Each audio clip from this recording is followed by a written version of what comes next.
Good morning, everyone. We can begin to gather here. My name is Joaquin Esquivel, Chair of the State Water Resources Control Board.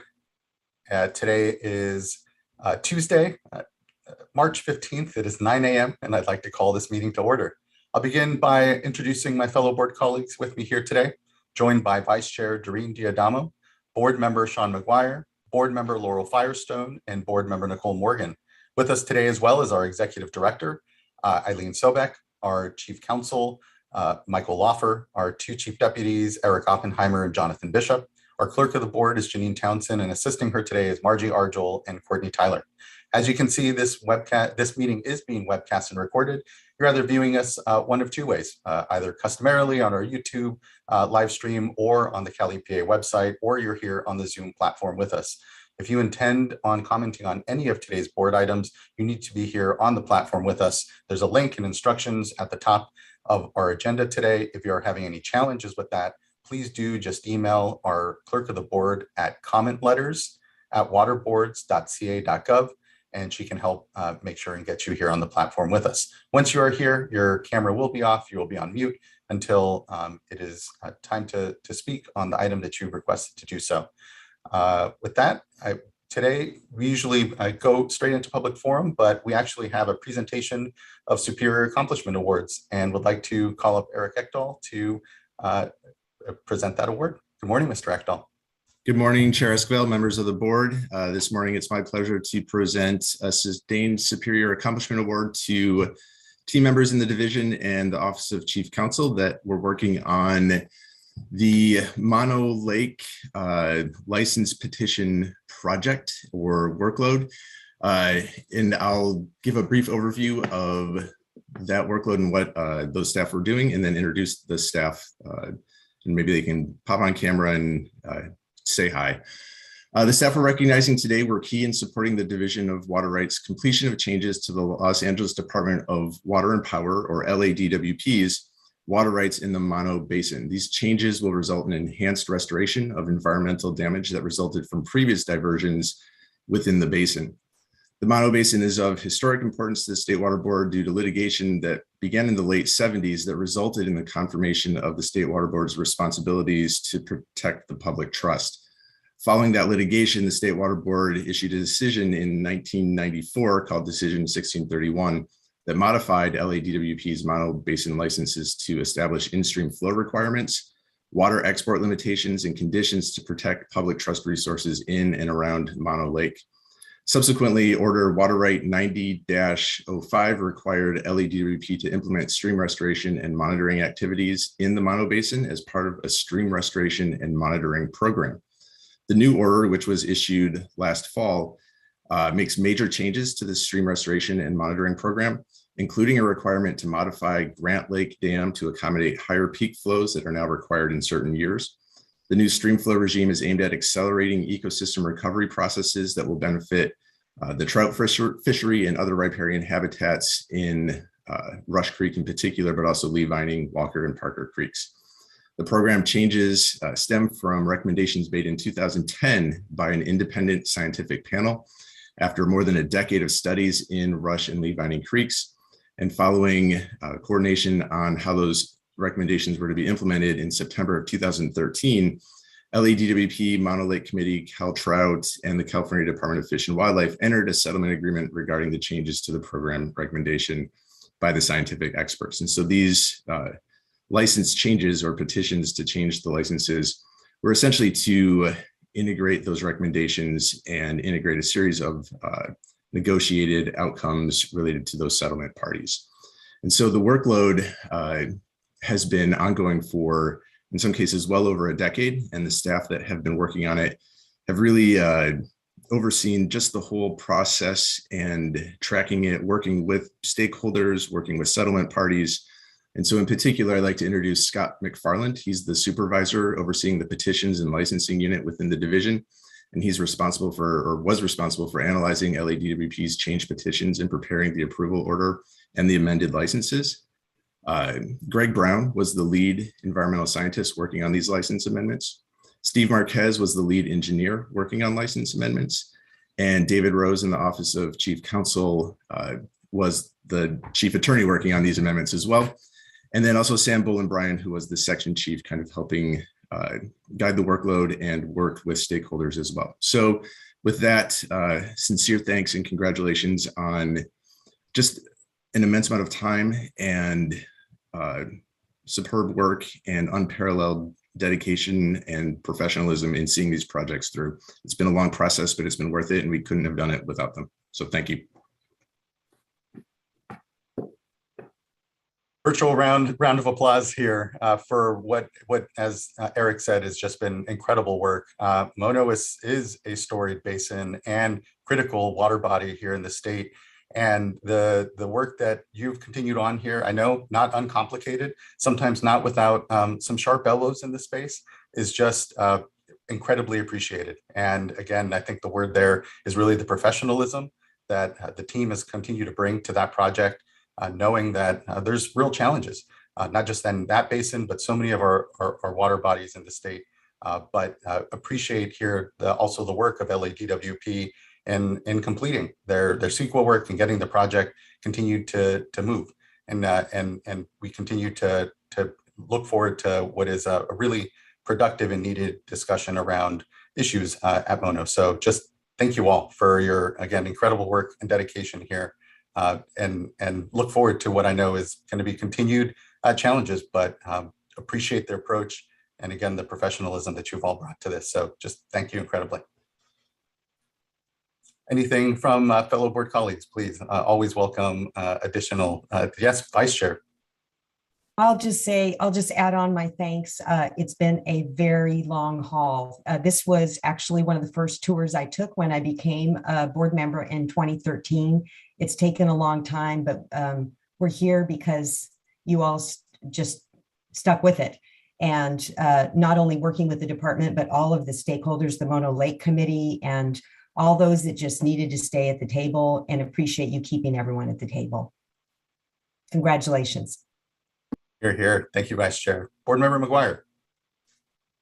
Yes, thank you. I have a special appreciation for just how much work was involved with this project in particular, which I won't go into right now, but well done. I know, having worked in water rights at one time, how much coordination, heavy lifting it takes to get a project, as complicated and difficult as this one, and important across the finish line. And I've heard, really just a lot of kudos for you in the work that you've done. I don't think the settlement and this project would be where it's at today without your dedication and commitment to seeing it move forward. And, really excited about the prospect of, not only the flows, but the outlet structure, which was agreed upon, nearly 10 years ago now, which I hear is in design, could be starting construction even this year. So really great news all around. Thank you. There's more work to do in the Mono Basin for sure. And I know you'll be there for that. So thank you, everybody. Thank you, board member. Thank you again, incredibly. I know there's a lot of pressures out there. I think of all the drought work that's going on in your units as well.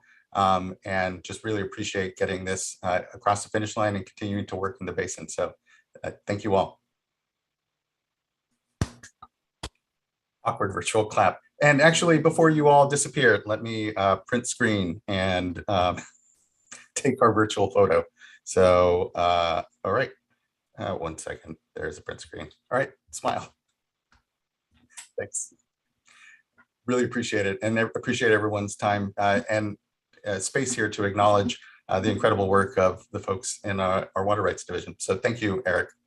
Okay, with the accomplishment, Superior Accomplishment Award done, we can now move on to public forum. And I believe we just have one commenter today, Mr. Jared Powell.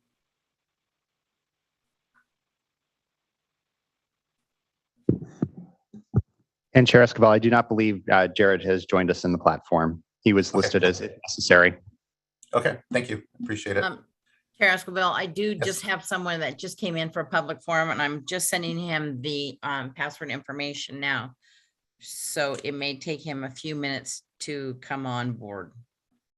Okay, we can here kind of hang a moment or proceed to item number 1 and then take public forum after we've adopted consideration or we've considered the board meeting minutes and they're adopted, if we so Okay. choose to have them adopted. Okay, well, again, I'll tuck public forum, give a moment to the person a moment to be able to sign on, and we'll go ahead and move on to item number 1.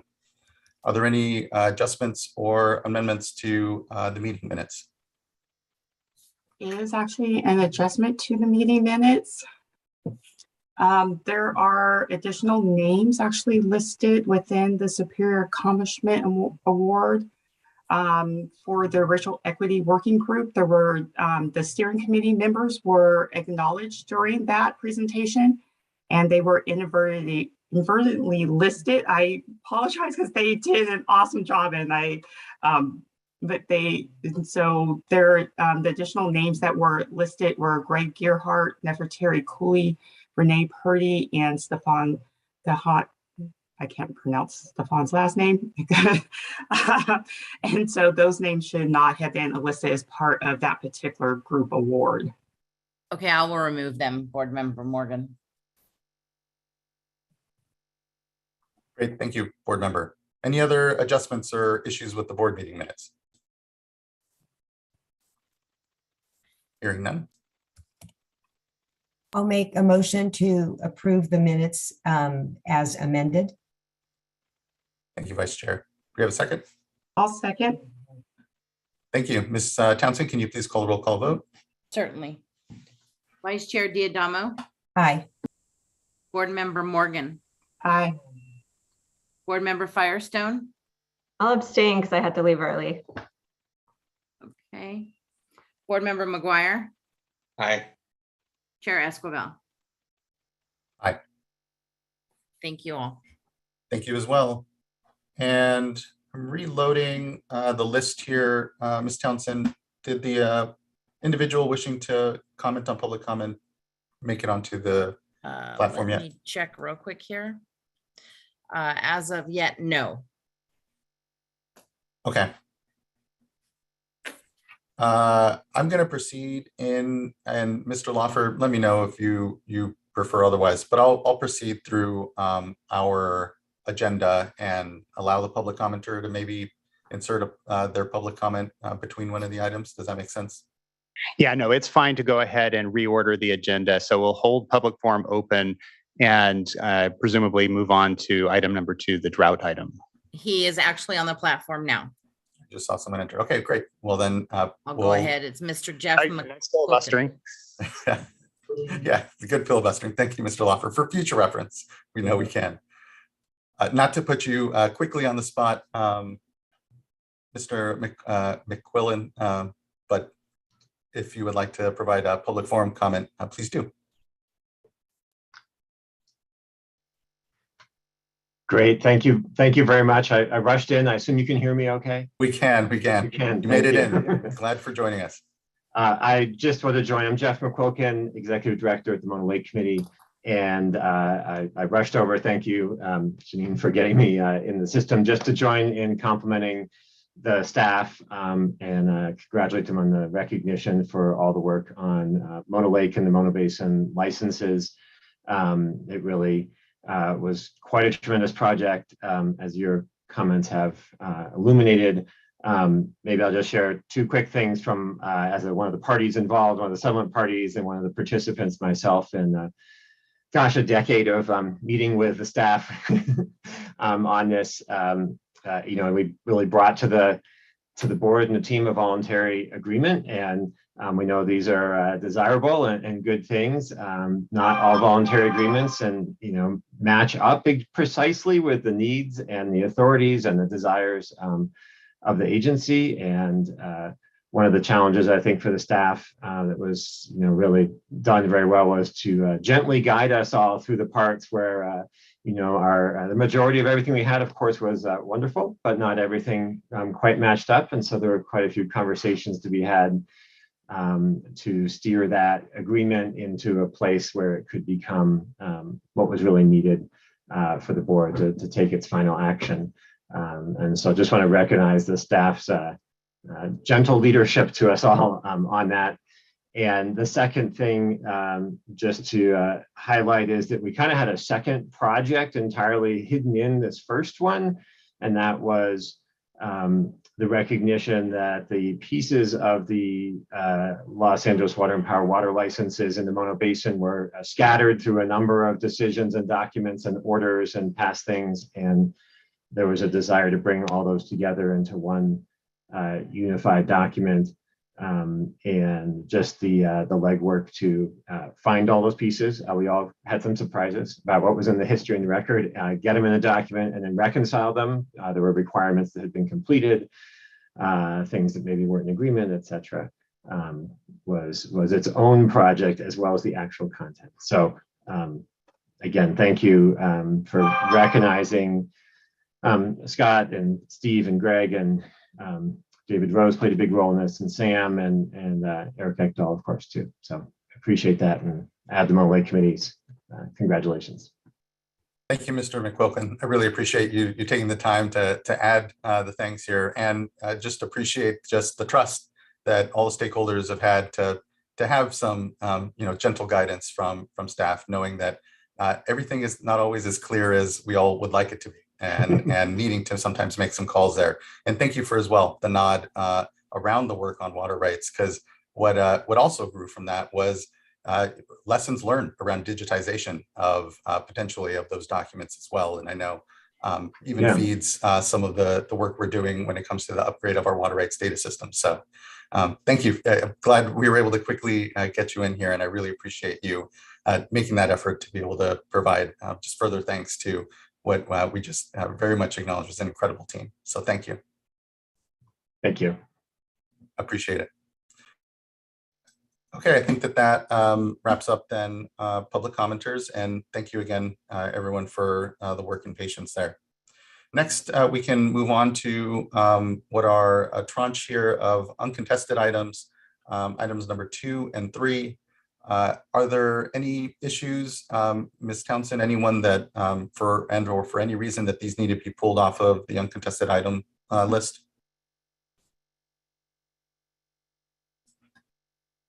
No, I have no speaker cards.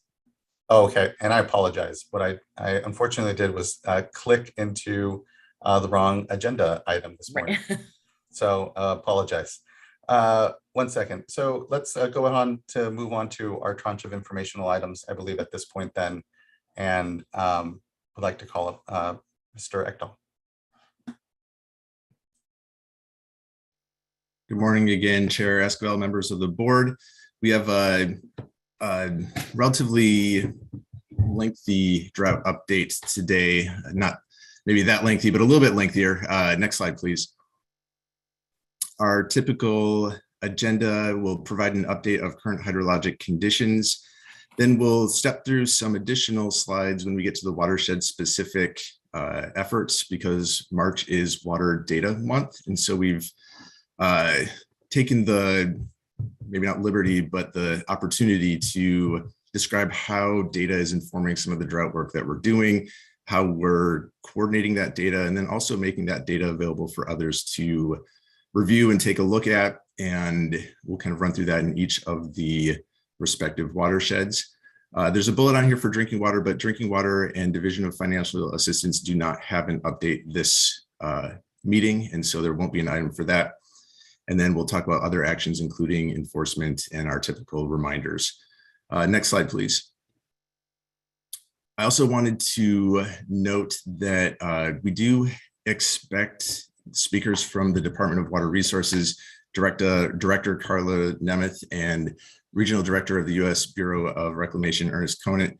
But Director Nemeth is previously engaged in another meeting until about 10 or 10:15, and will get an update when she is available and ready to speak. So we may interrupt the flow for providing the opportunity. And if we are completed with our item, which we in fact may be, we'll coordinate and figure out a time as best as the board wishes.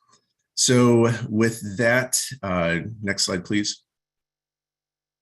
We'll turn it over to Michael Macon from the Division of Water Rights to provide the hydrologic update, and then I'll jump back in. We have some additional board staff to provide some additional information in a bit. All right, thank you, Eric. And good morning, Chair Escobar and other board members. I'm going to run through the hydrologic update. Most of these slides will be very familiar to you. So let's just jump right in. Starting with the Northern Sierra Precipitation Index, you see we got a little bump in precipitation. In March, we're sitting at 32.2 inches on the year. Next slide, please. A similar pattern in the San Joaquin Valley. Got a little bump in March, and as you notice outside, we're getting a little more rain today. So hopefully we'll see a continued increase, but we're continuing to fall below that average for a water year, all basins. Next slide, please. Taking a look at the Tulare Basin, we're sitting at 14.4 inches on the water year, and that is 70% average to date. Again, we're well below that blue average curve. Next slide, please. So taking a look at snow content, we're holding pretty steady in the northern region. We're sitting at 52 inches. Central, we're at 58, and the south, we're at 60. Statewide, we're sitting at around 57% of average to date. So not as much as we'd like. Next slide, please. Taking a quick look at all the reservoirs across California, Folsom and Bullitt's Bar are sitting around flood control levels. Shasta, Oroville, and New Melones are well below historic averages, with Shasta sitting around 51% of historic average, and probably the worst off reservoir across the state. Next slide, please. In the most recent Bulletin 120 update from DWR, for the Sacramento River Index, we're looking at a critically dry year under both the 50% exceedance forecast and the 90% exceedance forecast. Similarly in the San Joaquin. So we're looking at another critically dry year on the year, most likely, unless we have a really wet March and April coming up. Next slide, please. Taking a look at some other reservoirs across the state. The Cachuma Reservoir is sitting at 91,000 acre feet. That's about 47% of capacity and 64% of average. Diamond Valley Lake is at 568,000 feet, and that's about 70% of capacity. And San Luis Reservoir is at 897,000 acre feet, and that's 44% capacity and 53% of average. Next slide, please.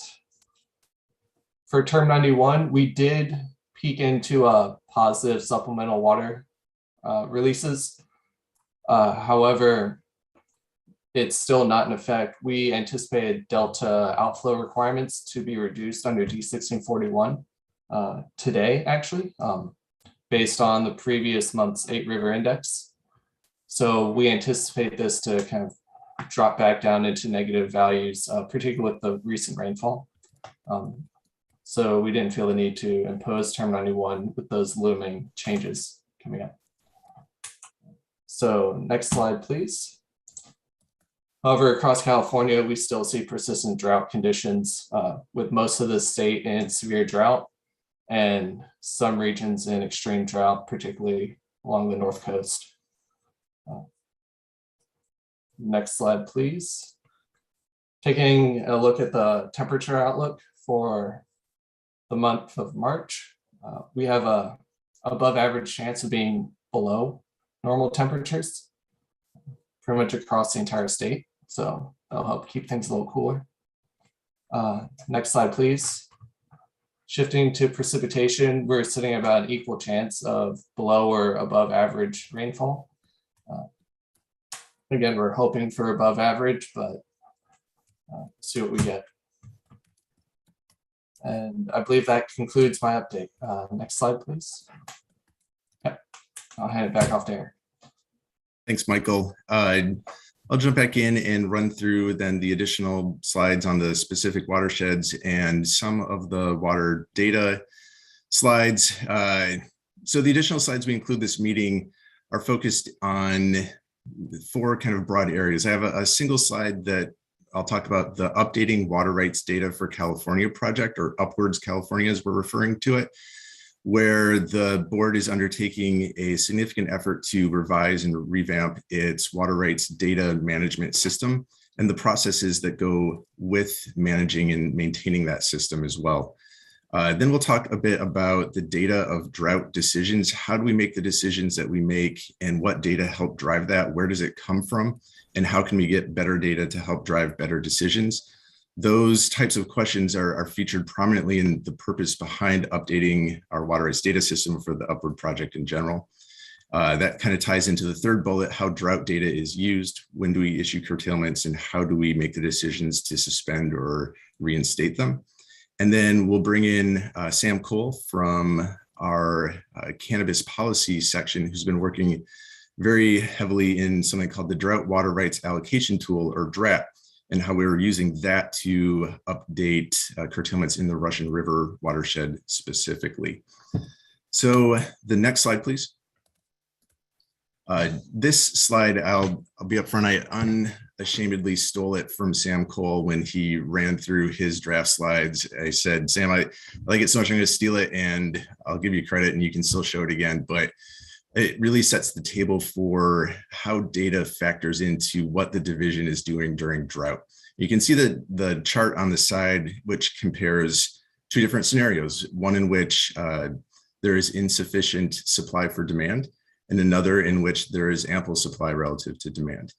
And it seems very simple in that, kind of stark orange and blue table, either a yes, no decision, but on the left side, those separate bullets highlight all the data that goes into determining where those bar graphs plot and how we analyze whether there is supply relative or sufficient for demand. How much water is available? When is it available? Where is it available in a watershed? You can imagine that there's very large watersheds and it may change geographically. California is an extremely large state and it runs an immense number of hydrologic provinces. How many water right diversions are there on a stream system, where they're located, how they might affect one another, the priorities of those diversions and where they plot geographically, how much are they diverting, how much have they reported that they're diverting, and then what's the relative priority in event of shortage. And each one of those bullets probably has multiple nested questions within that. All of them are informed by data, and it's all ongoing and active kind of data work that the division and others at the board are doing. The division by no means is an island, and we rely very heavily on our Department of Information Technology, Office of Information Management and Assessment, in a very collaborative effort. Board member Firestone, I believe you have your hand raised.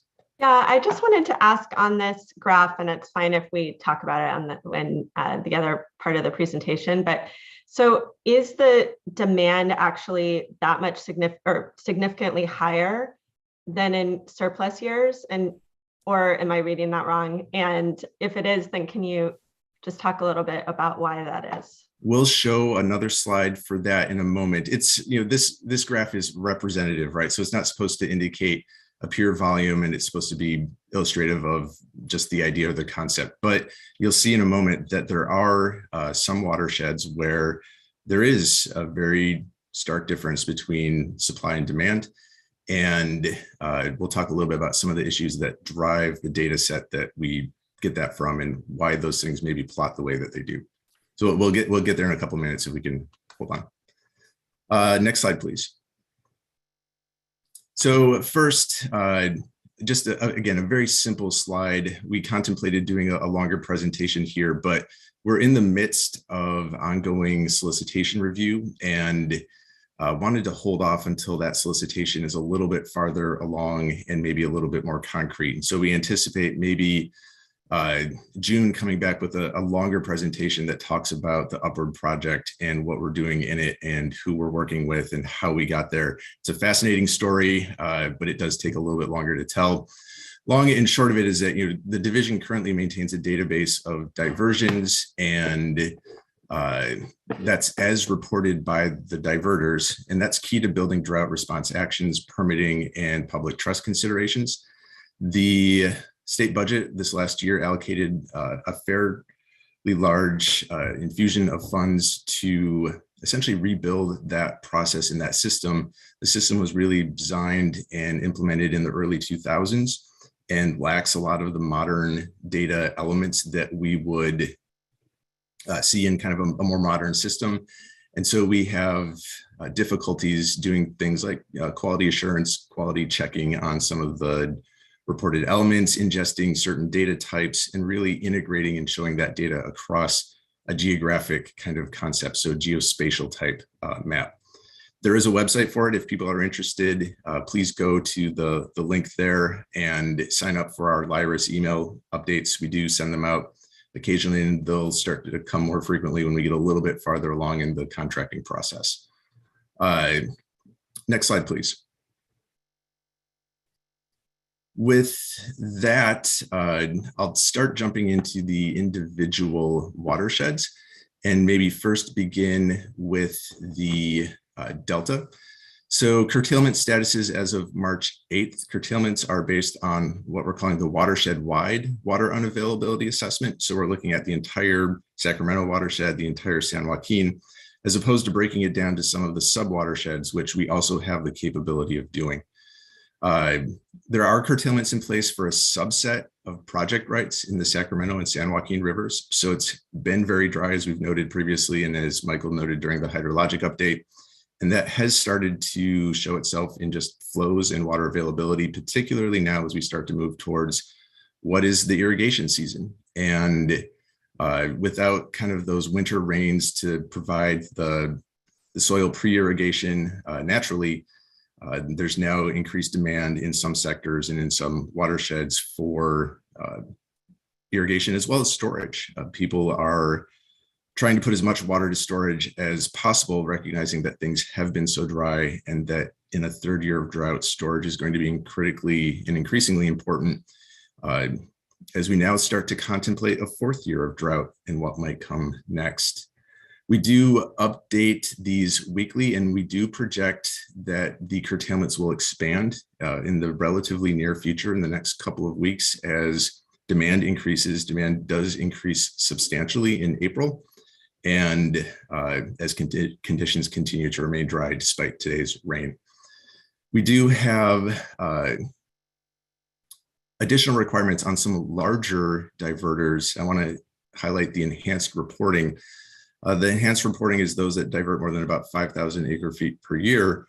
We were asking those diverters to essentially forecast how much they would divert in the month ahead as a way to help better tailor the curtailments and create a more precise or refined expectation for those curtailments. And we've noticed a significant drop off in compliance in reporting. The first month it was up around 90%, and it's dropped off to now the chart on the side shows about 30%. At that level, we really can't use the data, unfortunately, because there's such a significant lack of compliance. It's not necessarily sufficient enough to give us that estimate of what might be coming. And so that may be something that we continue to reach out via our enforcement team or other mechanisms to see if we can get a little bit better compliance in the near future. Next slide, please.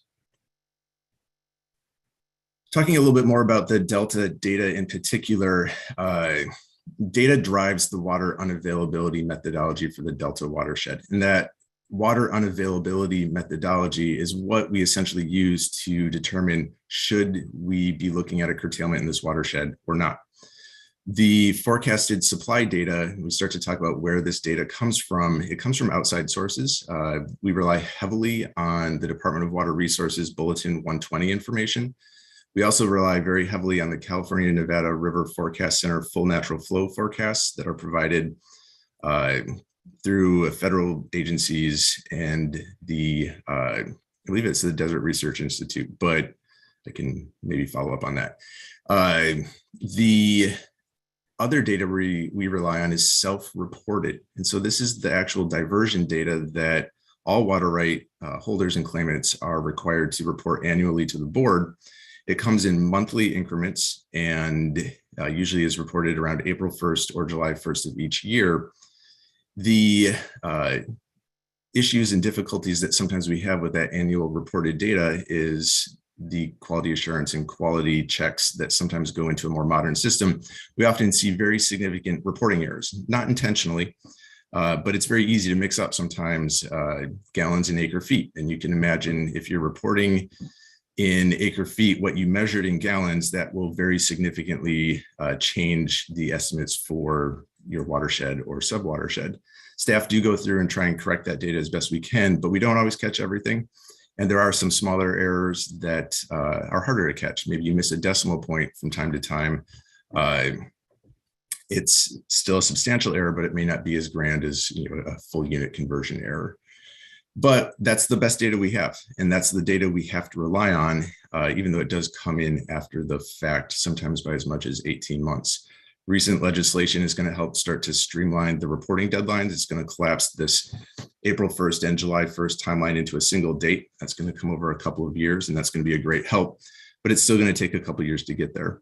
We take all that data, we ingest it, and we essentially come up with a determination of water unavailability by priority of right and implementation, or essentially implement those curtailment actions. And due credit to the staff that do this work. They were featured as one of the SSAs a couple of months ago, but this is the Delta Drought team that works tirelessly and runs these scenarios sometimes multiple times per day, multiple times per week, and is constantly updating, tweaking, adjusting the data that goes into it to make sure that we are doing the most precise curtailments that we possibly can in maximizing the beneficial uses of the water rights, the priority of the water rights, but also protecting resources and other senior right holders. And it's a complicated task. And again, hats off to the staff that do that, and a huge thanks to them. Next slide, please.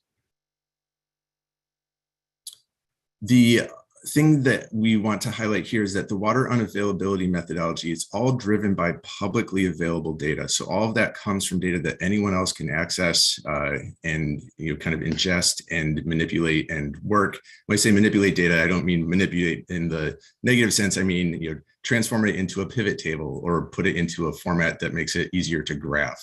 Sometimes data scientists refer to manipulating data a little bit differently than I think maybe the public does.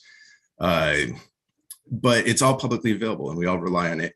We maintain multiple online lists and interactive tools and visualizations to help explain how that data is used and transformed and visualized. We have an interactive curtailment status list, a water unavailability visualization, and a Power BI compilation. It's essentially a Microsoft tool that helps visualize data and data sets. And we'll step through some of those in the next couple of slides. Next slide, please. So here is a screenshot. It's a little bit hard to see, but this is the Delta Interactive Curtailment Status List. And this allows any right holder or claimant to go in and online and basically see if they are currently curtailed or not. And it's a pretty simple color-coded matrix. Green means not curtailed and red means you're curtailed. And you can enter in search by your water right ID, you can search by owner name, water right type, your subwatershed, or if you're in the legal delta. And that tool on its own, again, huge thanks to staff for compiling it, putting it together and getting it in this visualization. It is a huge step forward and it provides an immensely beneficial tool for all diverters in the curtailed watersheds. And again, this one's specific to the Delta, but we have similar tools in the Russian River and the Shasta, and I'll show those in a moment. Next slide, please. The other things that you can do in this visualization tool is look at the watersheds and subwatersheds specifically. So here we've broken out or show a map essentially that shows the Sacramento watershed and the San Joaquin watershed, and you can look by priority of right, and it breaks it down into some binned levels of demand. That's that color-coded bar that's kind of in the middle. And you can search by the different priorities of right and kind of help sort that and confine it and look at, if you're interested in a specific like time range or priority range, you can do that as well. Next slide, please. And then lastly, it also helps us track compliance. So we can look, the leftmost map shows the sub-watersheds in the Delta, and that's just basically showing the compliance of certification filed by sub-watershed. So it's looking at the information that we sent out last August, basically asking people to come in and say, did you receive the curtailment order and are you going to comply with it? We've been tracking about the same level of compliance for a while, and you can see which watersheds have complied better than others. The heat map there, I think, is extremely illustrative and informative. It's also helpful for us internally to help prioritize where we might want to follow up with inspections, just additional outreach efforts, phone calls. Again, I sometimes talk about enforcement, but enforcement's usually our last step. We try everything else in advance to make or try and help people comply, just work through questions. I know staff sit with people on the phone and talk through them if they have issues or concerns or can't figure it out. And that's actually helped a ton. It's also in part, I think, a reflection of the size of the diversion. If we consider how many diversions are in the Delta watershed, there's about 17,000 that we're aware of or that have reported. There may be more, some that haven't reported, and some riparian rights that turn on and off from year to year or occasionally. But a lot of them are very small, and it's only about 600, 700 rights that probably account for 90–95% of all the diversions within that watershed. And there's a vast majority that may be less than an acre foot per year, less than a couple of acre feet per year. And during these critical drought years, we can prioritize where we reach out and which types of diversions, the sizes of diversions that we may want to focus and prioritize. And so the other columns there just basically highlight some of the other things that have come in, the exceptions to the human health and safety, and the claims of non-consumptive use. Next slide, please. So that's a high level overview of the Delta. More broadly, within the Delta, we do have mill and deer creeks also.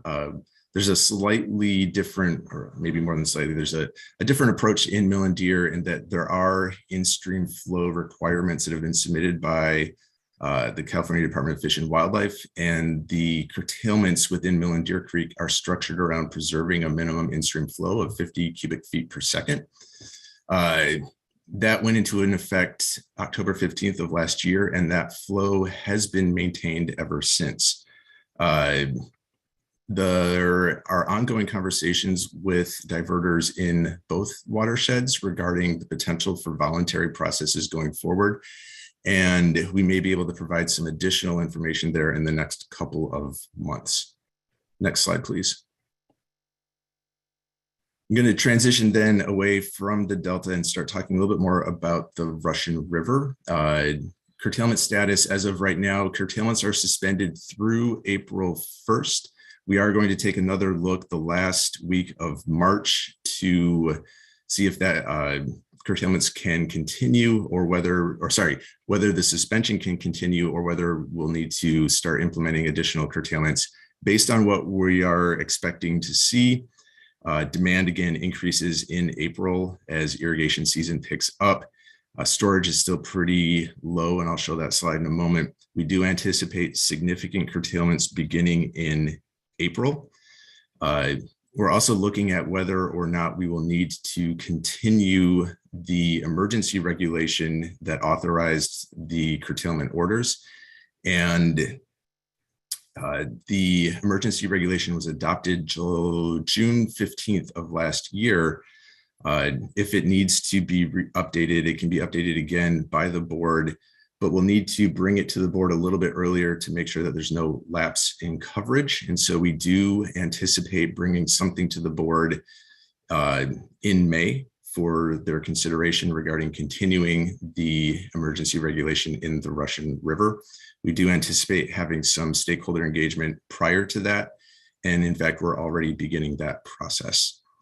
We do, again, have similar interactive tools, and there's a Power BI dashboard that folks can access to essentially look at who's complied with the curtailment certifications and what the curtailment status is as well.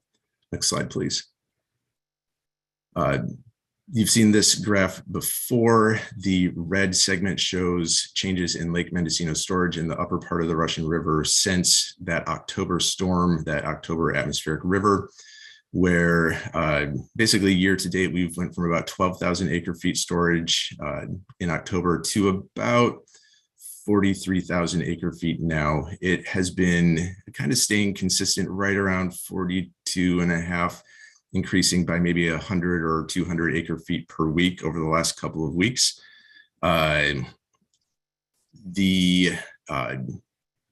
question is whether or not that continues to gain a little bit, or in April continues to, or as irrigation demands pick up, whether that may decrease. We are modeling and looking at what summer flows might be in the Russian River. And based on what we're seeing so far, anticipate deep curtailments in the Russian River system beginning very early in the season this year. And I'm not saying that to be alarmist, but saying it to begin preparation and planning, because it is an extremely dry year, and it will be different than it was last year, with earlier and deeper curtailments coming sooner. Next slide, please. Again, so I noted I borrowed this slide from Sam Cole. I want to turn it over to Sam Cole, who will talk through the Drought effort in the Russian River watershed. What is Drought? And then show some, I think, interesting slides and maps of how it's been applied. So with that, I'll turn it over to Sam Cole. Yeah, good morning, folks. This is Sam Cole. I believe I'm live. All right. So yeah, I just wanted to briefly touch on this slide again before going into a bit more detail on the water availability analysis in the Russian River. So pictured on the right here is a kind of a cartoon chart that demonstrates the basic concept behind the water availability analysis, which is just assessing supply versus demand.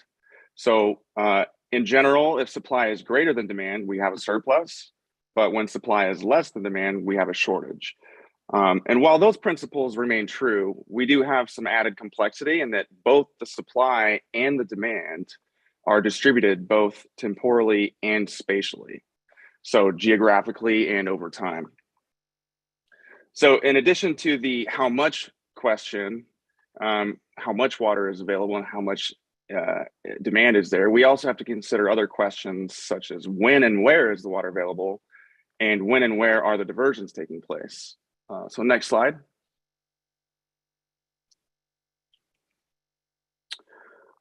All right, so how do we put all of the data, the who, the where, the when, and how much together to calculate water availability? Well, that's where the Drought Water Rights Allocation Tool, or simply DRAT, comes into play. So this was developed under contract originally with UC Davis during the previous drought to do just that, and it does it in a way that is quantitative, transparent, open source, inexpensive to implement, and relatively easy to learn. Now, I'm not going to go into too much of the nuts and bolts on the equations here, but you can see a few of them on the right. And I will say these formulations, along with the user manual, the Python code, and many other resources, are available through the board's GitHub page at the link shown on this slide. And we do strongly encourage folks to dive into those details if they want to and have the capacity to. But at its core, DRAT it's simply just a set of mathematical equations that represent essentially two things: a goal and the rules to follow, almost like a game. So the rules fall generally into three categories: your geography, your physics, and your legal priority. And so geography is basically recognizing the fact that water is spatially distributed based on rainfall, land use, geology. It's basically saying that one basin might have a different flow than its neighboring basin. The physics is real basic stuff. So we're saying water can't be created or destroyed, and water can't flow uphill. And then as far as the legal priority goes, those rules really only kick in when there's a shortage. And it basically describes, how do you divvy up the water according to the law? And I'll touch on that a bit more in the next slide. But I also just wanted to say that what Drought does is that, there might be many ways to allocate water to users, but there might only be one optimal way. And that'd be optimizing for both maximum allocation of the water resource, but also minimizing the shortage while still following those rules.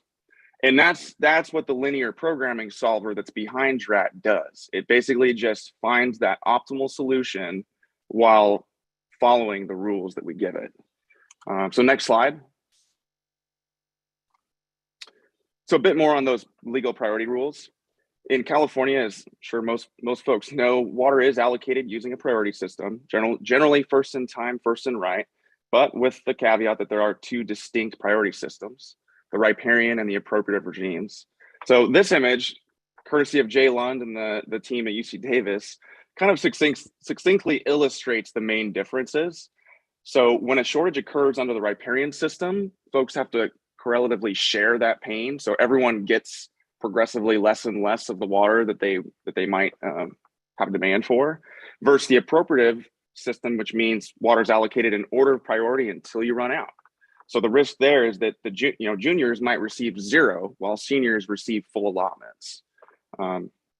So these two systems are basically described in those rules through mathematical equations in Drought. Next slide, please. So now I'm going to walk you through kind of visually how we applied this to the Russian River. So pictured here is the Russian River watershed on the north coast of California. So the blue line represents the main stem of the Russian River, and this goes all the way up to those east and west fork headwaters up at the top there. Next slide. And so the first step is developing the supply flow data, time series data. And there's several options for obtaining the supply flow data. Each data set has its own list of pros and cons.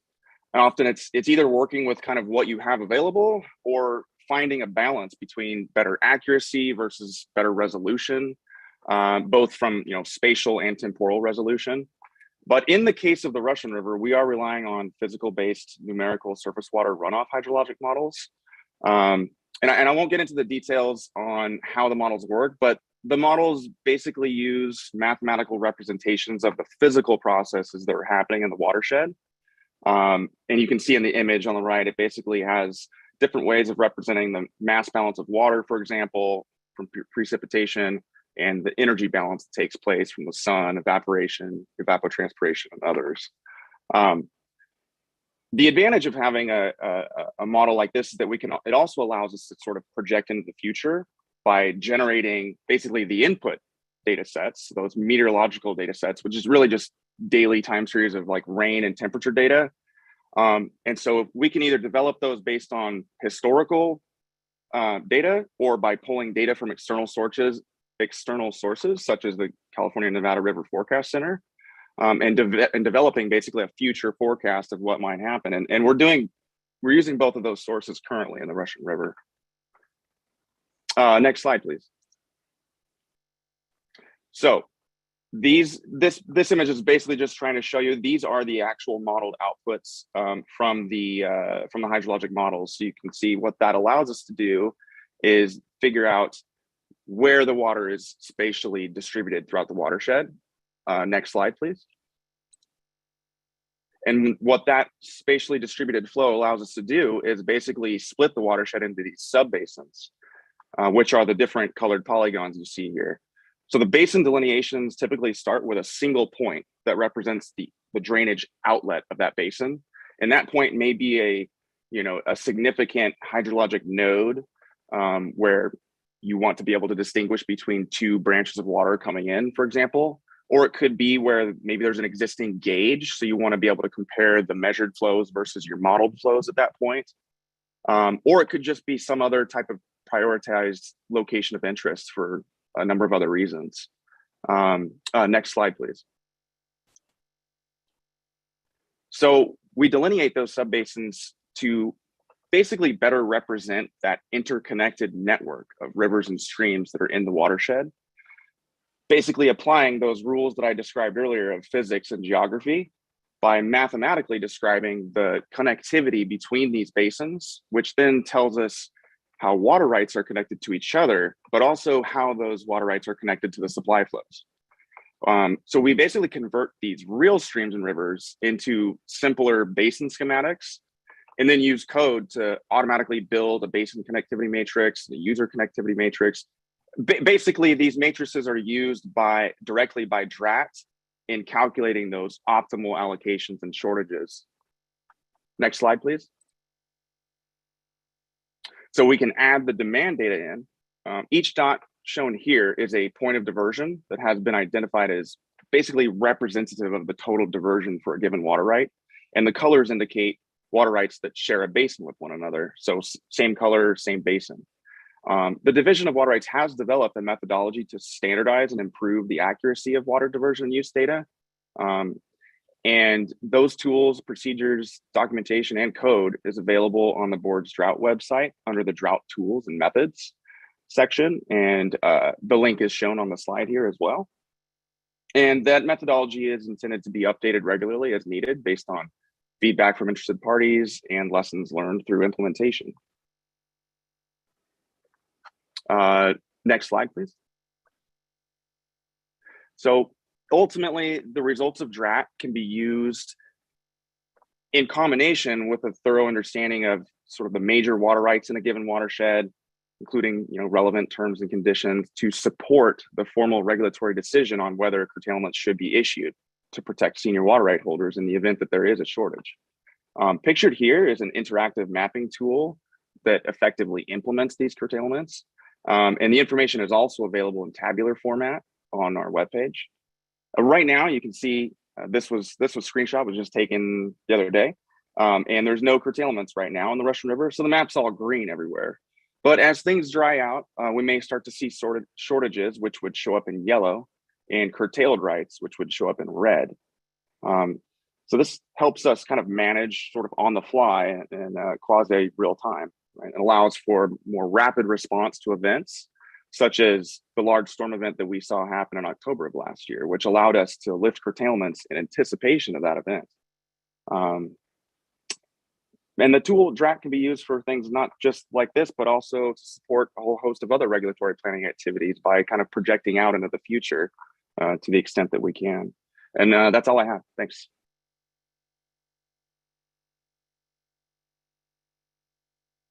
I appreciate that deep dive, Sam. I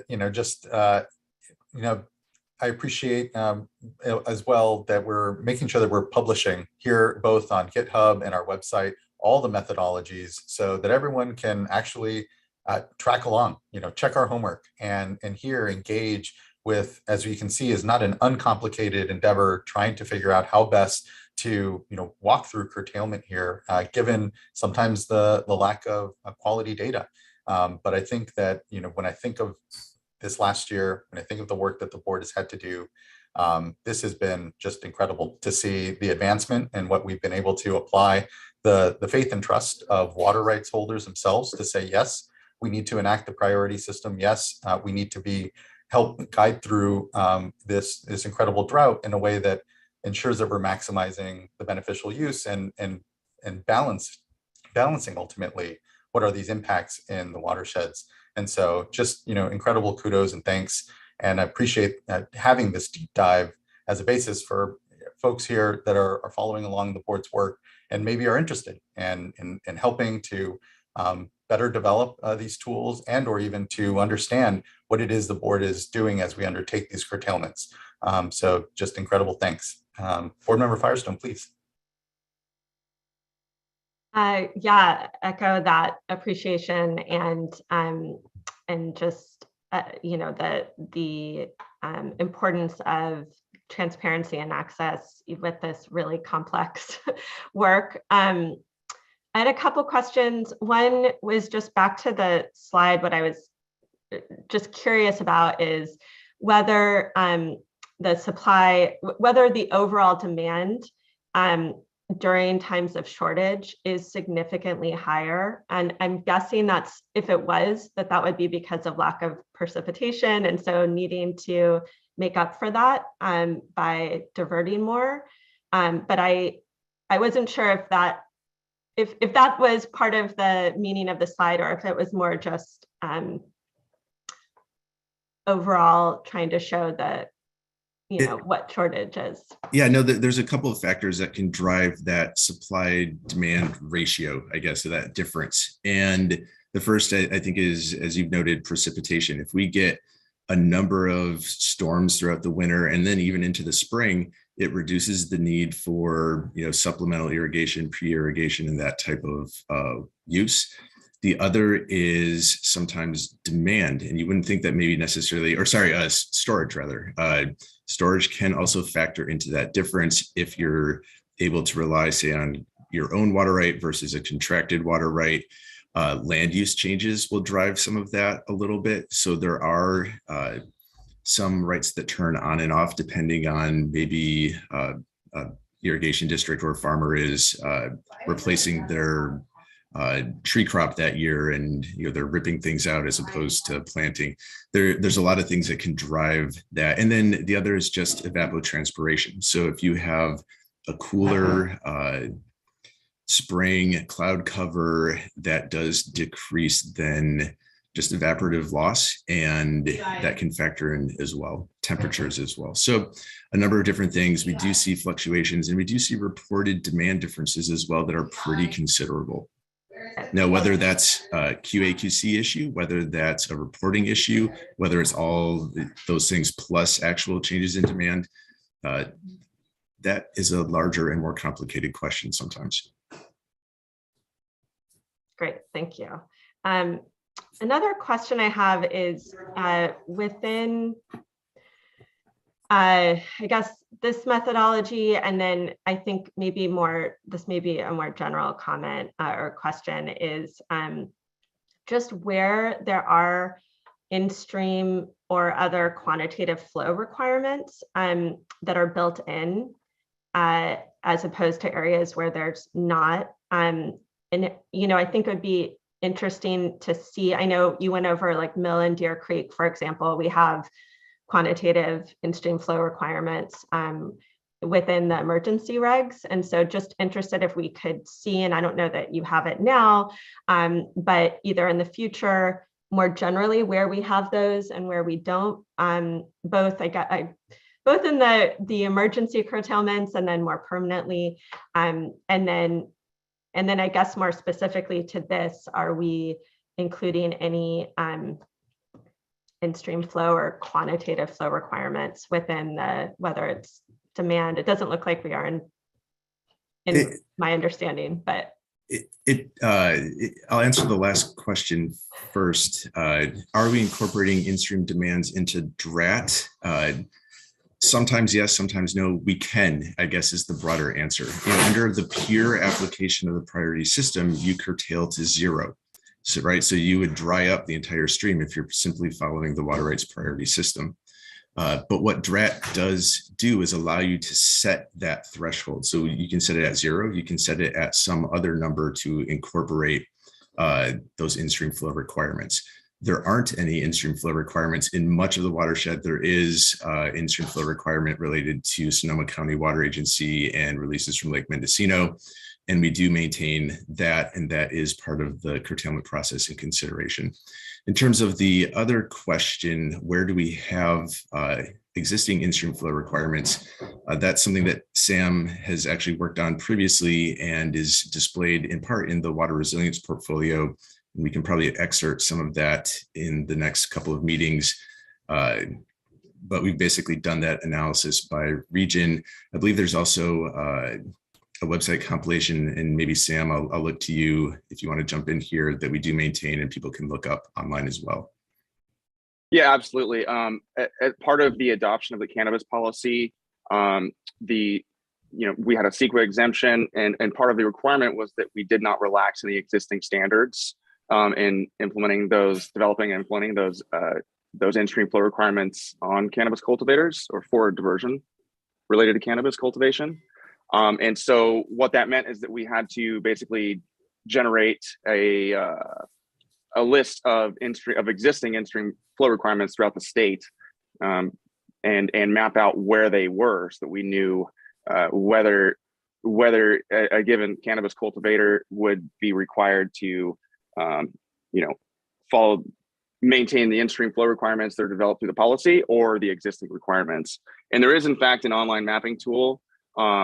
If you go to basically the cannabis page, and there's a couple of mapping tools. One of them is the daily mapping tool that folks are required to go to. But then if you scroll down, there's a link there to the existing flow requirements one, and it has a statewide map that shows, it's an interactive statewide map where you can zoom in and see the different rivers and streams that have in-stream flow requirements, and click on them, and it'll actually pop up information that shows, kind of in tabular format monthly, like what those flow requirements will be, and also provides links to the documentation where you can read more about those flow requirements. I think the other thing I want to add, and this is, it's a complicated topic to integrate, but it's an important one to consider, that even with those in-stream flow requirements in place, the board doesn't have the authority to issue curtailment orders unless there is a regulation in place or we've adopted those as part of a water quality control plan or some other implementing mechanism. And in many parts of the state, we have not done that. So if there's an in-stream flow requirement, say recommended, we don't have the authority to tell people to stop diverting without the emergency regulations that we have in place right now. Potentially, there could be permanent regulations adopted without an emergency in place, but we don't have those currently. And so if the emergency drought proclamation goes away, so does our authority to implement the related curtailment orders. And so that adds a wrinkle into how we approach and how we look at those in-stream flow requirements and other work within the division. And we're actively trying to address that, but it's a longer, more complicated process. Great, thanks. And if there's, if there's a way of helping with that visualization or understanding in sort of future drought updates, that's helpful. I guess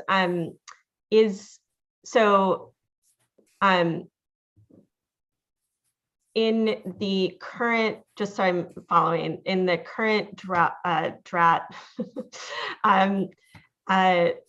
model and application, even in sub-watersheds or watersheds where there are in-stream flow requirements or either an emergency adopted through emergency regs with curtailment or sounds like not very many, if at all, more permanently. Although I didn't follow if the Russian River shed has some permanent or not that are able to be implemented through curtailments. I'm just wondering, so it sounds like we have the capability of doing that. Should that be adopted in the future, or maybe where that is incorporated into the emergency curtailment regs, but that are we actually building that in yet? Are we applying that at this point? To paraphrase, and please correct me if I'm off track, where we have those in-stream flow requirements in place, we do incorporate them. Where we don't have them in place, then clearly we don't. In Drought, we do have the capability of setting that base at that in-stream flow requirement. There are in-stream flow requirements for the main stem of the Russian River related to Sonoma County Water Agency and the operation of Lake Mendocino, and keeping kind of in-stream flows in that upper watershed in particular. Otherwise, though, there are no existing in-stream flow requirements in the rest of the watershed. And that's and that, just to your kind of last point about whether we can issue curtailments based on those in-stream flows. So the ones for Sonoma are able to be, are they incorporated into our curtailment emergency regs? Just remind me. Yes. Yes. Okay. Yes. That's what I thought. Okay. And I had one other question, but I'm vice chair. If you wanted to go on this topic, okay. So one other question, and this is really just a note for future, the request for future drought updates is just, I saw that DWR has a new live tool around groundwater. And I know in the past, that's been a limitation, is just not having great data available on groundwater changes. And so just in the future, it'd be great to get some overview within the drought hydrological conditions of just groundwater levels and how they may be changing, because I think that's an additional kind of acute problem that we're all concerned about. Okay, we can coordinate internally with exec and other teams to figure out who's the right group to do that. And maybe it's worth also flagging for the public watching that, the Division of Water Rights actually does not regulate groundwater, and the division doesn't have the authority to regulate groundwater. There's a pathway through some SGMA outcomes, the Sustainable Groundwater Management Act, but we don't permanent wells, we don't limit pumping, we don't track pumping, we don't measure pumping, they don't report to us. And so the Department of Water Resources does have a quasi-voluntary process called CASGEM, the California Statewide Groundwater Elevation Monitoring Program. And they do collect bi-yearly, so twice a year, samples, and then they have now put those up on their interactive website. The data is still twice a year, so it's going to still be a little bit static or out of date, but we can work with our SGMA team within the board and figure out who's best to incorporate that groundwater information as part of the drought update. Thank you, Mr. Ekdahl. Really appreciate that. And thank you, board member. Vice Chair.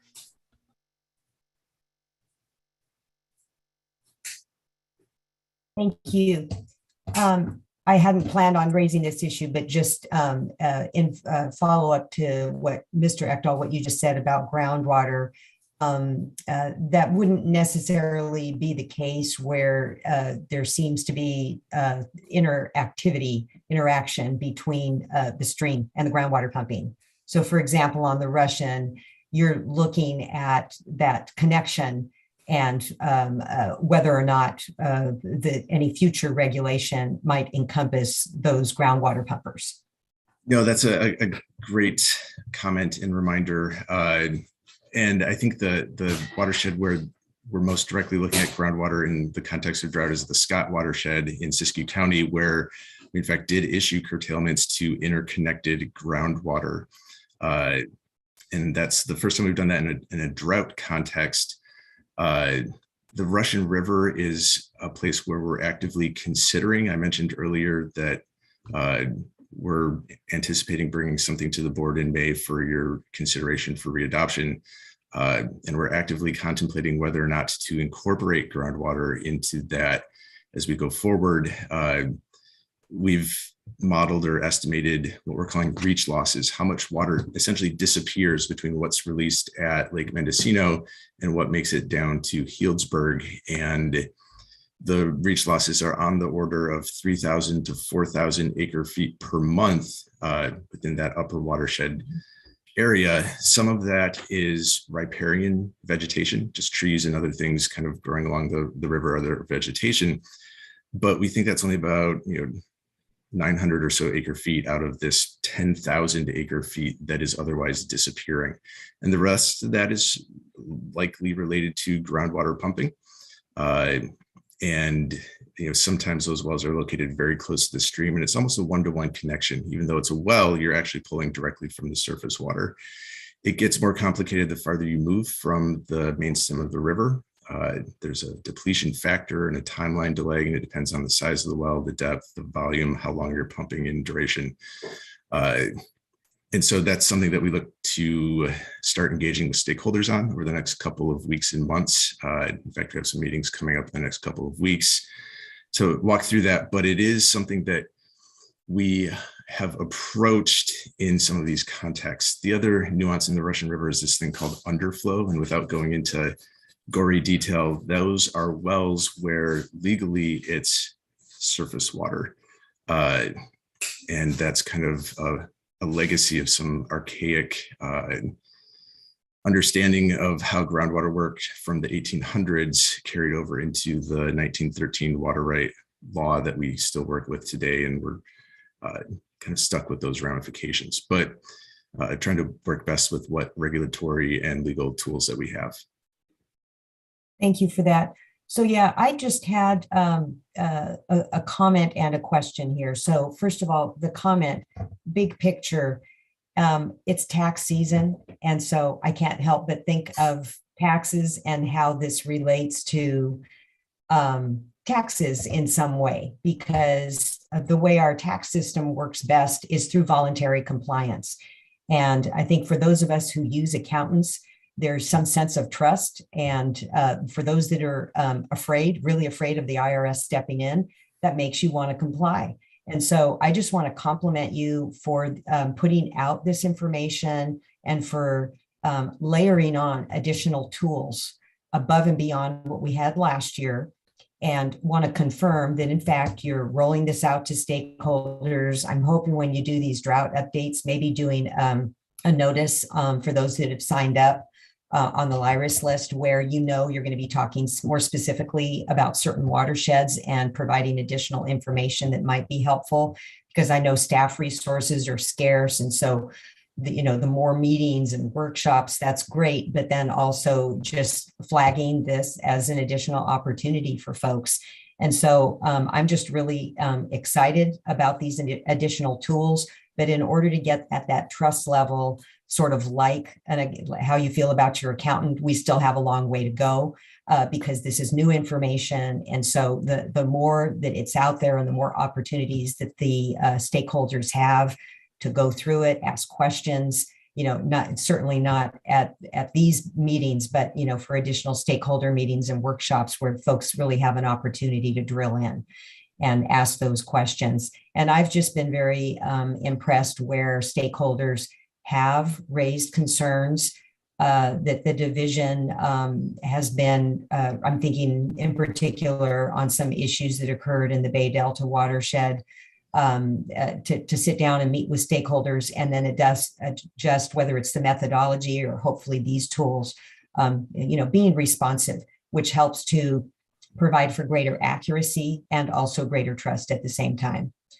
So my question specifically is on this tool on Drought, and it's my sense, and I just want to make sure I'm correct here, that in the last regulation on the Russian River, you were using storage levels as a surrogate to incorporate all the things that this tool would otherwise be doing, perhaps with greater precision. So example, the water unavailability analysis, the human health and safety, the fish flow requirements by Sonoma County, and then evaporative losses. This uses a different approach to get at a similar result, although hopefully more accurately. I'm seeing you nod your head. I just wanted to make sure that's how I understand it. Okay. Yes. Great. Thank you. Great. And as we look forward, or not looking forward, but as we anticipate work in the watershed and curtailments, we do anticipate using Drought for the upper watershed as well this year. At least that's our initial plan. So that rather than tying to those lake level triggers, we can do the more precise, sub watershed or geographic approach that this tool does allow. At least that's the initial plan. So we still do have some slides left, and I'll move through them very quickly. And again, thank you for giving us the time and opportunity to spend a little bit more time to run through some of this. And hopefully this does also allow Director Nemeth to come online, but no worries if not. Let's go to the next slide. Scott and Shasta River. So switching geographic range, in the Scott, all curtailments are suspended through March 18th. In the Shasta, all curtailments are suspended through March 31st, although I got word late last night that flows in the Shasta are have dropped below 135, and they're anticipated to keep dropping. And so it is likely that we will consider turning some of the curtailments back on in the Shasta in the very near future. If not today, then maybe later this week. And again, we believe it's related to just very dry conditions and the start of the irrigation season coming earlier than anticipated. We also want to note that we have received our first proposed local cooperative solution.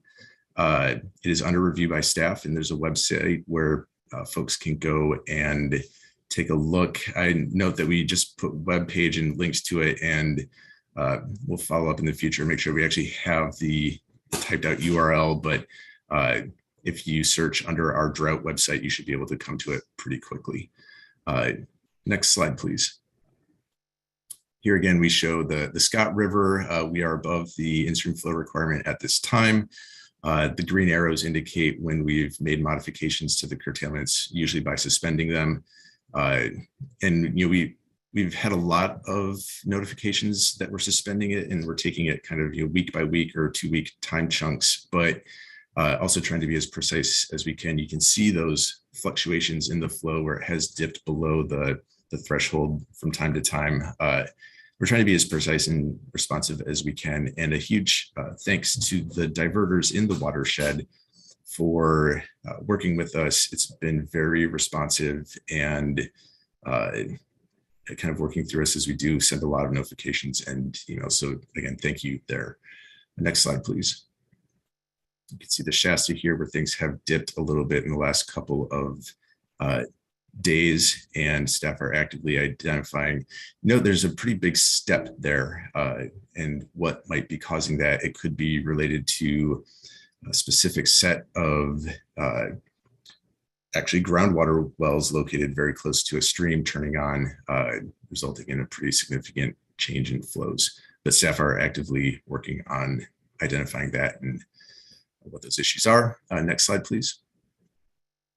We did also want to note that there is now a Power BI dashboard similar to what we showed in the Scott in the Russian and the Delta, where folks can go on and look at the relative level of curtailment and whether an individual right is curtailed or not, and then look at it on a map as well. Next slide, please. We have, I think, one slide here, and I did note that Director Nemeth has joined. I would propose that we run through our last 2 slides real quickly and then turn it over to our colleagues from the Department of Water Resources. We'll finish up very shortly. And with that, maybe turn this slide over to Julie Rosardo, who I believe is on. She's our branch chief for the enforcement permitting branch. Thank you, Eric. Just a quick water right enforcement update. In the Scott and Shasta rivers, we're preparing to issue administrative civil liability orders on March 21st. So those orders will start going out. And I wanted to explain that this is following a very lengthy period of intense technical assistance and multiple notifications on the informal enforcement side, helping people comply. Now we're moving into the more formal ACL orders. We also want to note that this is for diverters who failed to respond to information orders, and also for diverters who failed to fill out curtailment certification forms. In the Scott and Shasta watersheds, we have 30 pending complaint investigations that we're working through. Then moving to the Sacramento and San Joaquin watersheds, we've investigated and closed 25 complaints this winter during the period while curtailments were suspended. And just as a reminder, we do this year round. We investigate water right complaints throughout the state. So this is our business as usual. It just gets much busier during drought. The next activity we anticipate is term 91 curtailments, to be doing inspections on those in 2022 here. Then for Russian River watershed, we have already issued 60 final administrative civil liability orders, as previously reported, and we have 15 pending complaint investigations. Just want to tie in with Water Data Month. the various compliance dashboards that you've seen today, the online integrated maps, and all these fantastic data sets we're providing to the public, they're so important. They not only help us manage compliance, they help diverters and the general public to understand what these requirements are in a very easy to understand way. And to me, that is what these interactive tools are all about. Back to you, Eric. Thanks, Julie. Next slide, please. So more on Water Data Month. The Office of Information Management and Assessment maintains a data visualization of the day every day through month and every day of the month. And for folks that are interested, the link is there. It's got some really cool graphs and visualizations and just other maps and things related to water data. I encourage everyone to check it out. Next slide, please. Here's a screen capture of some of the things that are available there. And there's a hashtag that goes with it. Next slide, please. And then this is our last slide. One other thing to note that we will be issuing a dry year warning letter either later this week or early next week. This is similar to what was released last year, but it's essentially going out to every water right holder or claimant in the state, noting that things are very dry and they should plan accordingly. Again, that will be posted in our Drought webpage when it goes out. Encourage folks to sign up to our subscription list. And just as a wrap up on our side of things, all of the compliments that we've received from the board members today on the visualizations and the graphs, all credit goes to the staff that have been planning and working on these issues and comments since the last drought, and recognizing that these things were needed. They've been planning since 2013 on how to implement some of this, and we're seeing the outcomes now. All credit to them and their immense just forethought and work kind of moving through things. And so with that, I'll turn it over then to board members if there's any questions, and then to the other agencies. Thank you so much, Eric. And compliments go to your incredible leadership through all this as well. It's, and I appreciate the deep dive on just the methodologies again. And to Vice Chair's point, our goal here is to help folks comply. We're not trying to play gotcha in a really critical time, but we have to enforce. Rights come with responsibilities as well, and particularly in circumstances like this that we find ourselves. So just again, we're here to be communicative, to be clear about the work that we're having to do in curtailment. But I think here flagging particularly that demand assessment for the coming month. That's really important for water rights holders to be communicating to the board, to be letting us know what you anticipate your demands to be, so that we can really balance what are going to be some really challenging months ahead. So just wanted to flag that and thank everyone for just the incredible engagement and work and the continued work. And around that common theme, just want to welcome Director Carla Namath and Regional Director Ernest Conant, and thank you both. I know it's incredibly busy out there right now. There's a lot going on, but we really appreciate you joining us here for the update, the hydrology update and operations update, just to best understand what you're seeing and what we should be anticipating. So thank you, Director Namath. Maybe I'll kick it to you first.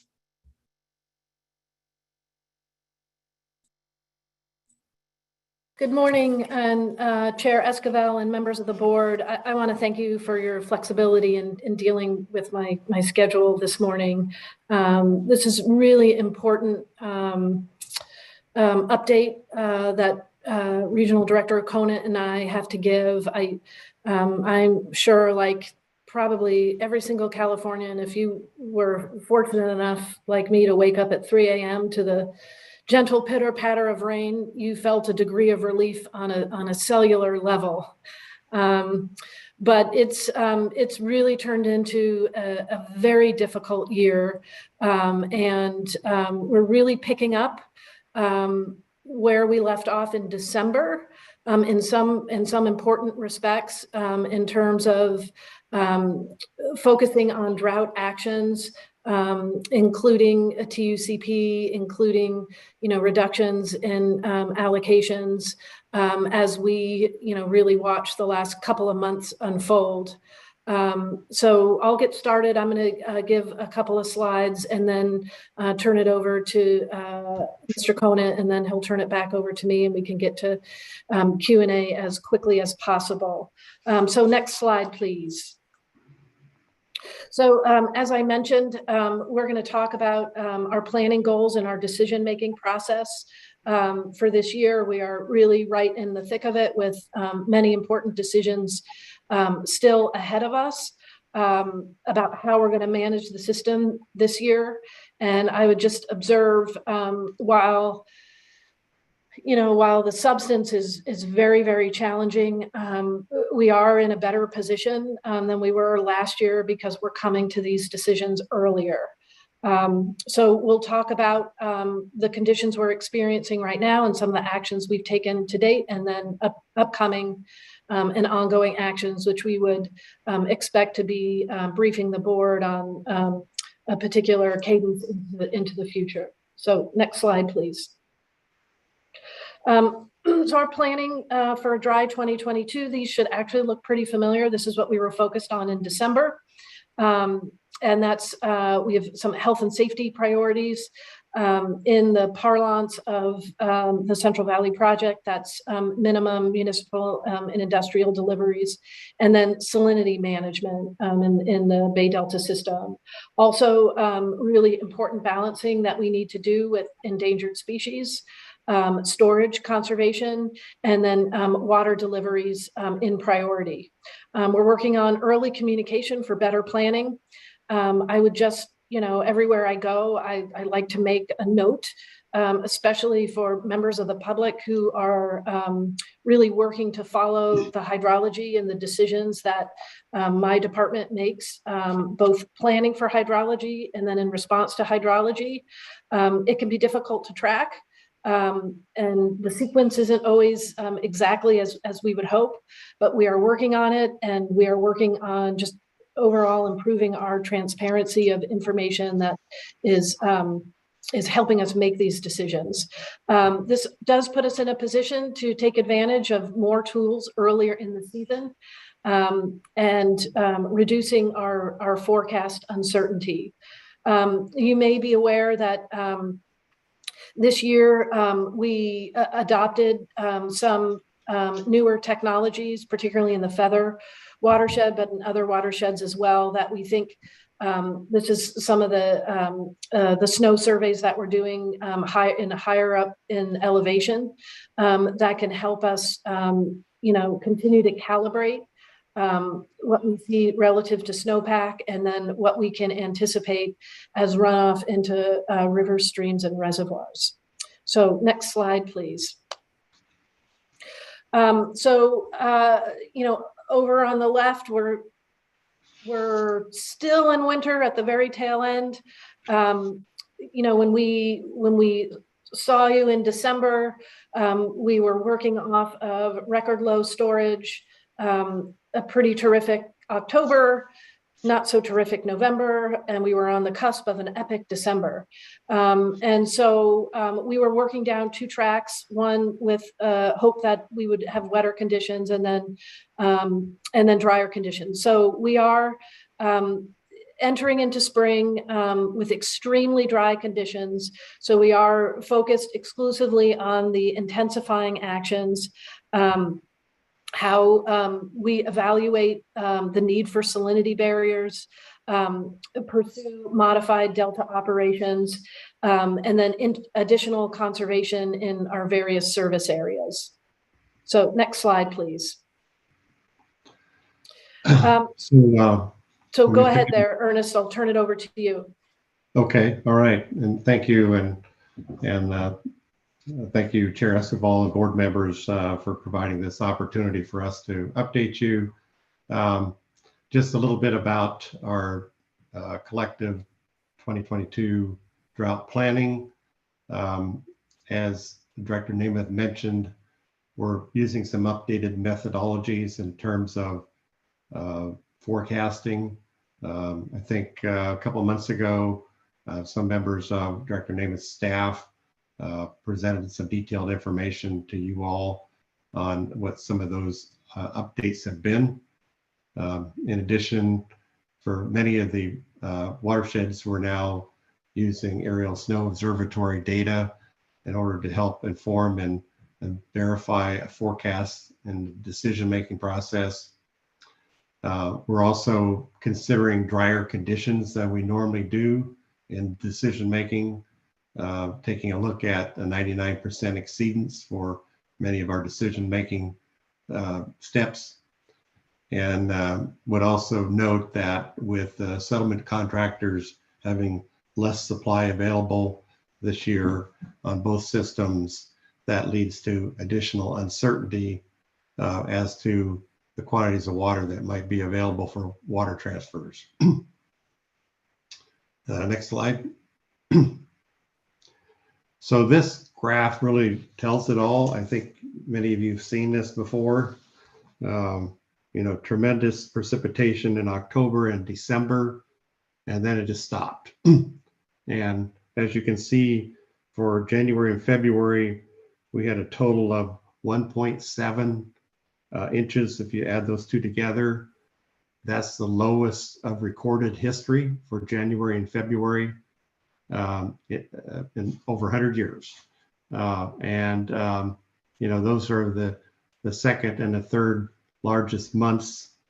Again, this is for the 8-station index in Northern California, where most of our runoff occurs. For the San Joaquin Valley, it's a similar picture. And then as to March, you know, notwithstanding the pitter patter last night on the roof that we were all welcome to hear, you know, even if this storm yielded an inch or two, you can see we have a long ways to go to get to the average of 8.1 inches for March. So this really tells the challenge that we have this year.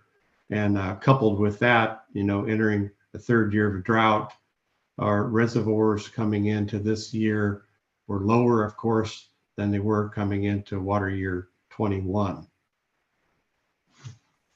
And so then on the right-hand side, we summarize actions to date.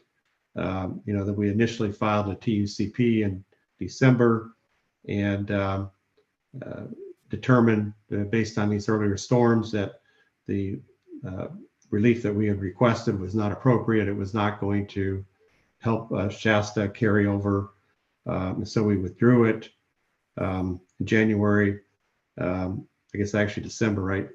Carla, SWP issued an initial allocation of 15%. We withdrew then our TUCP, the earlier one. On February 15th, as provided by our Sacramento River settlement contracts and our exchange contracts, we made a determination for our senior water right holders that this was a critical year. And then a little bit later in February, we issued our allocations to our water service contractors, which were 0 for north and south of Delta agricultural use, 25% for M&I, and a 15% class 1 allocation, but 0 class 2 for the Friant system. So that takes us up to date as to where we've been. And then next slide.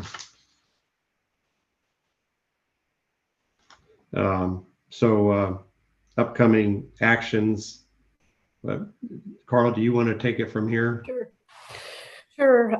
Thank you, Ernest. I would also add there's like 2 data points that really got my attention about our hydrology. One is we need to hit 4 inches in March to avoid having the driest January, February, and March on record. We think this storm right now is going to provide about 1 inch. So we've got 3 inches to go in the next 2 weeks to avoid that, you know, that pretty incredible stat. But we are planning for that stat to hold. So we would have what is effectively the driest January, February, and March on record in California. I would also say, you know, I was talking to our State Water Project folks just yesterday, and we were discussing how inflows in February may in fact be the peak for Oroville, which is something we've never seen. So that just really goes to show what's happening in the system. We typically, rely on kind of a slow accretion of inflows into the reservoirs all the way up through the summer. And I think this year it's entirely possible that our inflows will peak in the reservoir, will have already peaked in the reservoir. So that's driving a lot of our decisions in terms of these upcoming drought actions. So the department is adjusting the 15% allocation. We are adjusting downward to account for these challenges. I want to be really clear to note, that even with our 15% allocation, we were focused on meeting that through San Luis. So, to the extent that a reduction in state water project allocation affects Oroville, it's fairly minimal, simply because we were only proposing to meet a very small percentage of our contracts, and that was for sort of plumbing reasons that Oroville was involved there. But we are planning to submit a temporary urgency change petition, hopefully this Friday, that would cover April through June. We are in process of evaluating additional endangered species actions that can help support the species. We are, if you recall, we did not remove the drought barrier this year. We typically remove that in the October, November timeframe. We did not do that in anticipation of drought conditions. What we did do was we put a notch in it to help with fish passage, but we will be in a position to refill the notch in that barrier and put it to use again this year. We are encouraging additional urban conservation efforts by contractor agency. I did send a letter to all of our state water contractor general managers about 10 days ago. Once we got completed the March survey, we hadn't processed the numbers, but we knew that it's only trending downward. And so they have been on alert for the past 2 weeks about our drying conditions here. And then we are engaged in cooperative efforts with the Feather and Sacramento River settlement contractors to reduce their water needs for this year, to deal with really conserving water in storage, and ultimately being in as acceptable position as we can by September 30th. So a lot of work to do. Next slide, please. So we are a couple other things sort of around this set of decisions that are specific to the state and federal water projects, but we are continuing a collaborative approach. One of the ways in which we're doing that is this third bullet. We have been working with landowners in the Delta to voluntarily reduce their water use by changing crop patterns or fallowing lands. We have a lot to learn in that environment about what effective reduction in consumptive use looks like, given the geology and the variability. But that's a new program for this year. We are continuing to invest in longer term forecast improvements, sort of the old adage of, rebuilding the plane while you're flying it. That is the place we're in. Some of these longer term forecast improvements, I just want to note that they involve many partners, federal partners in particular, but they will also really necessitate scientific peer review. And that's part of what is, ultimately going to drive the 2, 3, 5-year schedule. But that's a way in which we will be able to not just collect better information, but also really understand the completeness of the hydrologic cycle and the effects of warming temperatures on that hydrologic cycle. And then, last but not least, Governor Newsom is ramping up the Save Our Water campaign. We have additional several $1 million to help promote that effort and work collectively with water agencies across California to get that work done.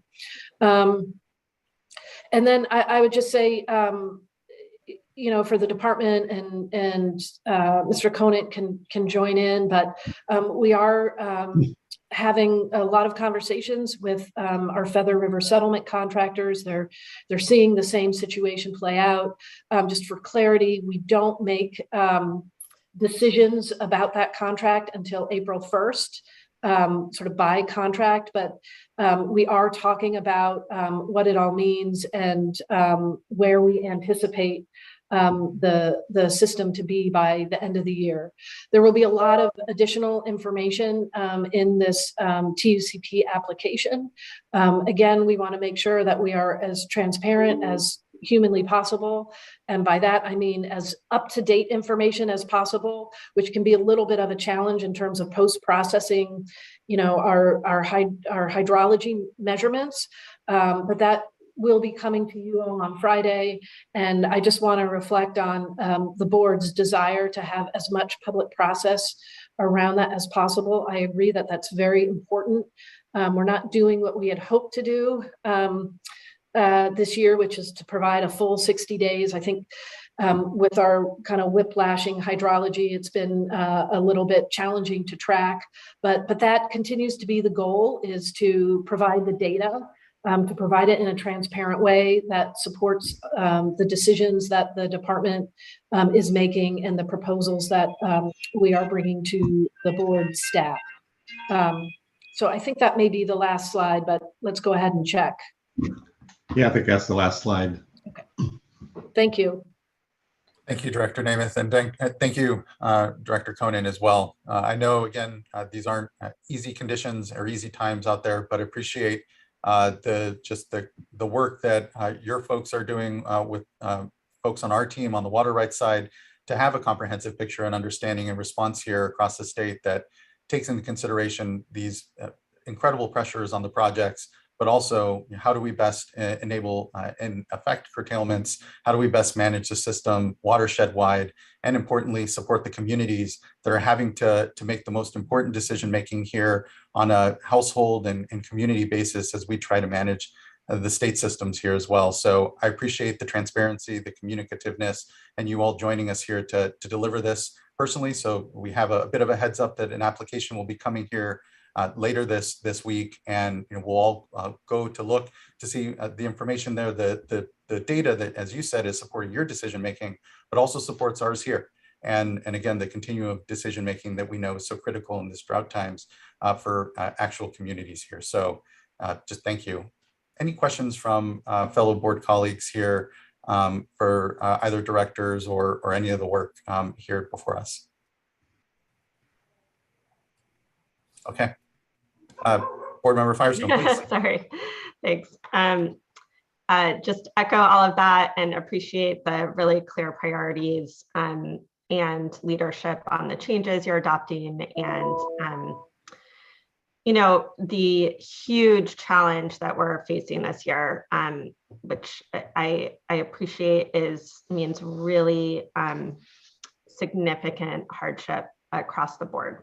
And one thing I'm curious about, and this may be something that you are discussing in other forums, or I think was touched on in our order on the last TUCP, was just how health and safety allocations are defined. And if that's I just don't know, is that in a formal codified policy, or is it something that continues to evolve as we are confronting this new reality of having to go that low?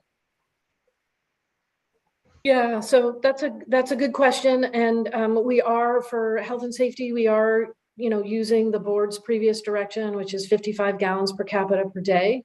We are, as things tighten, we are digging deeper to understand what alternative supplies certain agencies have. but right now we're looking at 55 gallons per capita per day as the direction. And but I would also just reflect that in and of itself is evolving and needs to evolve as Californians become more efficient in their water use.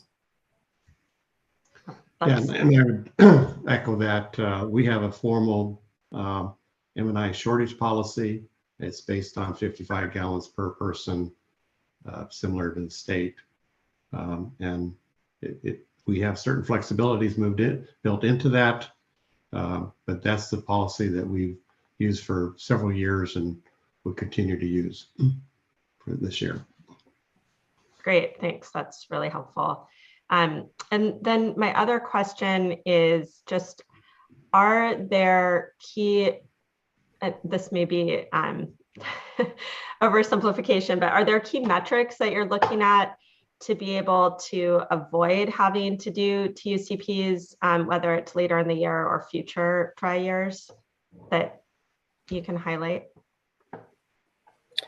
Yeah, I think that's a good question. And it is very much on the department's mind to, and honestly, I think if the last couple months had turned out differently, I mean, we were really focused on not needing one this year and making sure that people were conserving. That would help us, preserve carryover storage. And I would just, reflect Board Member Firestone. I think what we want to do is, it's sort of all hands on deck for this particular situation this year. But as soon as we get a moment to breathe, we typically do a, sort of what kind of worked and what worked less well. And so even within our own contractors, we're really looking at that, the human health and safety number, and just trying to make sure that we have good communication about how we come up with that as an example. We're looking at, carryover storage and, what happens in the fall sort of as an example. How can we, now that we've had a few runs at this and we know there's going to be more of it, obviously there's, other infrastructure investments that we would want to make over time to make the system work better and more broadly. And key to that is making sure that we can maybe lay off the system in dry years, but really needing to make sure that we're capturing water in the plentiful times, because that helps just, alleviate pressure on the system. So, you'll see in some of our assistance programs, not just for our small communities, but for the bigger urban, we have an urban and multi-benefit, project list. That part of what we're looking to do is invest in things that can, again, help us relieve pressure in these moments when the real limitations of what the state and federal water projects can do just become, so stark. But I hear you, and that is an active discussion, maybe when we have just a little bit more brain space than we do in this particular moment, but you're very on point. Thank you, Director, and thank you, Board Member, for the good questions. And again, I want to note the good collaboration that is going on, even on understanding the vulnerability of systems that are dependent on M&I from either the CVP or the State Water Project. And we know the great dependence on the State Water Project there. So really appreciate the work that Director Namath and her folks are working with the Division of Drinking Water and just understanding the vulnerabilities coming into this summer. That's really what the mode we're in, as the director said, responding to the immediate conditions. But appreciate, Board Member, we do need to be thinking at the same time about the longer term. And I think there are gleams and glimpses there of ways that we can continue to improve the way our decision making unfolds, both at the projects, but here at the boards, and importantly, how that benefits local managers, local communities who are having to plan and understand what to anticipate for this summer. So thank you both. Anything further from board members, comments or questions here for the directors?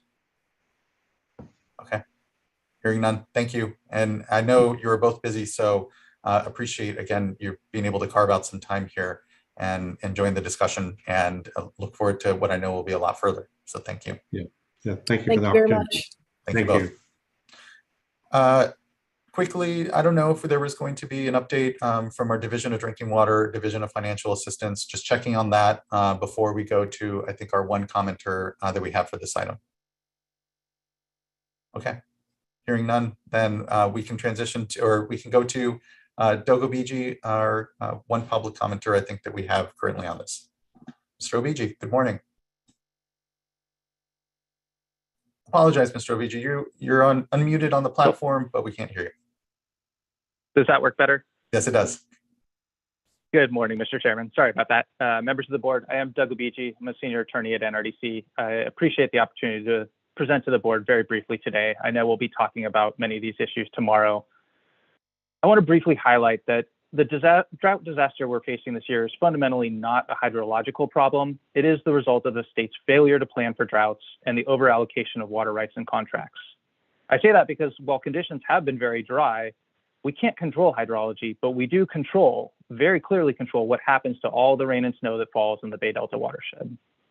As you know, the governor's water resilience portfolio calls for the state to be able to protect fish and wildlife during a 6-year drought. That's recommendation 26.3. But the past few years have demonstrated that we can't even manage 2 years of drought without waiving water quality objectives in the Delta and causing massive mortality of salmon. Instead, DWR and Reclamation are continuing this pattern in practice of violating water quality objectives in every critically dry year, even as they deliver more water to their contractors than those contractors would be entitled to under their claims of right.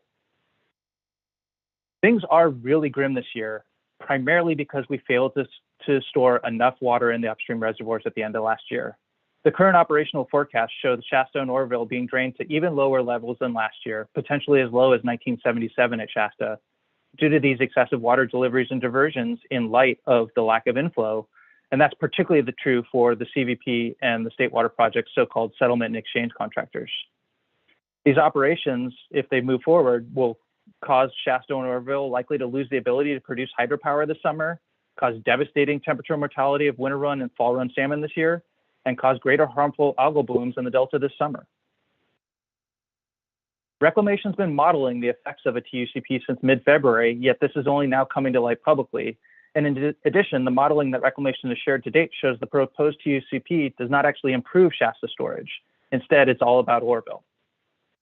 I want to encourage the board to provide as much public notice for comments on the TUCP, even if it's after the fact, and to require DWR and Reclamation to provide detailed information about whether and how they are reducing water allocations to all their contractors, including the settlement exchange contractors, while they propose to waive or weaken environmental protectors. As the chair noted earlier, rights come with responsibilities. The CVP and the State Water Project have the responsibility to protect the public, water quality in the Delta, and the environment as conditions on their water rights, because the fish and the public don't have water rights. The only thing we have is the conditions on those water rights that the projects have the responsibility to implement. But all too often, as we see again this year, DWR and Reclamation are asking the board to waive their responsibilities while seeking to maintain the benefits of their rights. That is fundamentally unfair. I want to strongly urge the board to plan for next year to also be critically dry and to prevent Shasta and upstream reservoirs from being drained to the extremely low levels at the end of the year that are shown in Reclamation's proposed modeling. For instance, allowing water transfers after September that reduce Shasta storage is a fundamentally failed strategy and just puts us back in the same hole that we started this year with. It's critically important to rebuild storage going into next year in order to avoid repeating this disaster again next year. We will discuss this more at the workshop tomorrow, but it's clear that the state is woefully unprepared for this drought, and conditions are far worse than the state and federal agencies have let on. And I want to encourage the board to take leadership to wrestle this issue, because it's going to look really bad. And if we don't get a handle on this, next year could be even worse. Praying for rain is not a strategy. Thank you. Thank you, Mr. Obiji. Appreciate your time this morning in addressing the board. Thank you. Anything further from fellow board colleagues on this item? Discussion, questions? Okay, seeing none, then we can conclude the hydro update and drought update, and appreciate everyone's, again, time and efforts. And again, Mr. Ekdahl for doing the deep dive on the data side of things. It's much appreciated. Let's go ahead and take a 10-minute break, come back at 11:10, and we'll continue on with item number 3. Thanks everyone for the good morning so far. We'll see you soon here. Thank you.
All right, everyone, it's 11:10. I think we can begin to gather back.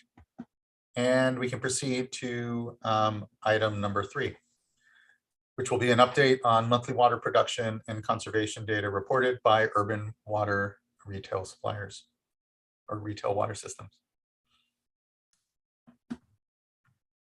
All Ms. right. Rodero, good to see you. Good morning. I don't believe we can actually hear you, but you are unmuted. I can hear just can hear. fine. Oh, I Sarah. apologize. It's my fault. I have my wrong headset in. I apologize for that. Ms. Rodero, I can hear you now. You Usually it's me, so Yeah, that was me that time. That's sitting around here. Okay.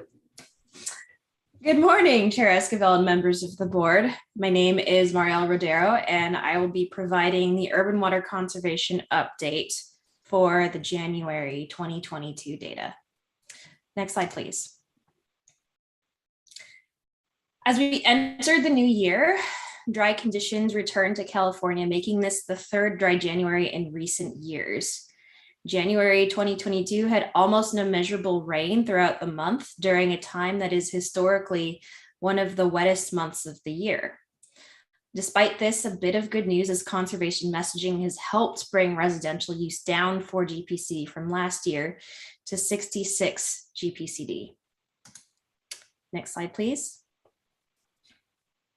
Ms. Rodero, I apologize. Can you completely state what GPCD is there? Oh, yes. Yeah, it was 66 GPCD for January 2022. And just to make clear, it's gallons per person per day, right? Yes. Yep. Sorry. Jargon. I know. I am in academia. I should know better. All right. Although we've entered a new year in terms of data reports, please note that the governor's executive order defines 2020 as the reference year for savings calculations. So therefore, January 2022 savings were calculated with respect to January 2020. And this will continue to be the case. This makes sense because 2020 is the most recent year where we start to see signs of continuously hot and dry conditions statewide, with 2020 experiencing also some of the continually highest maximum temperatures since the last drought. These conditions carried forward into 2021, which is when data collections for the savings calculations began. Next slide, please.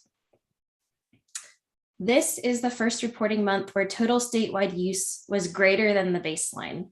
January 2022 resulted in 2.6% more water consumption relative to 2020, bringing the July to January cumulative savings to 6.4% statewide.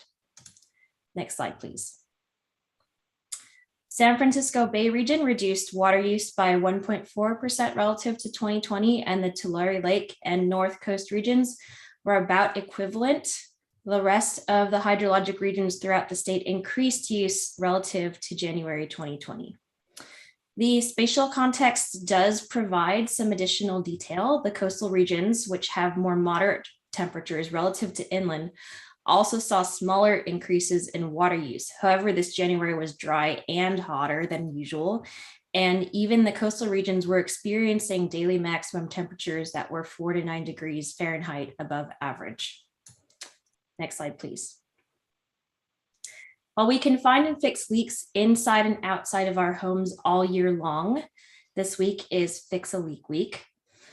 So here's an annual reminder to check household plumbing fixtures and irrigation systems for leaks.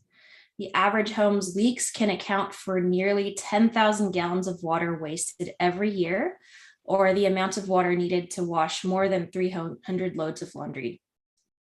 10% of homes have leaks that waste 50 gallons or more per day.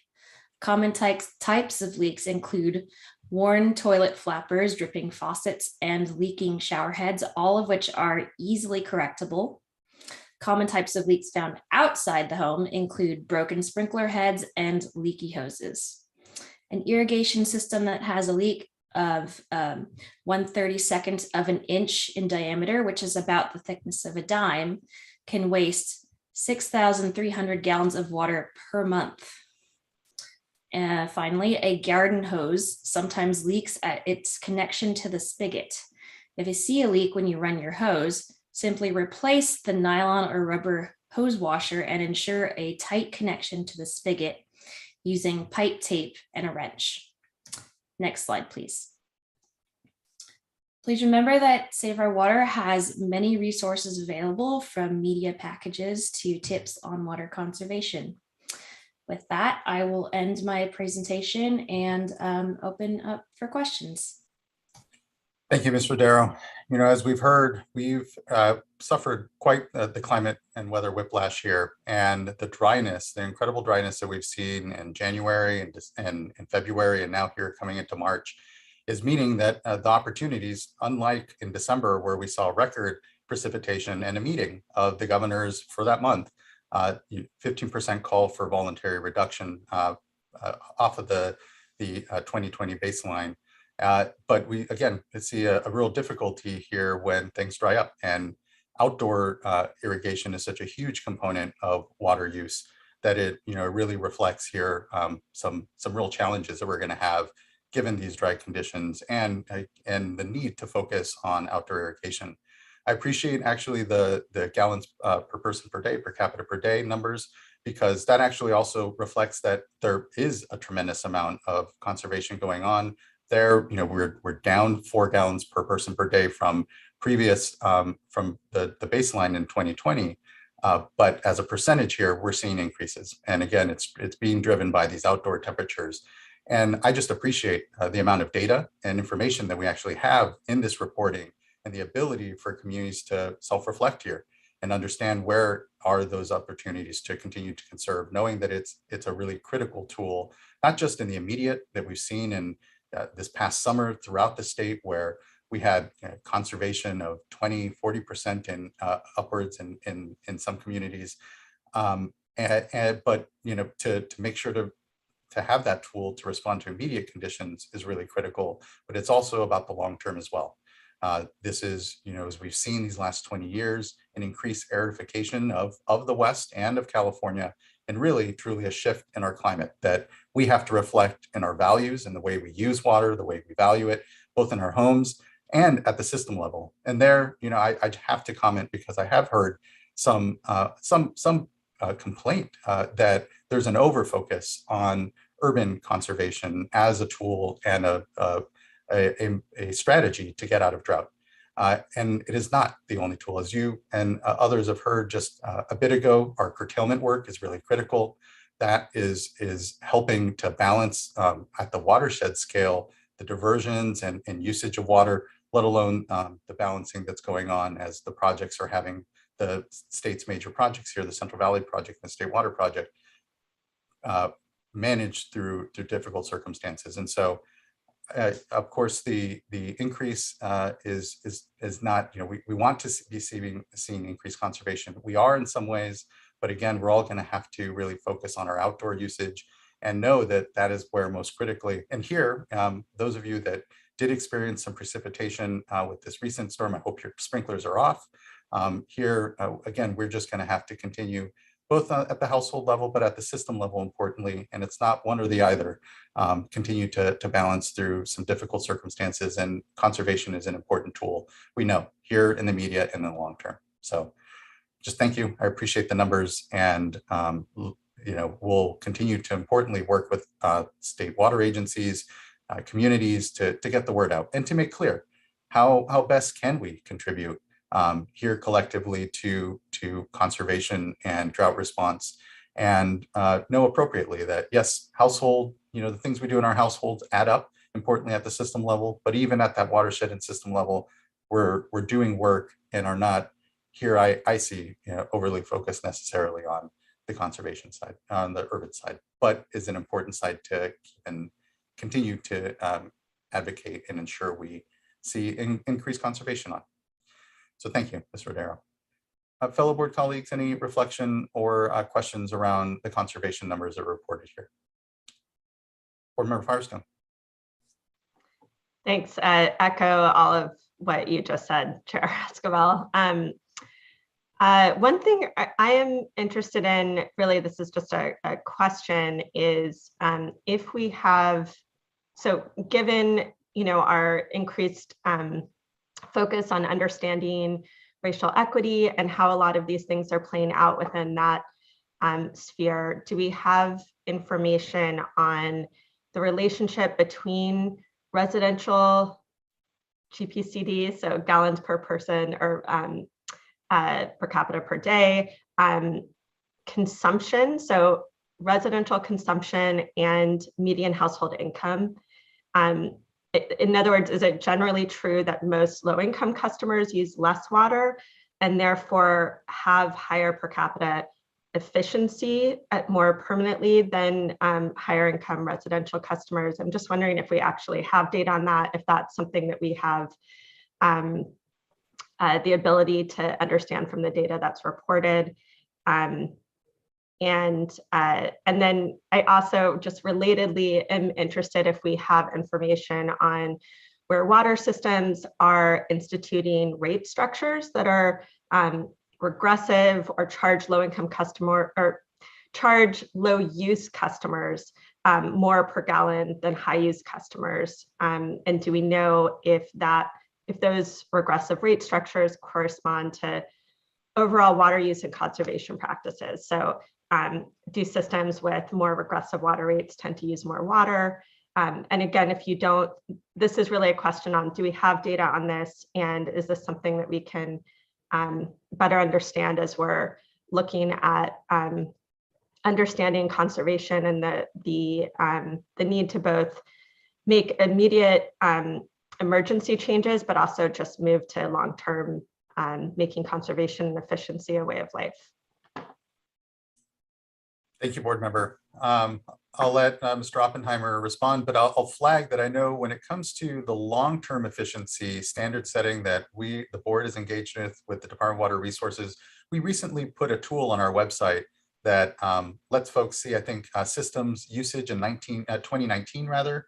So not this updated, conservation data we have now, but is a reflection of where systems are generally in their conservation. And there on our tool is an overlay of the CalEnviro screen, which has some of that data. I don't know if it's broken down by, further by that water system sort of boundary, but at least on that sort of side of things, you can kind of generally see systems that maybe, serve different sorts of communities and what aggregately their water usage might be. But Mr. Oppenheimer? Well, I'll invite anyone on the conservation team if they want to expand, but basically what I think I'd say, really good questions, board member Firestone. I don't know is the answer. I have heard that, residential water use and income are correlated. And as you said, with higher incomes, you tend to see higher water use. And it seems, it just makes sense, thinking about, homes and sizes of lawns and properties and things like that. And I'm sure there's been studies and data that have been done to actually prove that point. I'm not familiar with them at my fingertips. It also seems like it would be something that we could look into a bit. I'm just thinking like, correlating like census tract income with water use. It's just the water use information we get is at the service area level for the large urban water suppliers. So it might be a little bit hard to untangle it, although we may be able to make some assumptions. I think probably a better approach is to look at what existing research has been done. And maybe next time we report back, we could summarize some of the findings or what we find or don't find on the income issue. On the rate issue, also sort of same response. I think we need to look into it a little bit more. Again, there may be somebody within the conservation team who wants to jump in and provide a more expanded answer and is more familiar with the studies and the data that have already been completed. Thank you, Ms. Ely. Would like to. Good morning. Chair Escobar and members of the board. Thank you for the question. It's very timely, actually. The Alliance for Water Efficiency just published in January a really excellent report looking at an assessment of water affordability and conservation potential within the city of Long Beach. And, they have identified a very, strong relationship between with income and water consumption, showing that as, income increases, so do rates of GPCD. And there are other studies that have looked into this as well, but I had just happened to finish reading this report earlier this week. It's a really good one. And we, I believe, could look into your questions using data that we have from the electronic annual report. as well as lot size information and, service area data. So I think this is a question that we could look into and would welcome the opportunity to do so. So what I'd suggest is that at the next conservation update, we provide you with a summary of sort of what we've found and what the existing research shows, including the study that Ms. Ely just referenced, other studies, and then I don't know by a month if we can actually do an independent data analysis, but we'll update you as to what's possible. Thanks so much. Thank you for the good question, board member. And I think it will help. I hear sometimes a number of folks that have made permanent adjustments since the last drought, and the calls to conserve for some of those households and folks is difficult, and especially those that are already low water usage. So I think continuing to be able to work off of the idea of budgets here, the number of gallons your household use, appropriate for the size of your family, the lawn size that you may have, all of it adds up to then water systems better living within budgets as well. And we know those budgets become very constrained and require mandatory actions when we're in times of drought and shortage like this. But for the long term, as we've said, it's really important that we continue to understand best how we can contribute here personally, but also at the system levels to the resilience of our system. So, and understanding who best to be targeting and who are the water wasters, if you will, within our space can help us make sure we're actually achieving these goals and not overburdening communities that maybe are already burdened by things. So I appreciate that, the line of questioning and the work there, board member. Thank you. Board member Morgan. Hi, good morning. Thank you, Chair. I was just wondering, maybe for a future update, if we could perhaps maybe add a slide that highlights some of the funding that the Water Board has for water resiliency. I know many of the agencies out there are aware of our funding, but perhaps there are some that are listening that are not. The other thing that I was thinking about was also perhaps the funding that also DWR has for resiliency. And I believe they also have some more targeted funding that goes to help with conservation. Chair, as you're talking about the outdoor water use, as we're again in an extreme a drought, this historical moment that we're in here. The other thing, I believe on our website, I don't believe it is actually our website. It's the website where there's the weekly drought updates. There is, I believe, a list of the water systems that have what they're doing for conservation, what they're called for. If they're asking for 15% or 20%, there's a list of agencies. I was wondering if perhaps there could be compiled a list of what agencies are offering as far as maybe like their rebates, such as, the city of X is offering a rebate for, yard conversions or something to help consumers understand what is available that is out there. As we are, looking forward to not only, as individuals looking to make changes to our home, our landscapes, but just that bigger picture of what is available to us as we're looking for that and the assistance that is available that's out there. So just things I'm just wondering if it wouldn't be too heavy of a lift to start to compile, or maybe there's others that have already compiled this information and where we can put a link to that information. Just something to look for the future.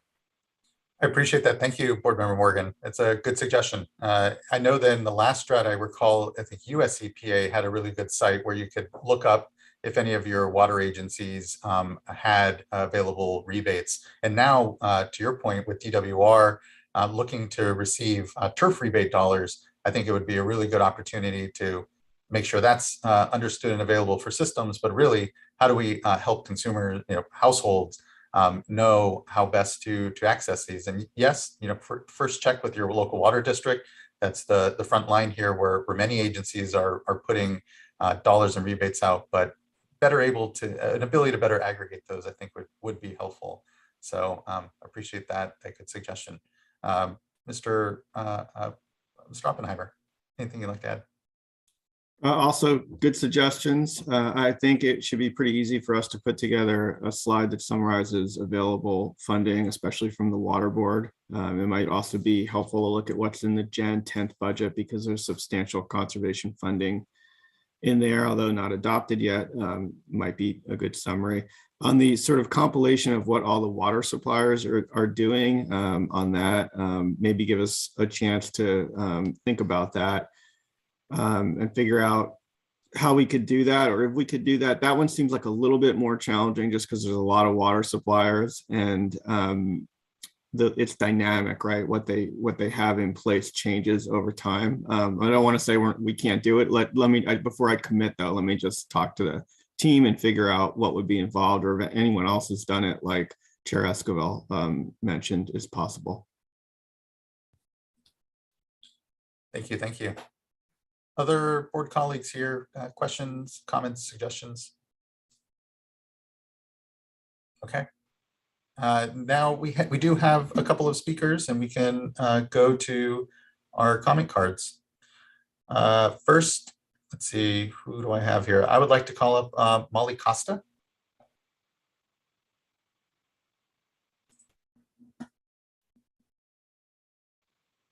And I can wait for my scroll because she may not be on the platform. She is not on the platform. Okay. That is correct. Yeah, then I'll call up Ryan Ojakian, and then followed by Elizabeth Lovestead. Hi, can you hear me? Yes. We can. Good morning. Great. Good morning. Good to see you, Chair Esquivel, and board members. I think what I would like to do really is echo the comments that you made, Chair Esquivel, at the top. The way that we're thinking about our challenges are twofold, that there are actions that individuals can take, and that's through individual conservation. We really need that engagement from all of our constituents, and we are here to help. One thing, building off the conversation that we just had, in the Sacramento region, there is a place to go and find what rebates are available to you, even if you're not aware of who your water supplier is. So I got to put this plug in, bewatersmart.info. That maybe can accelerate some of that work if that's going to occur. But for the 20 water suppliers in the greater Sacramento area, you can be sure that you can find what rebates are available to you there. We are here to help. I don't think I even said my name, by the way. I'm Ryan Ojakian with the Regional Water Authority, just for the record. We're in the greater Sacramento area.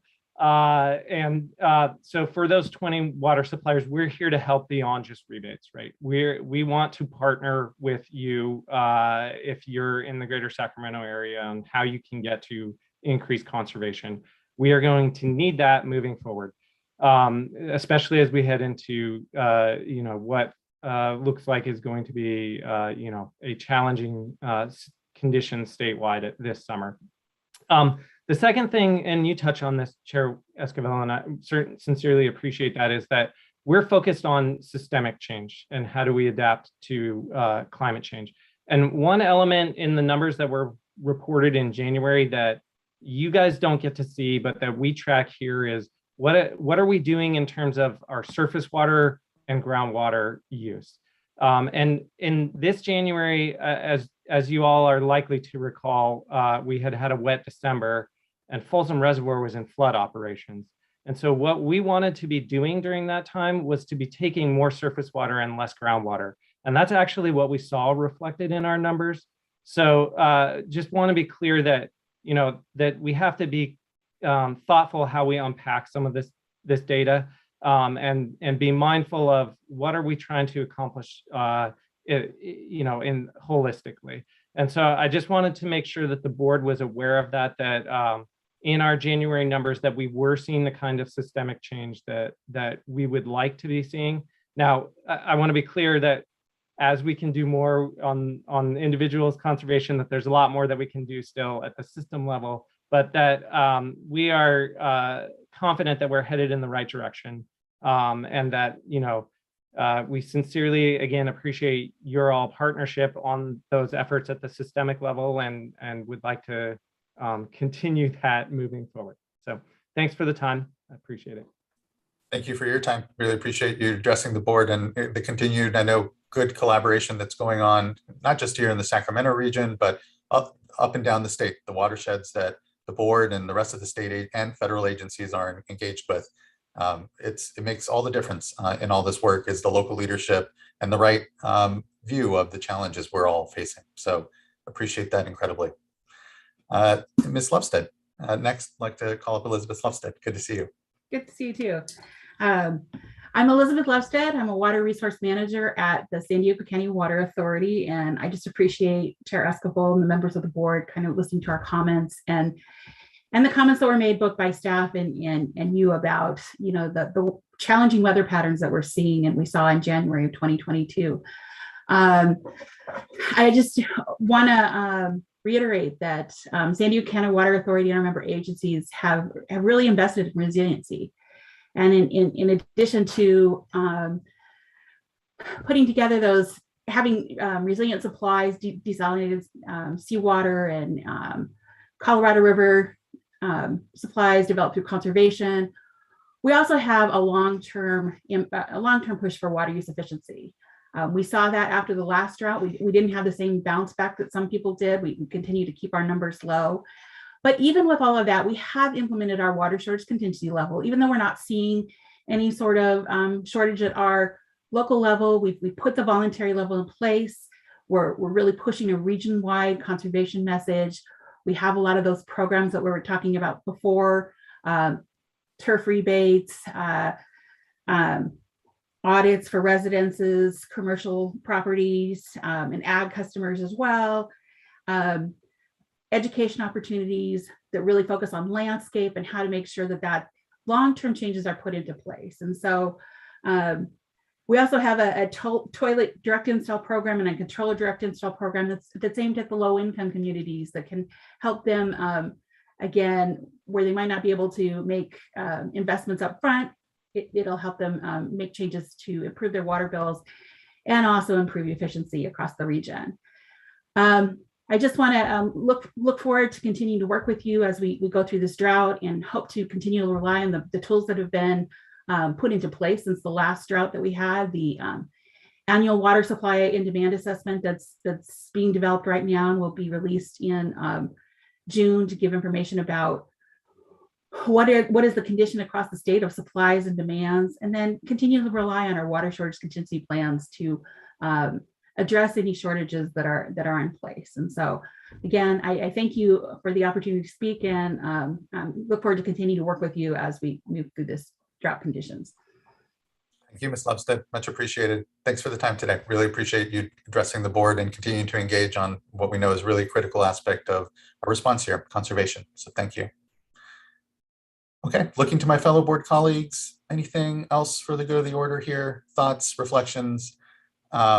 Just again, thanks everyone for the great work done. And that concludes item number 3.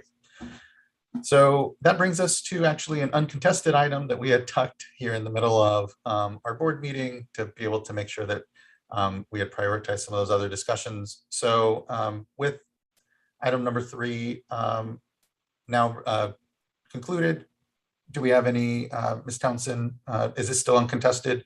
And board members, any comments and or otherwise would entertain a motion? I'll make a motion to adopt item number 4. Thank you, board member. I'll second. Thank you. And as we go, Ms. Townsend, to the roll call vote, just thanks to the staff on this item, the fact that it's uncontested and we can quickly adopt it doesn't lessen what has been, I know, a lot of good work on it. So thank you. And Ms. Townsend, can you call a roll call vote? Certainly.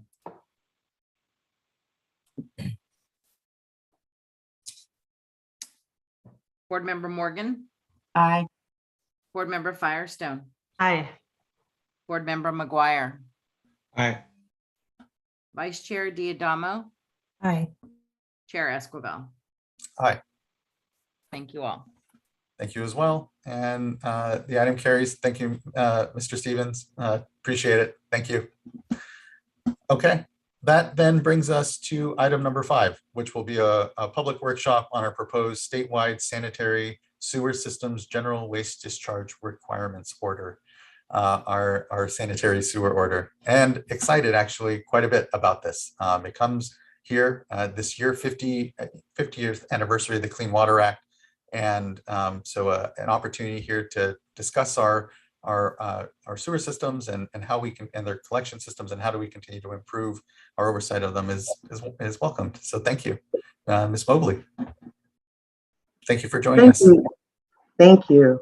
Thank you, Chair Esquivel. And good morning, members of the board. My name is Walter Mobley, and I am a water resource control engineer in the Division of Water Quality's MPDS Wastewater Unit. In the following slides, I will go over the proposed statewide sanitary sewer systems general order that was issued for public comments on January 31st of this year. Next slide, please. I'd like to begin by introducing our program staff that have worked closely to develop the proposed general order. Today we have SWRCB, the statewide MPDS wastewater program manager. In future slides, Afruz will detail the major changes from the existing 2006 order. I'd like to give a special acknowledgement to Diana Messina, the surface water permitting manager, and my colleague, Steve Chung, a water resource control engineer supporting the proposed order development. In the upcoming slides, I will provide background information on the proposed order development process. Next slide, please. To give some context and history, in 2006, the State Water Board adopted the first statewide sanitary sewer systems general order for consistent regulation of publicly owned systems through spill prohibitions and local system management requirements. There are approximately 1,100 public systems currently enrolled under the existing order. For the past 9 years, enrollees have been required to follow the amended monitoring and reporting program as approved by the State Water Board Executive Director at the time. Next slide, please.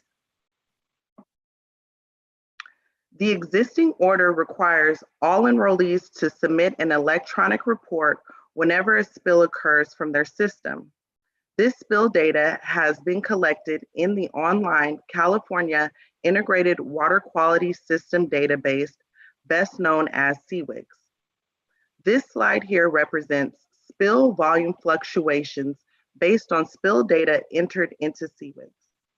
What we can visually see and quantify in this graph is that since the adoption of the existing order, there has been a decrease in the total number of reported spills, represented in the graph by the blue line. And although the total spill volume fluctuates, as shown by the green line, there are still years where high volumes of sewage are leaving the collection systems. For example, if we look at 2017, the total spill volume of sewage reported reached as high as 10 million gallons. And most recently, last year in 2021, enrollees reported approximately a total of 5 million gallons of sewage spills. We acknowledge that all collection systems have small spills from time to time. And as I previously stated, the number and volume of spills on this slide are what is reported by the enrollees. Through analyzing consecutive no-spill reporting data from numerous enrollees, staff has concluded that not all spills are reported. Next slide, please. This slide illustrates the annual number of spills based on enrollee reported spill data and highlights the difference between the total number of spills and the spills to surface waters. What this slide represents is how important it is to capture every spill occurring due to the public health and water quality impacts of raw sewage in the environment. Regardless of if a spill makes it to a surface water or not, the spill may cause a nuisance or simply remain in the environment for potential future discharge. When a spill does reach surface waters, 100% of the volume of sewage cannot be feasibly cleaned up in the environment. Additionally, staff has also heard from operators that they have restraints from cleaning up sewage due to no local coordination with storm drain agencies during a spill event. Thus, at times, sewage is left to flow through the storm drains without being stopped and/or cleaned up. The proposed order addresses sewage that leaves the sanitary sewer system but is not cleaned up, and enhances the certification and enforcement of spill reporting to allow water board staff to pursue enforcement on agencies that fail to report a spill and the agencies reporting false reporting. Next slide, please. On this slide, I'll briefly go over our program's development process for proposed order reissuance. We began our discussions with internal staff and interested parties back in 2018. In April and May of 2019, staff conducted 5 outreach workshops throughout the state. From the preliminary feedback, staff developed an informal draft order and issued it in February of 2021 for informal feedback through public workshops and focus meetings. We took all informal feedback very seriously. On January 31st of this year, the State Water Board issued the proposed order for public comment period. Water Board staff held 2 staff public workshops this past February to clarify the proposed order requirements and to respond to interested parties' questions about the proposed order before public comments due date at noon on April 8th of this year. Today, we are here to present to the board the changes made to the existing order and answer your questions. Our next steps in the development process will be to respond to public comments and develop a final draft order. Because this order reissuance is a State Water Board 2022 priority project, it is our goal to present the final draft to the board for consideration of adoption this year. Staff proposes the reissued order's effective date is 120 days after adoption. Next slide, please. There is a reason that the existing order reissuance is a State Water Board 2022 priority project. The entire order has not been reissued in its 16-year existence. Staff has determined a need for the waste discharge requirements and compliance expectations to be updated per current State Water Board resolutions and enforcement needs. In addition, reissuing the general order will address climate change impacts and system resilience. Staff has placed focus on developing the proposed order to address enrolled agencies' cost of compliance as well. To mimic other water board orders, staff saw a need to update the electronic reporting requirements in CWICS, allowing our regional board and Office of Enforcement staff a better opportunity to prioritize water board inspections and enforcement actions. Next slide, please. Staff proposes the general order continue as waste discharge requirements. State waste discharge requirements is a general order issued by the State Water Board under the authority granted by the Water Code. These waste discharge requirements are not a permit to discharge. These waste discharge requirements are an order prohibiting discharge of sewage. During our informal discussions with interested parties, staff heard that the existing general order should be reissued as an NPDES permit. However, we are proposing that this order continues as waste discharge requirements. The proposed waste discharge requirements places a clarified focus on protection of surface waters and groundwater. We've heard some concerns about third-party lawsuits. It is important to note that an enrolled system's non-compliance with waste discharge requirements is not subject to third-party lawsuits unless it is a Clean Water Act violation. Next slide, please. Before I pass this presentation on to Afrouz, I would like to acknowledge our collaboration both internally and externally during the development of this proposed order. Throughout the entire development process of this proposed order, staff has been fortunate to collaborate with all 9 regional water boards and the Office of Enforcement. Next slide, please. Staff has been fortunate throughout this development process to hold meetings and collaborate closely with interested party representatives from the following organizations: the California Native American Heritage Commission. We also met with the California Association of Sanitation Agencies and their partners, which include the Bay Area Clean Water Agencies, the Central Valley Clean Water Association, and the Southern California Alliance of Publicly Owned Treatment Works. We also met with the California Coast Keepers Alliance and the California Water Environmental Association, the United States Environmental Protection Agency, and the University of California representatives. This concludes my presentation. Next slide, please. Without further ado, I'm happy to introduce SWRCB, who will now give an overview of major changes from the existing 2006 order. Thank you. Thank you, Ms. Mobley. Thank you, Walter. Good morning, Chair Escobar and members of the board. My name is Afrouz Farsi-Madan. I'm the statewide NPDES Wastewater Program Manager. Today, I will provide an overview of the major changes in the proposed order compared to the existing order. Next slide, please. The 2006 General Order is a 20-page order in numbered paragraph format, not organized in distinct sections. The 2006 monitoring and reporting requirements were amended in another separate 2013 order. The proposed order has an updated format consistent with newer Water Board orders and includes organized sections and attachments. It facilitates reference to specific requirements and supports consistent enforcement. Next slide, please. Now I'm going to explain the proposed orders process regarding the continuation of regulatory coverage for existing enrollees and the application requirements for new applicants. Next slide, please. Existing order enrollees may continue regulatory coverage through electronic certification in CVEX.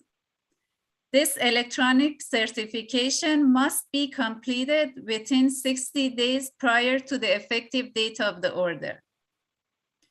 If an existing enrollee does not certify the continuation of existing regulatory coverage in CVEX by the effective date of the order, the enrollee is considered a new applicant and must submit a new complete application package.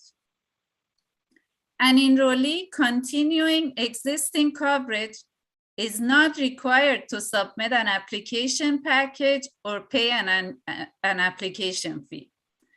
The annual fee due date for existing enrollees remain the same as the previous order.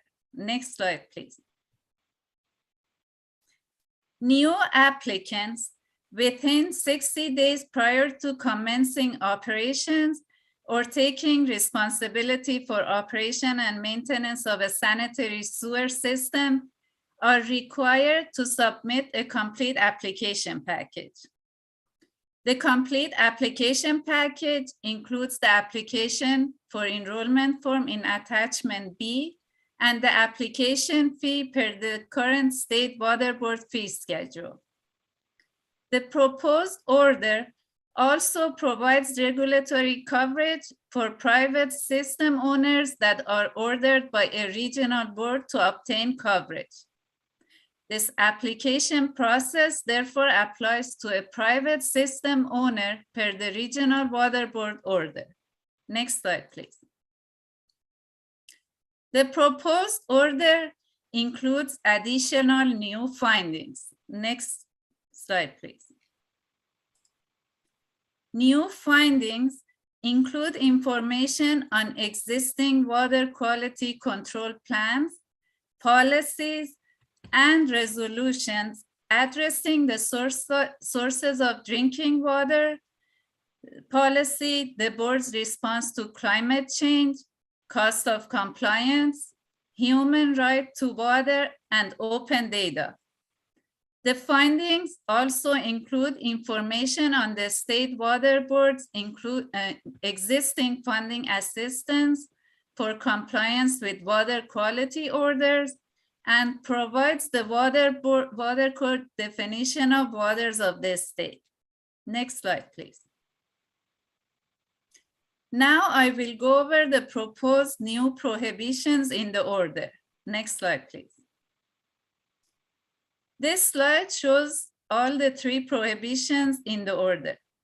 The orange font text shows the proposed changes made to the 2006 General Order. Prohibition 4.1 is a new prohibition that reads, any discharge from a sanitary sewer system that has the potential to discharge to waters of the state is prohibited unless it is promptly cleaned up and reported. This addresses the graph that Walter showed earlier, showing the amount of sewage released into the environment, but it's not reaching a surface water. Prohibitions 4.2 and 4.3 are similar to the existing order, with the exception that the proposed order expands the prohibition to waters of the state. This includes groundwater, not solely surface waters. The board's priority to protect drinking water sources are reflected in these prohibitions. Next slide, please. Let's now have an overview of the proposed specifications and provisions. Next slide, please. The proposed order has separate sections for specifications and provisions. The specifications are specific requirements on the enrollee to comply with this order. The provisions explain existing regulations and policies and additional procedures to implement and enforce the order. The attachments include detailed information defining the terms and how to comply with the specifications. The attachments are an enforceable part of the order. Next slide, please. The first column on this slide shows the proposed order's added emphasis on the implementation of the sewer system management plan, system resilience, and proactive operation and maintenance. The second column shows the newest specifications in the proposed order, which are the requirement for a certified operator or a professional engineer to certify the sewer system management plan updates.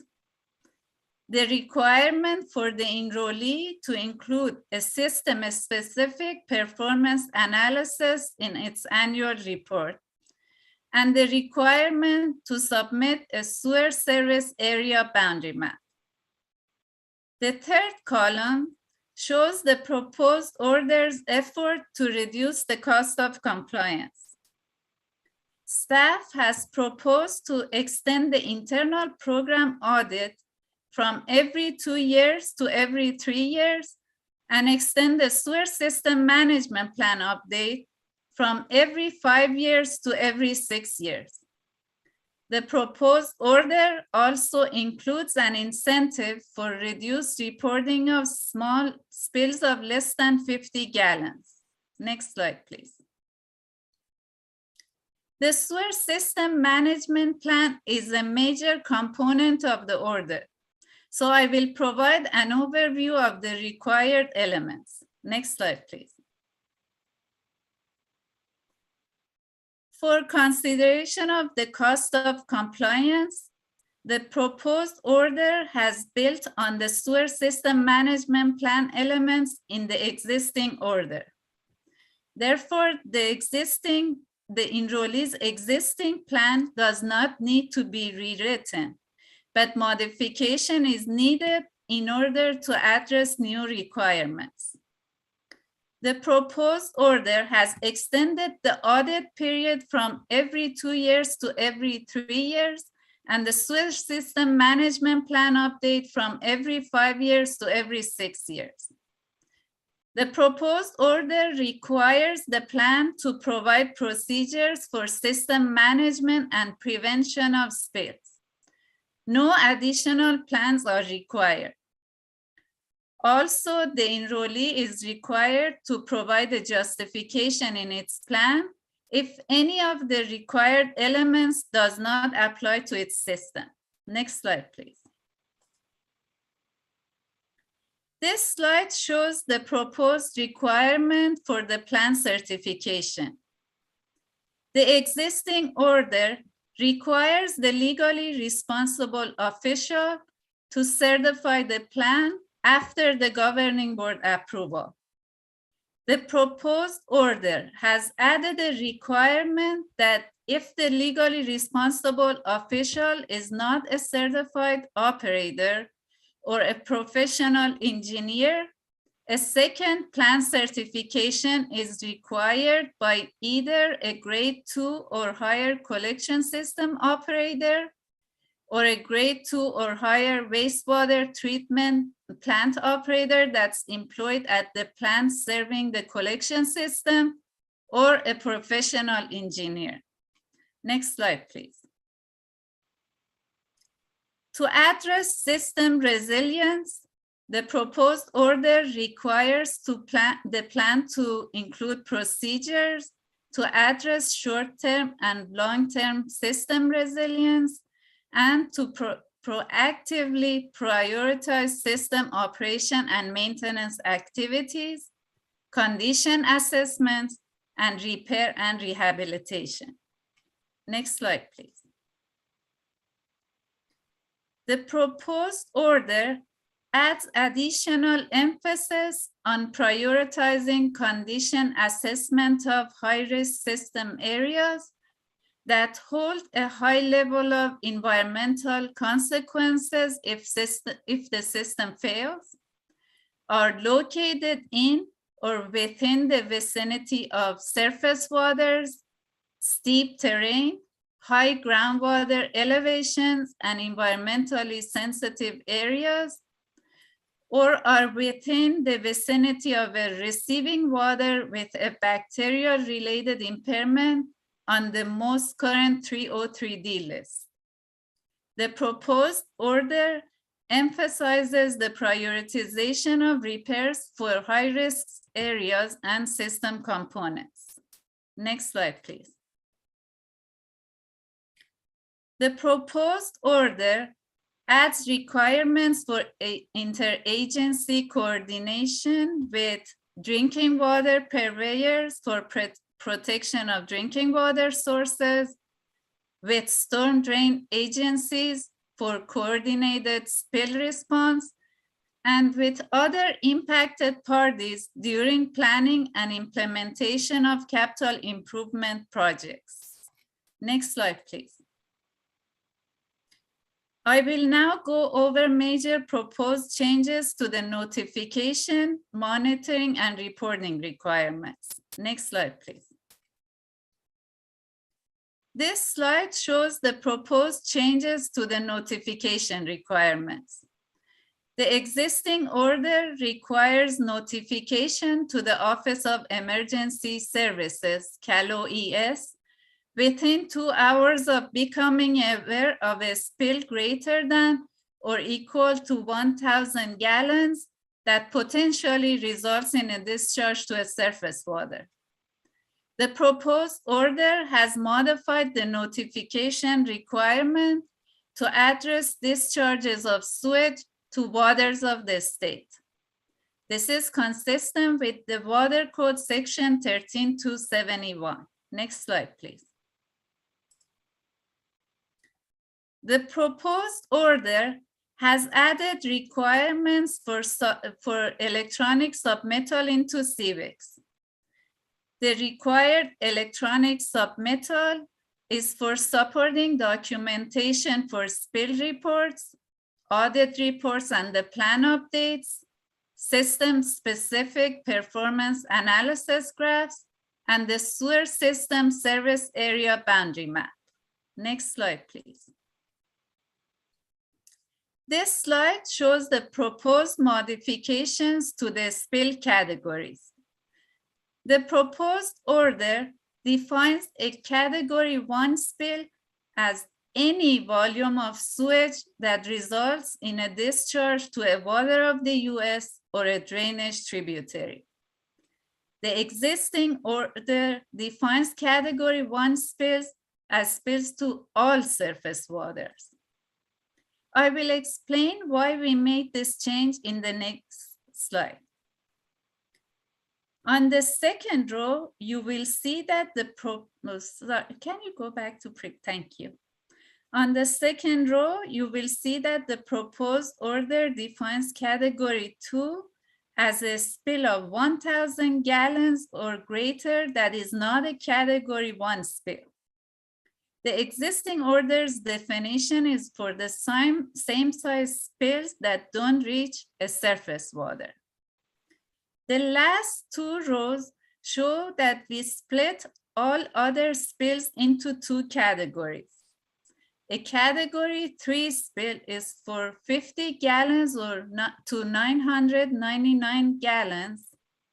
A Category 4 spill was added solely for the reduced reporting incentive, which I will go over in the future slide. Next slide, please.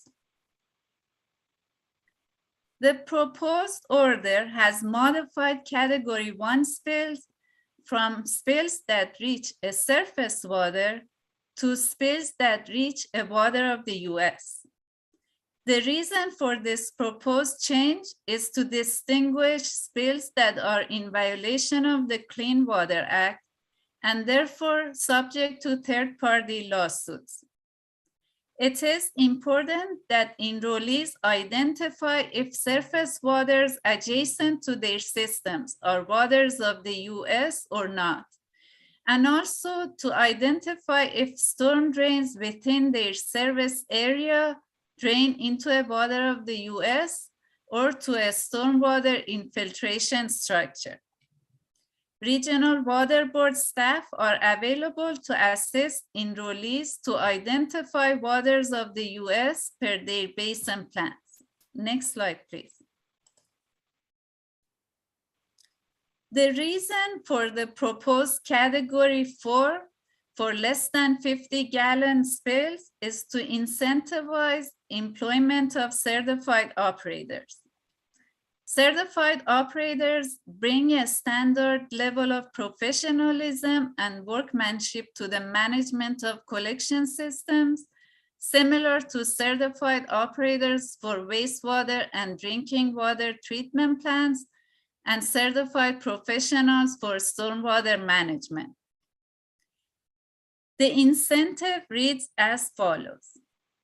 An enrollee may qualify for record keeping instead of reporting if the enrollee certifies that at least 50% of the system's operation and maintenance staff are certified operators, and for 5 consecutive years, the system had less than 2 spills per 100 miles of system per year. Total volume of each individual spill did not exceed 1,000 gallons, and spills did not discharge to a water of the US. Staff knows that this incentive as proposed has flaws. We maintain this language in the proposed order to purposely hear other ideas for this incentive.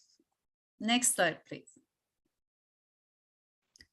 The existing order includes requirements for receiving water visual observations for spills that reach a surface water. The proposed order requires visual observations to include photographs and GPS coordinates, and also requires receiving water's field sampling for pH, turbidity, temperature, and dissolved oxygen. We are receiving comments on these sampling requirements, and we are prepared to address them in the final draft. Next slide, please. For spills of 50,000 gallons or greater to a surface water, the existing order requires receiving water sampling within 48 hours of knowledge of the spill. The proposed order has reduced the receiving water monitoring timeframe to 12 hours due to the urgency of raw sewage in flowing water. In addition, the proposed order requires 3 receiving water samples per day during an ongoing spill. The samples must be analyzed by an ELAP accredited lab. Next slide, please. The proposed order renames the previously called Collection System Questionnaire to the annual report. The reason for this is to be consistent with other water boards' waste discharge requirements. The proposed annual report must include a system-specific 10-year performance analysis graph that is generated from CWEX data. Next slide, please. Now on to the proposed requirement to submit an electronic service area boundary map. Next slide, please. The proposed order requires enrollees to submit an electronic map of their service area for the water boards to identify areas not served by sewer systems for future regulations and to address regulations that affect both drinking water agencies and wastewater agencies, and also to implement the Senate Bill 1215, the Wastewater Consolidation Program.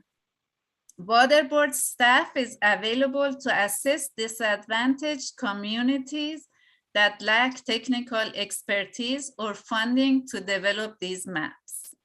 Next slide, please. If this order is adopted as proposed, staff proposes the effective date of the order to be 120 days after the adoption date. This time is needed for staff to modify CWEX to accommodate new requirements and for existing enrollees to certify continuation of coverage in CWEX. Next slide, please. The next steps include the end of the public comment period on April 8th. Then we will respond to comments and issue the final draft order. Staff plans to present the final draft for board consideration of adoption in 2022. Next slide, please. This concludes my presentation. Our team is here to answer questions and provide clarifications throughout this workshop. I would like to remind everyone again that the due date for written public comments is noon on April 8th. We have provided links to our program website where people can find the proposed order and other corresponding information. Thank you. Thank you so much, Ms. Farsimadan, and thank you for your entire team's good work on this. I really appreciate, again, just the thought that's been given to this, the fact that we've updated its structure to make it more clear, and here done some important policy adjustments as well. Appreciate just the good work that's gone into all of it, truly. I know we have a number of commenters. I'm trying to balance out here when we should best take our lunch. We have about 12 or so commenters. We could, and here want to provide space for any questions or further comment from board members, but we could try to take those all in block and then have a late lunch, probably sometime. It'd be optimistic if I said 1, but it might be a little bit past that. Let's try to carry on a conversation here and just keep going through. If it looks like we're going to be well past 1. We'll pause, take a break, and have lunch. But I'll go ahead and say here, we'll try to keep moving through the item. So thank you, everyone, for I know some hunger that may be developing, and please do snack while we're here. Board members, any questions around the general order or the waste discharge order as proposed currently, and or thoughts? Yeah, I have a couple questions. Yes. First, let me just say that this has been a really great example of a really extensive outreach and collaboration process from staff. I've heard nothing but good feedback in terms of the workshops that have been held, the stakeholder engagement meetings, the administrative draft, the public comment period here. And I think it's just really serves as a model and emphasis for the types of transparent dialogues that we can have, and hopefully, the outcomes that come from that, which is ultimately a better and updated permit, which is what we're all looking for here. And so, with that, I just have a couple, well, I won't call them nitpicky, but there are my questions. So sometimes they get in that area. So the first goes to, you spent quite a bit of time talking about the changes in categories from, reporting spills to surface waters versus now waters of the state versus waters of the United States, and changing those categories. And I understand, I think the rationale why you would do that, but at the same time, it, as you know, the waters of the US definition and such is in a bit of flux still, and is a little bit undefined. So we are putting quite a bit, I think, on the dischargers here and sorting through that. And so I appreciate that you're available to help walk them through that issue, but I was just, wondering, is it reasonable to expect that? And did you think maybe is this the best approach? So could you just walk me through a little bit more of that rationale and your thinking as to this change? Absolutely. Afruz, I'm going to start this one. And good afternoon, board. This is Diana Messina. I'm with the Division of Water Quality. Yes, we do understand the fluctuation of the water in the United States. We've had continued conversation with CASA on this. Here's my perspective as we look at all our permits.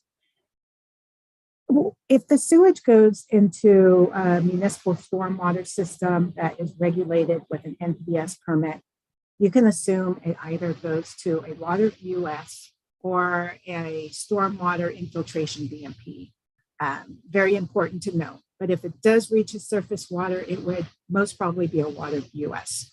On the enforcement side, we believe it would be easier for the regional boards to categorize, any future ACLs they have to do on unpermitted discharges to water US if it was all in one category.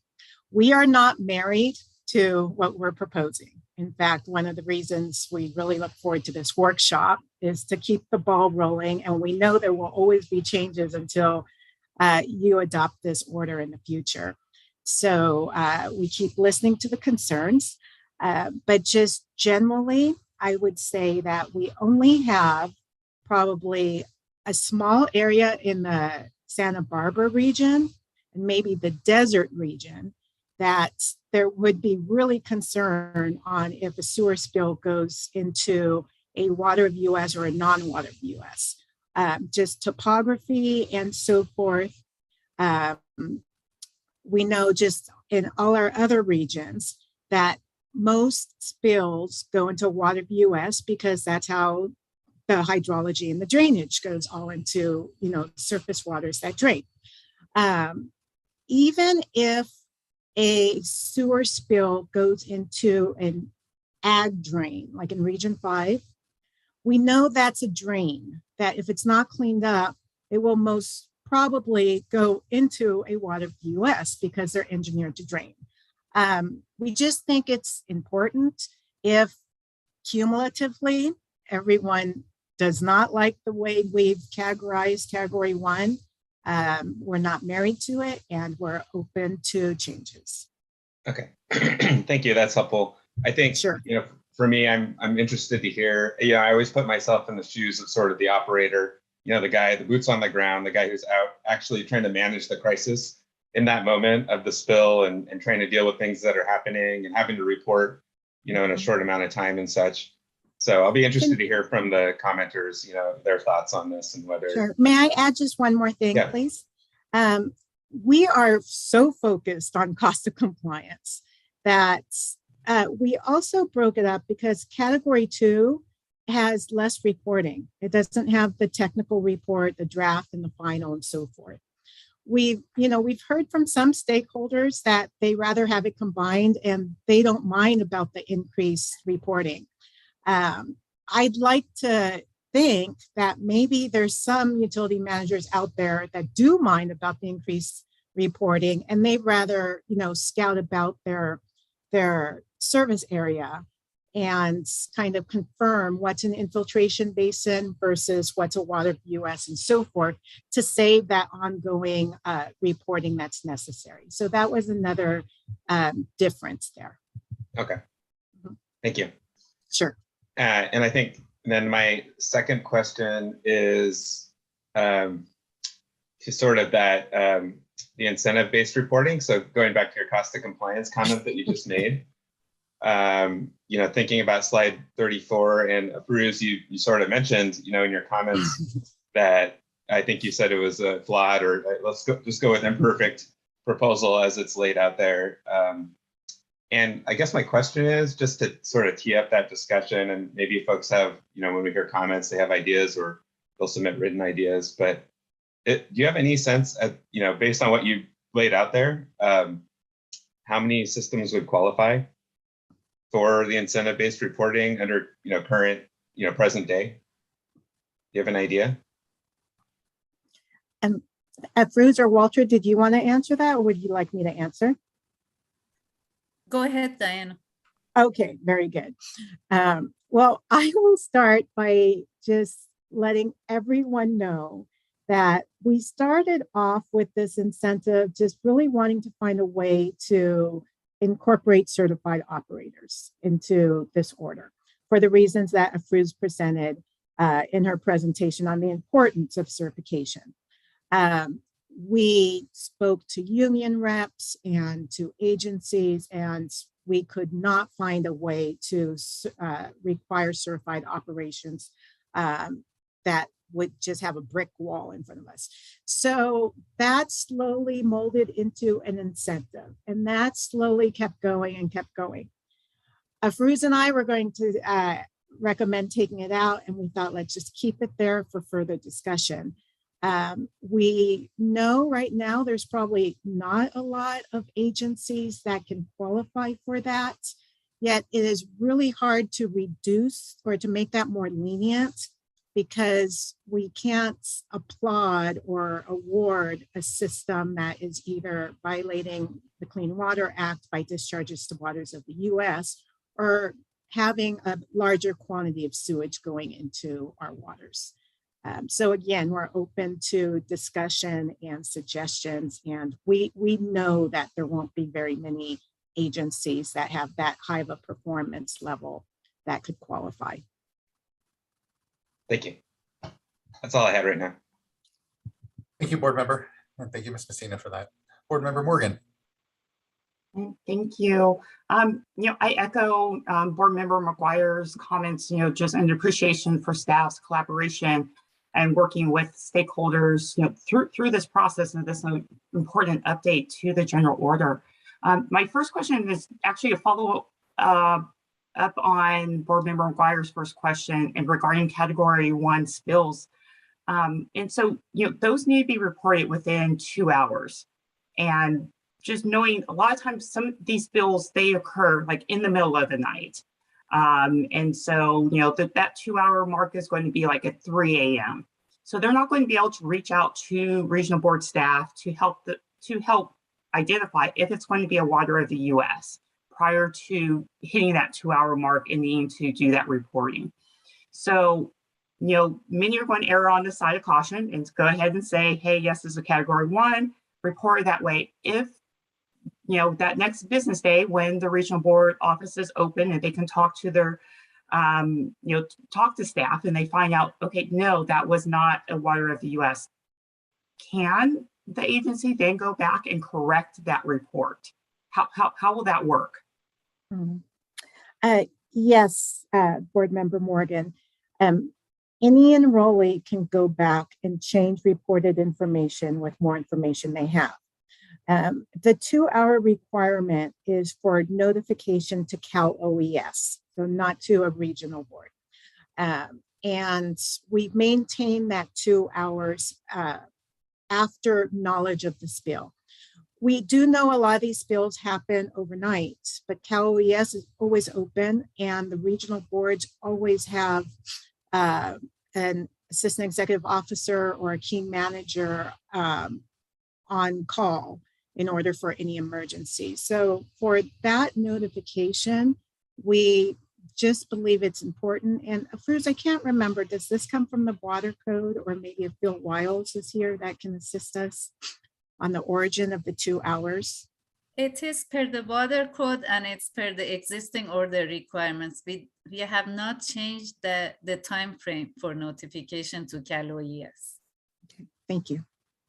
Right, and understandable. I just want to make sure we get that sequencing down, because it does go to Cal OES, who then turns around and Cal OES calls the regional board, and the agency also calls the regional board staff on call. So those 2 calls do come in, and that report from Cal OES also gets emailed in the middle of the night. So, while it may not be reported into SWRCB, there is a report that comes into the regional board in the middle of the night, prior to, business hours. And so I just want to make sure that while that initial report is coming in, that then the reporting into SWRCB can then be identified as this actually did not go to a water of the US, or it did. And so that we can get the correct reporting into SWRCB so that it can be identified with the most up-to-date information available. Yes, and for clarification, the 2-hour notification, correct, is to Cal OES. The reporting does not come until days later. And so Fruz or Walter, can you assist with that on when the actual reporting into SWRCB takes place? Okay, the reporting into SWRCB. Okay, yes. Yes, it's just the notification that's 2 hours. And I do see Tim Regan's here. I'm sorry, Tim, I didn't know that you were here. Right, Diana, thanks. I just wanted to mention that the water code provision dealing with this, Water Code 13271, requires reporting to OES immediately. And it's not necessarily defined as 2 hours. What is the meaning of immediately? As soon as they know about it, really. It could be less than 2 hours. Helpful. Thank you. Thank you. Very helpful. I just have one more question. So basically, there with the additional reporting requirements, I was looking at some of those, and some of those look like, maybe a little challenging for some of our small systems. And so I was just wondering if you guys know if technical assistance will be offered for some of those small systems to create the additional reports or graphs that are being asked for the additional reporting requirements in the proposed order. Yes, Board Member Morgan, I think that's a really good question for us to ask CASA. We are hoping that more attention gets placed on sewer spills with the adoption of an upgraded order, and that we can hopefully see more funding programs.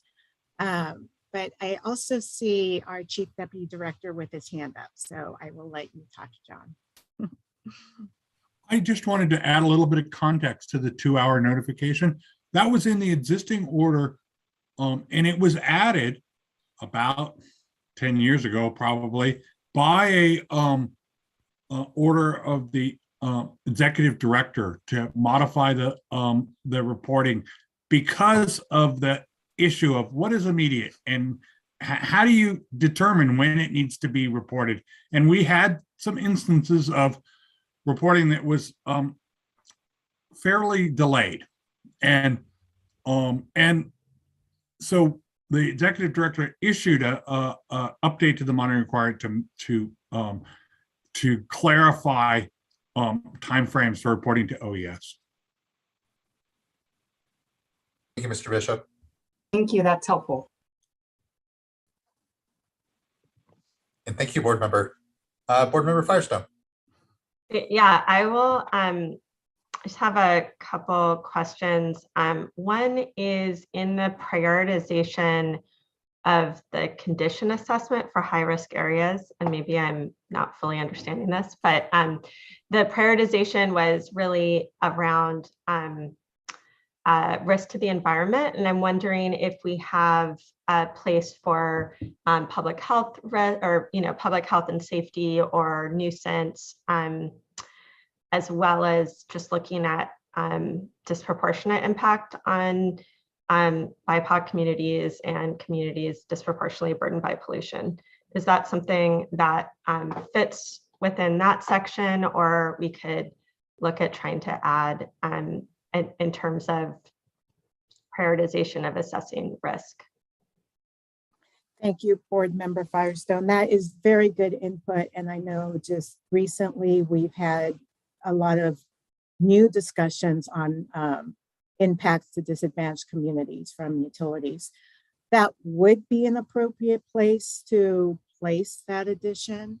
To be honest, I think this is the first time we're really thinking about the specific impacts on disadvantaged communities.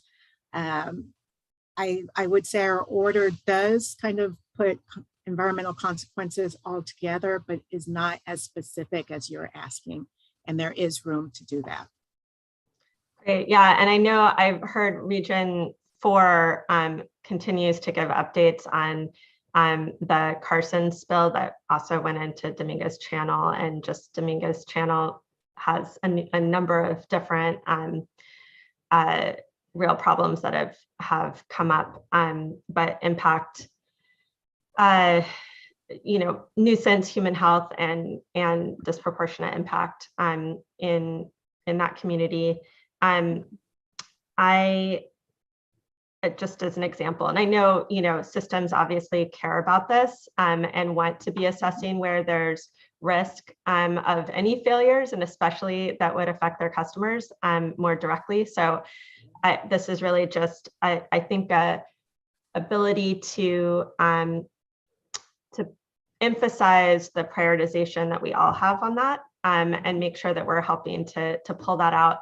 And part of that, I think, goes to my second question, which is really, I know we have a number of efforts now, including we're going to be talking later on today about our amendments to our intended use plan and doing a wastewater risk assessment. And I just wanted us to think about, as we're adopting this order, if there are ways to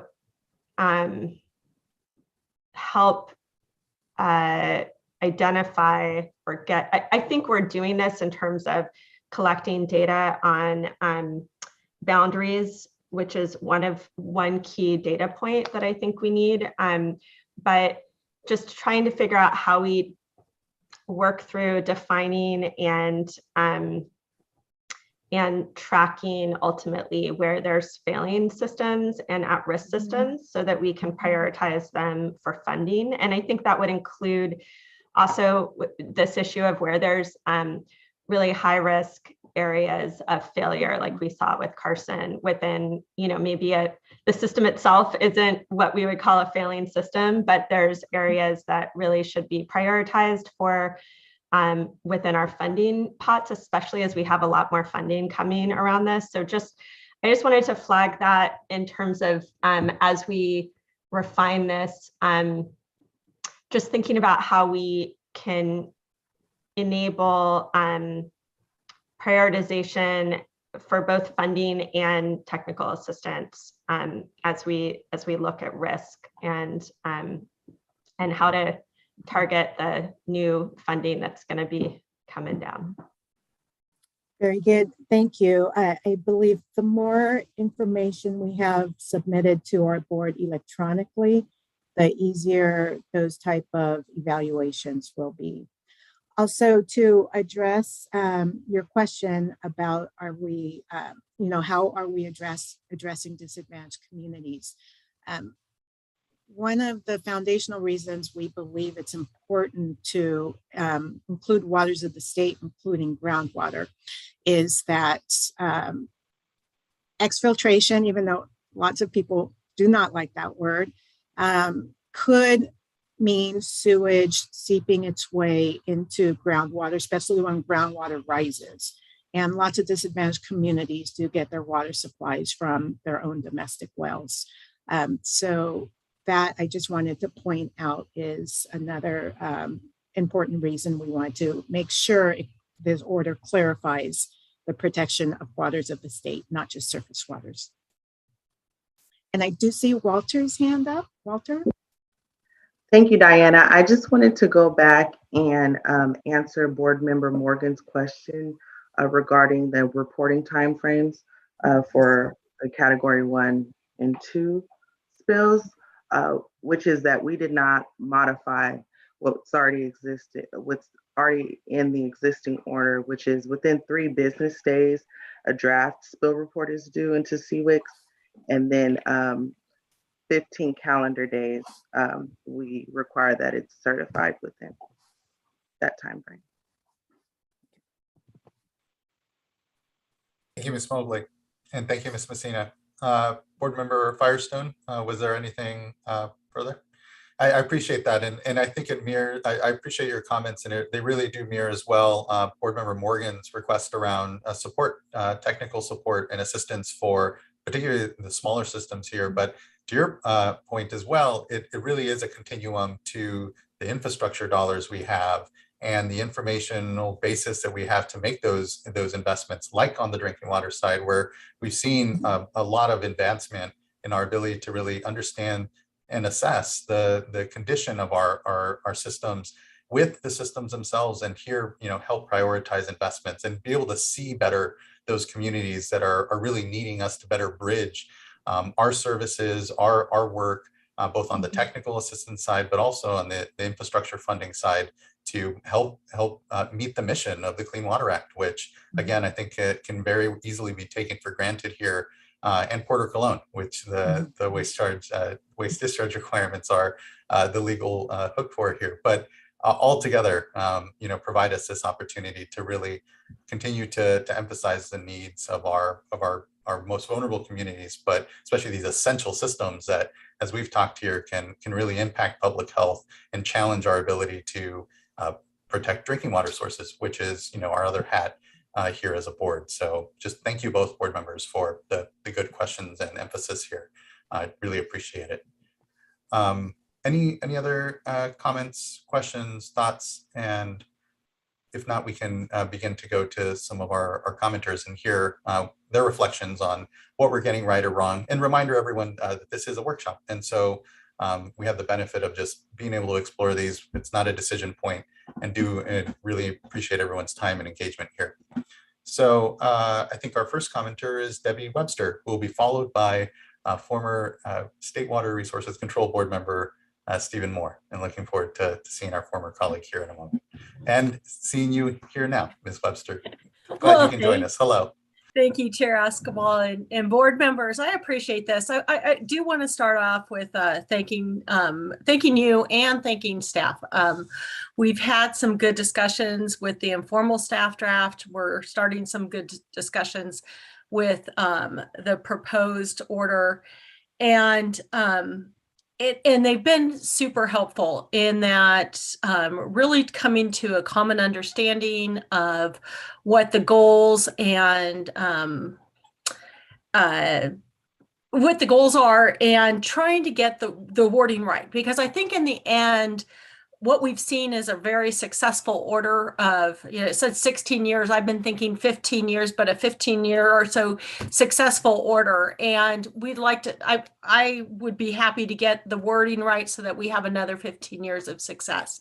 And so that collaboration, I've really appreciated. And in today, I'm going to just kind of focus in on 2 areas with a couple sub areas, but I also wanted to say is we're looking forward to meeting with staff further and potentially with you board members to talk about some of these issues, because we really do think that a lot of these can be hammered out and really address the concerns. So the two areas, greater areas I want to talk about is a path of compliance, and then also some of the cost of compliance. And I want to just start that with these are some areas we've already talked to with staff. I think we've got some potential ways through. We will be submitting written comments with potentially some specific language changes. But again, these conversations are so important to get there. Right now, the current order as written, it's unclear as to exactly when agencies would be required to have their SSMP updated or to do different aspects of the order. And in talking with staff, it seems like there's a way that we can submit some of that. But I do want to let just bring to your attention is right now it's unclear. And path of compliance is super important because we don't want our agencies out of compliance from day one when they certify, hey, I'm going to comply with this order, and yet their SSMP hasn't changed. And the intention is not to have their SSMP in compliance. All those changes made within that 120 days that was referenced earlier. So that was one of the areas that we felt like needed some work. Also with delinquent enrollees, they're considered to be a new enrollee. I think that there are some provisions where, okay, it makes sense, they'll have to resubmit an application, but then what happens with their SSMP, what happens with their auditing, what happens with those type of requirements that come down? Is it appropriate that they're all under the new enrollee timeframe, or should there be something that just brings them back into compliance with where they're supposed to be at that point? I think another path of compliance issue that we've identified is the certification requirements. Right now, there's a phrase at the end of the certification requirements that requires a operator or the LRO to certify that everything that's been submitted in the past meets the conditions of the order. And that is, I think, we have a problem with that, in that they can certify for what they're certifying, but to certify for other people's products and other areas just is an overreach, and probably would continue to be an issue. So those are a couple of the areas. Our clean water summit partners and other speakers will speak to some other areas that are super important in those two. But these are the ones I wanted to at least draw to your attention. Also within the path of compliance, you asked about the small agencies, and I appreciate the attention that's being brought to them. I do think that this new order with some of the requirements are a heavy lift, and as we deal with the path and the cost, there's some carryover between the two that I think are important.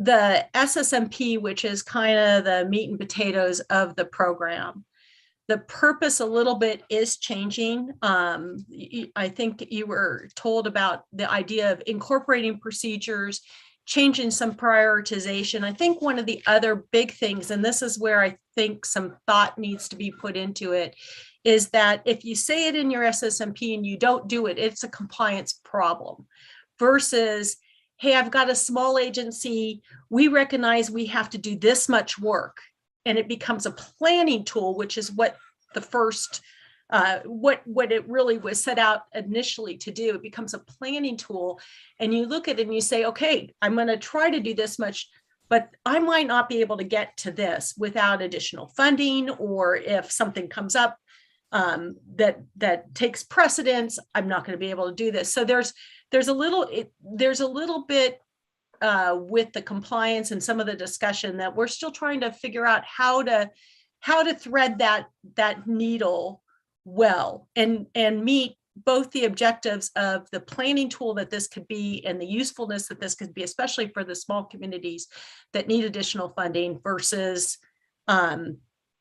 this is your plan and you are going to implement it, and this is how we're going to judge compliance.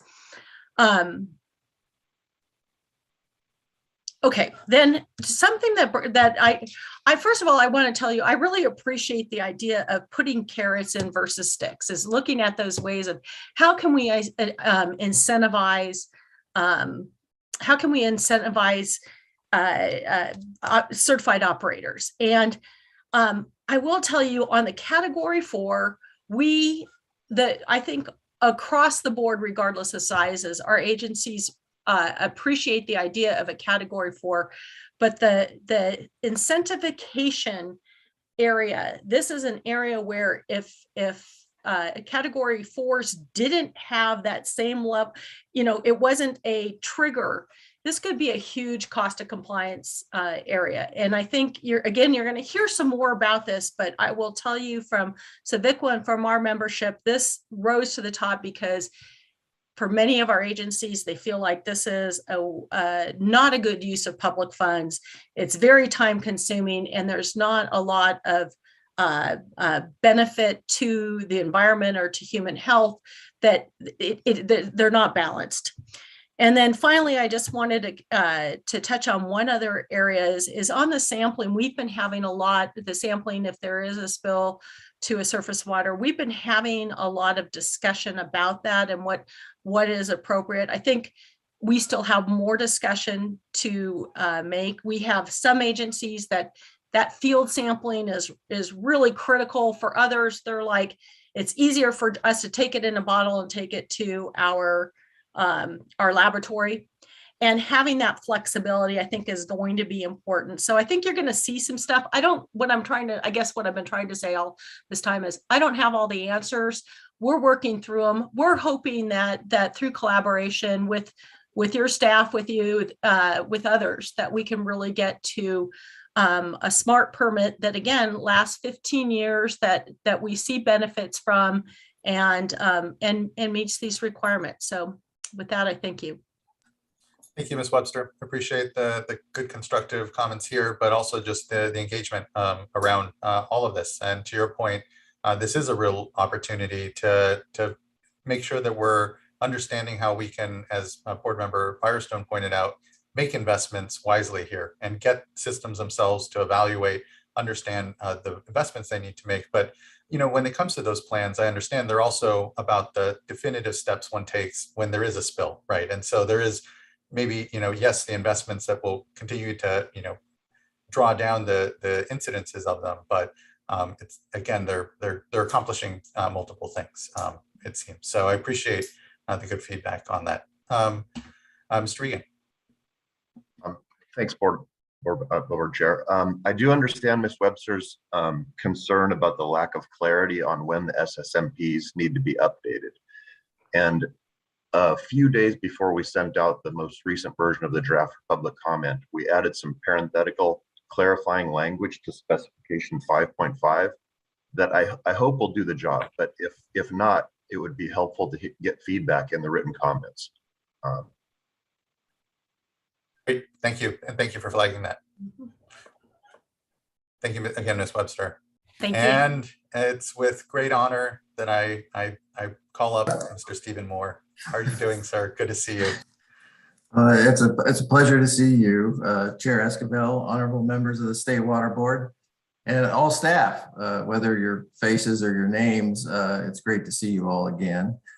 I was hoping for a trip to Sacramento, but I'll just settle for the virtual trip today. Thanks. I'm Steve Moore, former state board member, but now general manager of the Ross Valley Sanitary District. We're a collection system agency in central Marin County of 200 miles of sewer, serving a population of about 50,000. And that makes us a medium-sized enrollee in the statewide order. And when you look at the pie, the medium and large are a little less than a quarter of the agencies that are enrolled. And so we're kind of in that smaller section of pie.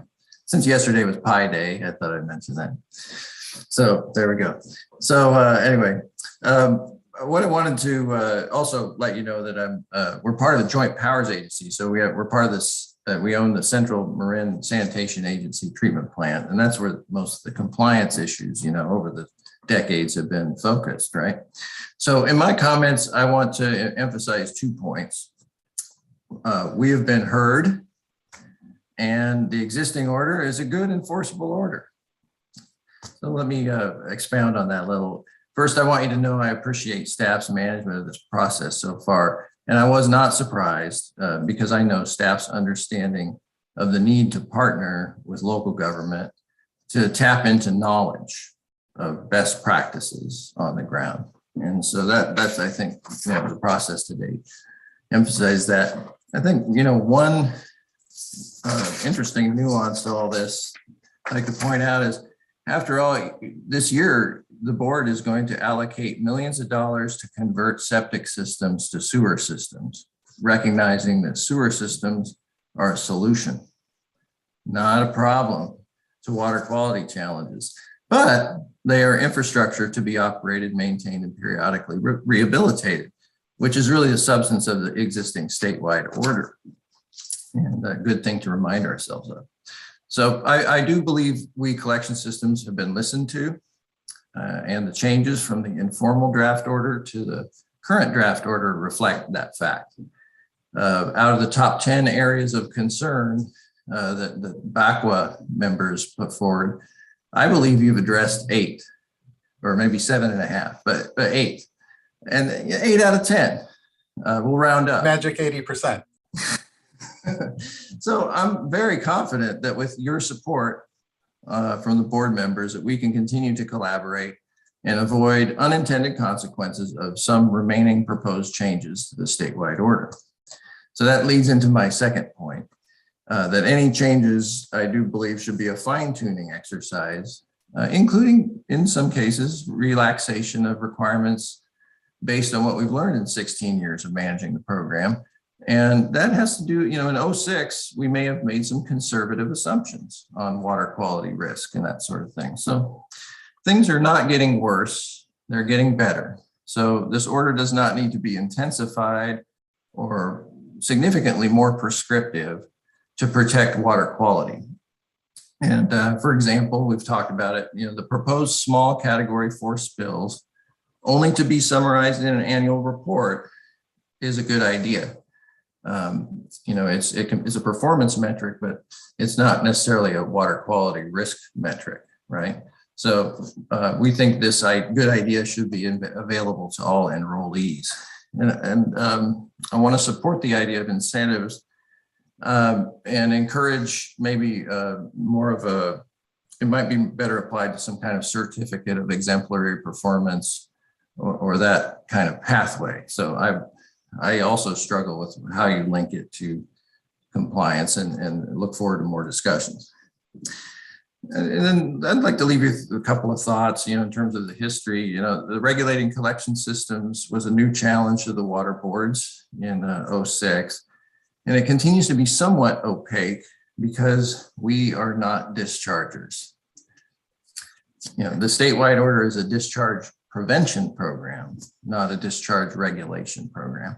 So unlike effluent discharges, which can be measured and linked to water quality outcomes, it's difficult to define what good looks like for a collection system using waste discharge requirements. And certain monitoring requirements are not very useful for what are fairly rare, short-lived events. So we want to fit the right tool to the right application. So I do believe the 06 order is one of the water board's successful water quality programs. It's reduced the volume and frequency of untreated wastewater spills. Perhaps more importantly, it's created a culture of accountability and commitment in local agencies to sewer systems, while mindful of cost of compliance. I do think the existing order takes into account some things, and you hear them being continued into the proposed order, and I think it is appropriate. Before 06, most money went to the treatment plants. The 06 order was the first major incentive for local agencies to invest in the sewer systems raise rates and other revenues to make the investments. So it's paid off in many ways that we don't know, because that's the nature of prevention. But I am convinced we've prevented many disasters, like big sinkholes in major arterials, for instance, and the commensurate emergency costs.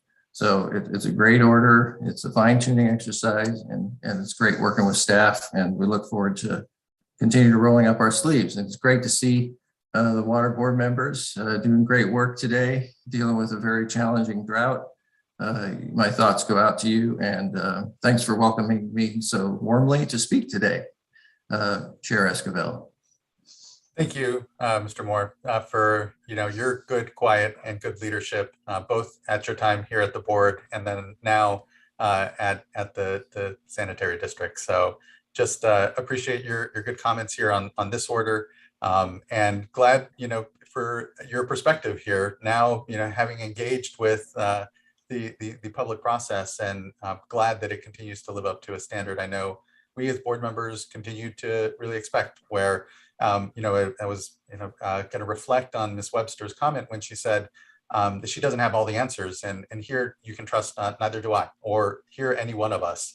But it's collectively through this engagement and through exploring these here, understanding what's working and what we can improve, and having an honest engagement and assessment around the cost, the trade-offs amongst it, that help us get to what can be those answers. So just thank you, and I appreciate your good contributions here, and look forward to continuing to have them. So thanks for the kind words as well.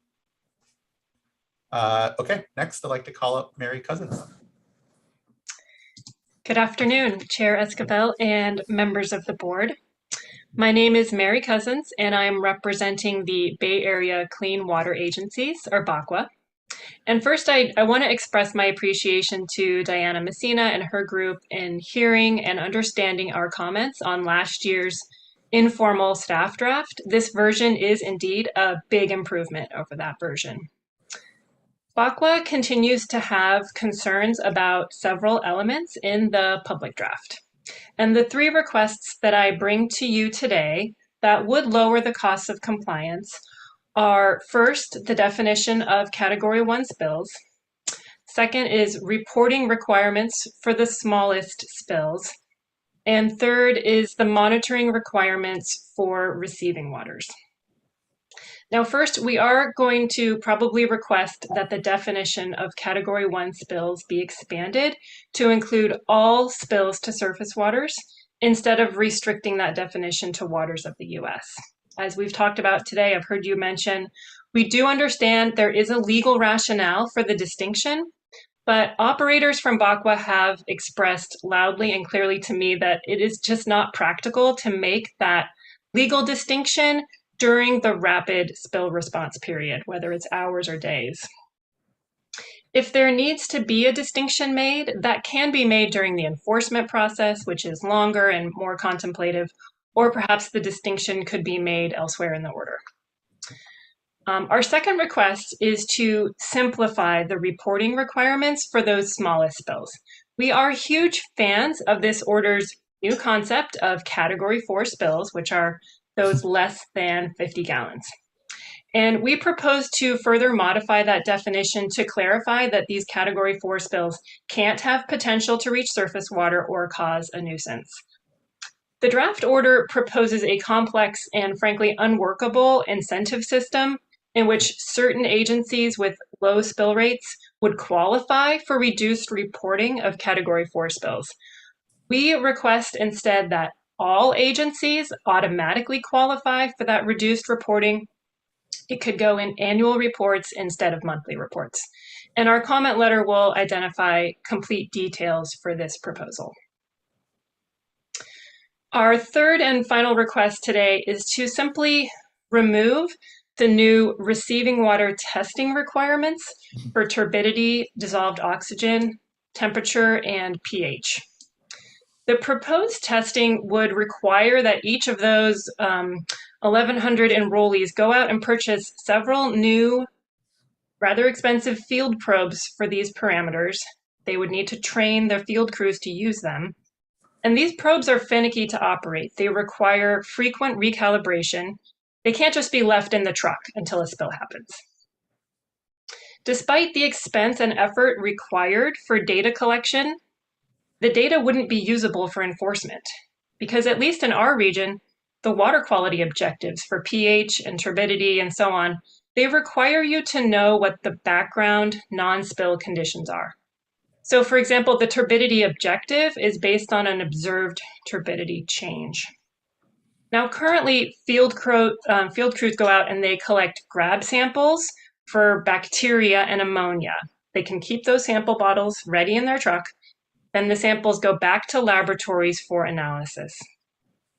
This makes sense because there are numeric objectives for bacteria and ammonia that aren't based on background conditions.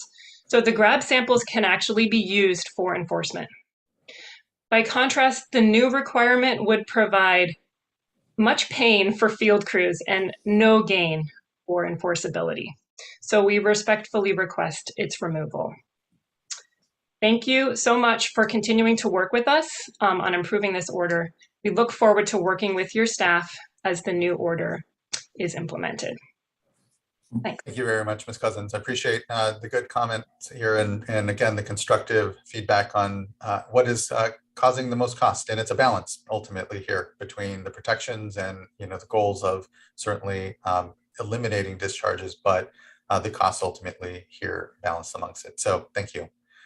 I'll note here we are at 1 o'clock, and I apologize because I know we are here in the middle of our commenters, but I also want to acknowledge that Senator Portantino has joined us for item number 6.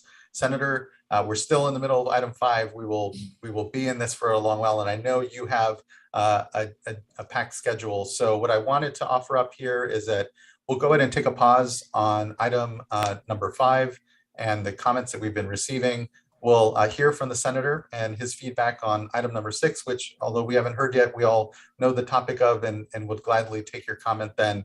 We'll break for lunch, and then we'll come back and continue on hearing our commenters for item number 5. A little messy, but I appreciate everyone's patience and hope that works well and gets us here to a lunch so that folks can recharge a bit on item number 5 as is. So thanks for that. And Senator Portantino, I appreciate you joining us today. I know, again, your calendar is very busy. And so want to be able to take a moment to be able to take your comment on the intended use plan and the changes to the drinking water and clean water state revolving funds that we're and guidelines that we're going to be discussing in item number 6 later. So by all means, thank you. Thank you for joining us. Thank you, Mr. Chair and Board. And I know we're all busy. You guys are just as busy, and you guys have been at it all day. But I really do appreciate you letting me speak now because I'm up against a deadline in a half hour. So I really appreciate it. Thank you for doing what you're doing, and in particular with septic to sewer conversions. As you know, I was a strong advocate to make sure that we gave you the funding necessary to do that, because communities around the state are struggling with that issue. Certainly the environment warrants us to get off the septic systems as quickly and urgently as possible, because the nitrites that go into the water and the nitrates and the effect on the water table, in particular in Los Angeles County, is significant. And it's a subject that goes back to my days on the city council, being a strong supporter of getting communities off septic and onto sewer systems. So I really appreciate the partnership in that goal.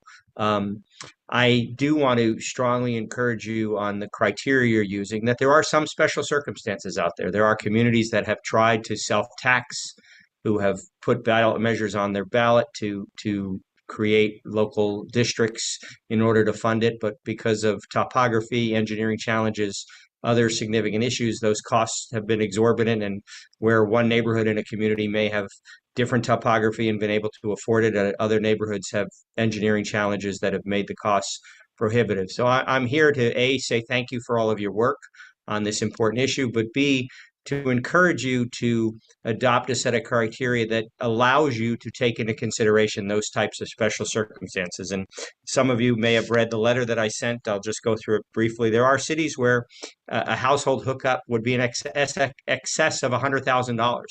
per household. That's a sizable amount of money, which is why when it was put on the ballot, that community, that neighborhood, couldn't afford to vote for it. There are cities, as I said, that have put things on the ballot. That should be a criteria that you weigh.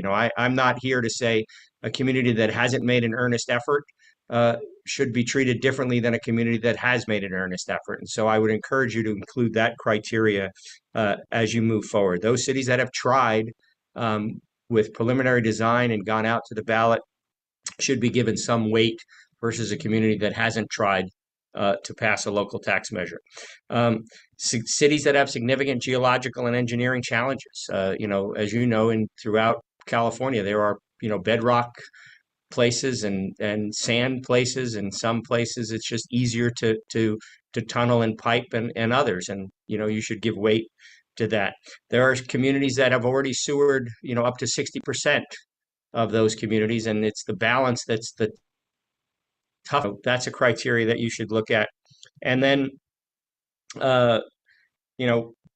communities where the cost of one neighborhood might be 3 or 4 times what another neighborhood in that same city is. And then there are cities that can afford to put up, a 25% or 30% match. So I'm encouraging you to look at some creative ways to help communities in those, unique situations work with you. And so to the most amount of discretion you can give yourselves, where you can sit down and look at a community by community decision.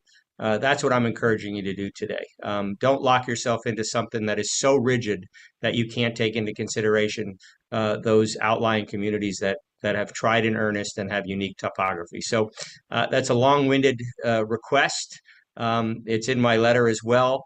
And please err on the side of discretion, because this is important. And as you know, the state is in a good situation budget-wise. Capital improvement projects and infrastructure projects are not part of the GAN limit. And so, we should use this unique time to solve problems that if we don't take the advantage of solving now, we're never going to solve. And so those communities that are up against these hardships really rely on this moment in time to get them over the hump. And so thank you for letting me go first, and thank you for all the work that you do. And my office is available. I know David will stay online as you go through your discussion, as I have to run into another meeting. But I really, really encourage you to give yourself as much discretion and breadth as you can to make these unique situations palatable for California taxpayers. Thank you so much, Senator, for your leadership. And to your point, we are really at this generational moment where we have, with the 1.3 billion on the drinking water, half wastewater that we were provided, thanks to your leadership, the legislature and the governor this last summer, a real opportunity with as well federal investment coming down. Right. And so, as we go into the item, we'll definitely have your good suggestions and thoughts here in mind. We are looking to, and here in the IUP, we'll be looking to be more flexible and continuing to make sure we're providing and bridging what are these really needed investments in so many of our communities. So thank you for advocating for these resources, and appreciate you engaging with the board in our process here as we develop these guidelines to make sure we're getting it just right. And even, reflective of the item we were just on around our sanitary sewer systems, the data that we're collecting on that, and again, the need to bridge to communities that are currently on septic. And again, easy to take it for granted here 50 years after Clean Water Act, after Porter Cologne, all this great progress, but still yet a number of inequities. So thank you for all of it and for your leadership, and appreciate the time that you provided here today. Thank you, Chair and members. I appreciate it, and everybody be well today. You too. Thank you kindly. Okay, there, I'll kind of pause what was a comment on item 6. I'll bring us back to item 5 here now. We're taking a pause on comments, and I appreciate and hate to have to ask folks to stay on here through the lunch, but to give that discussion justice and to not stretch us too long before we have a lunch, let's go ahead and take a quick 30-minute. That'll bring us to 1:40, and then we can continue item number 5 at that time. Thank you all. I look forward to the continued discussion. Have a good lunch, and see you here soon.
All right, everyone, it's 1:40. We can begin together back. I hope everyone had a good lunch. And I want to thank everyone again for their patience and allowing me to here divide our item up a bit and have a lunch here in the middle, and appreciate folks hanging on. I believe our first commenter will be Jared Voskel, followed by Chris Ewers. Oh, and apologize. Our first commenter actually be Alan Shear. I'll pay attention to my scroll next time better. We'll give a moment for perhaps Mr. Shear, who will be followed by Mr. Voskel, and then Mr. Ewers. Provide them a moment here, I guess. Now, Chair Esquivel, I will point out that Mr. Shear had indicated if necessary. But at this point in time, we've offered him multiple opportunities to unmute. Okay, thank you. And I actually had my wrong headset in at the same time, so thankfully they didn't actually respond. Next, then, I would like to call up Jared Voskel.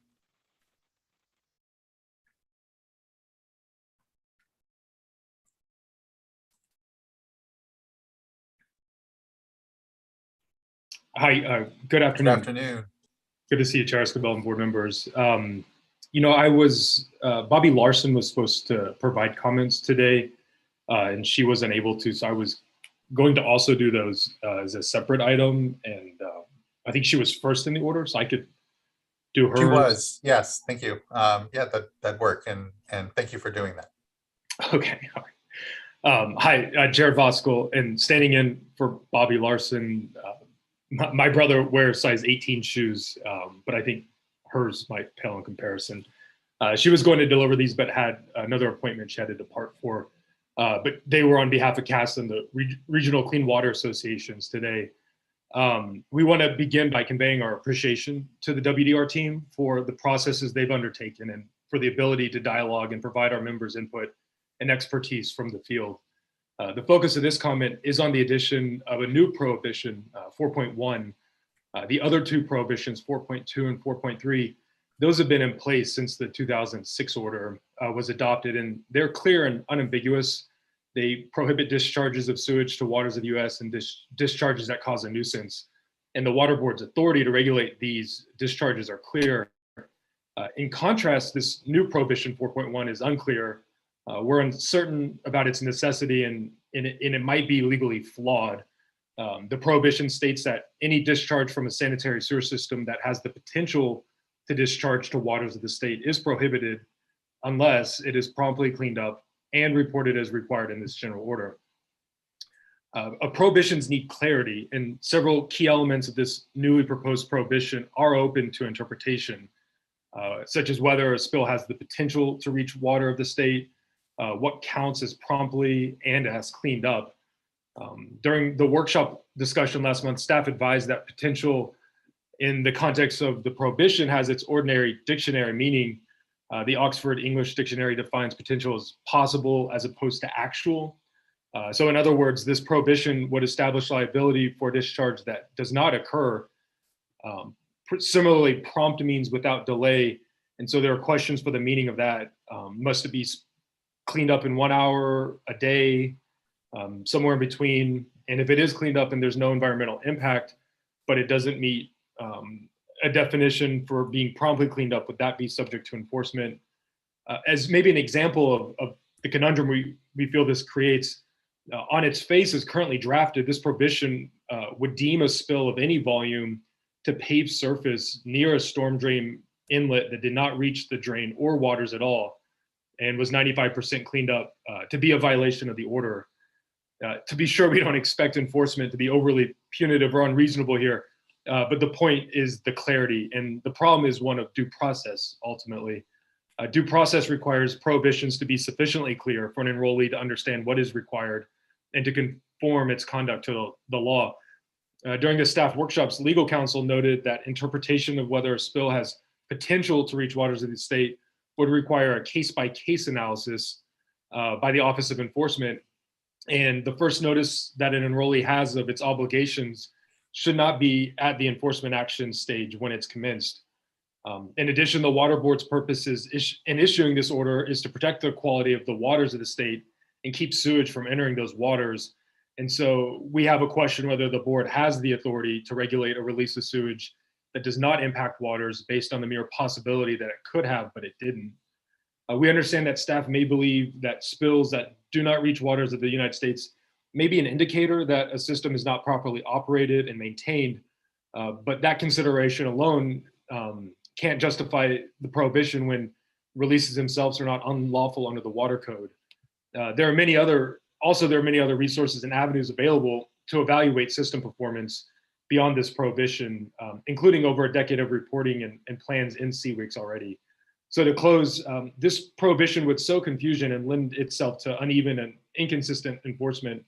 I think moreover, the ambiguity of the terms would hamper rather than enhance enforcement by opening the door for enrollees to argue about the meaning of the terms we discussed. And we also are concerned it doesn't substantively add anything of importance to the order, as there are pages and pages of very specific requirements for how systems are operated, managed, maintained, and how to respond when there is sanitary sewer overflow. So for these reasons, we request that Prohibition 4.1 be deleted, and we thank you for the opportunity to speak with you today. Thank you, Mr. Voskuil. You bring up some good points when it comes to perhaps some of the ambiguity there. With the request to completely remove it, at this point, I'd like to continue to make sure I understand, how maybe either some of those things can be cleared up or how we continue to talk, maybe talk further around it. So I appreciate, though, the real flag and concern about the ambiguity of the language. So thank you, Mr. Voskuil. Appreciate it. Should I proceed to? Yes, you can proceed. Well, I should have said thank you, Ms. Larson, and now you can proceed to Jared Voskuil's comments. All right. Thank you. Yeah, thank you again, Chair Esquivel and board members. Good afternoon, Jared Voskuil. On behalf of CASA, the California Association of Sanitation Agencies, CASA represents more than 125 public agencies and municipalities that engage wastewater collection, treatment, recycling, and resource recovery, and numerous members who manage the sanitary sewer system pipes that are used to transport wastewater to treatment plants will be affected by this order, which governs their systems. At the top, we want to thank the numerous members of your team who have worked on and developed this updated draft order over the last 5 or so years. We've had numerous conversations about so many topics and elements in this order, and we are very appreciative of your team listening to our operators' practical concerns with implementing the order so that you could arrive at a version that achieves your objectives without a sharp increase in that local cost of compliance. For those participating in today's workshop who haven't popped a manhole cover or don't dabble in the sector, sanitary sewers are the underground systems of pipes around the state that transport residential wastewater containing urine, feces, cleaning products, and food waste, amongst other items that are put down the drain. As that classic children's book, Everyone Poops, documents, our member agencies expertly perform and provide an essential and necessary public service for society by collecting and treating multiple waste streams and then recovering the resources contained within them. To place that sentiment in context, I read recent scientific estimates that each person's contribution to the sanitary sewer system results in an annual 66 pounds of biosolids. So the order and discussion here, though, pertains to the beginning of these complex systems and how we manage, maintain, and operate the pipes that lead to the treatment facilities. The board adopted the first order governing this in 2006, and there are now 1,100 enrollees around the state who daily manage their systems under the requirements and provisions. And since that 2006 order went into effect, enrollees have dramatically reduced the spill frequency and volume. Category 3 spills comprise approximately 80% of the current listings in the CWIC's database. And so as to say 4/5 of the incidences that are reported are for very low volume SSOs that don't reach another water, and those have dramatically increased over time. Perhaps a more critical concern is the category 1 SSOs, which are those incidents that do reach a water of the US. And those only comprise 15% of the CWIC's database.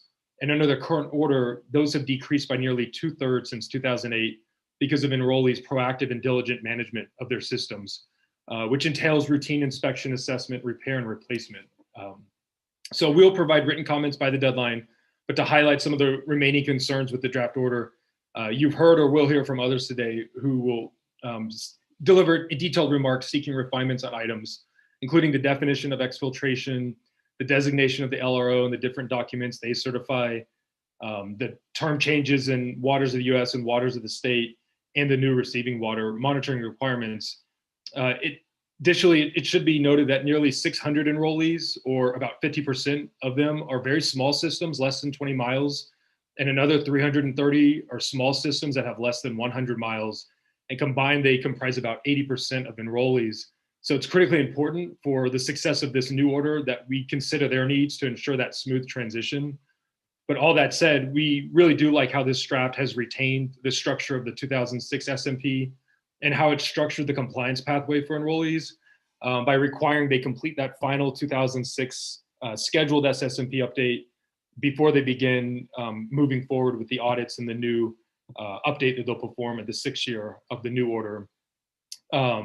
We think that this provides time for the transition so that there aren't significant cost increases. And I think beyond the intent, which we're in alignment with how this is provided, there are some concerns with the language, but I think it's just technical type of wordsmithing that would produce the clarity and eliminate the confusion about how those terms are to be applied. And Debbie touched on that earlier, but we're optimistic that language will be ironed out and clear. With the Category 4 spill reporting, what I'm hearing from our members is a bit of a variation on what's been proposed in the draft. Instead of using criteria to incentivize reduced reporting for Category 4 spills, which is a proposition that seems to imply, in fact, that it's a data point of less interest or less priority, we would alternatively propose that those two issues are decoupled.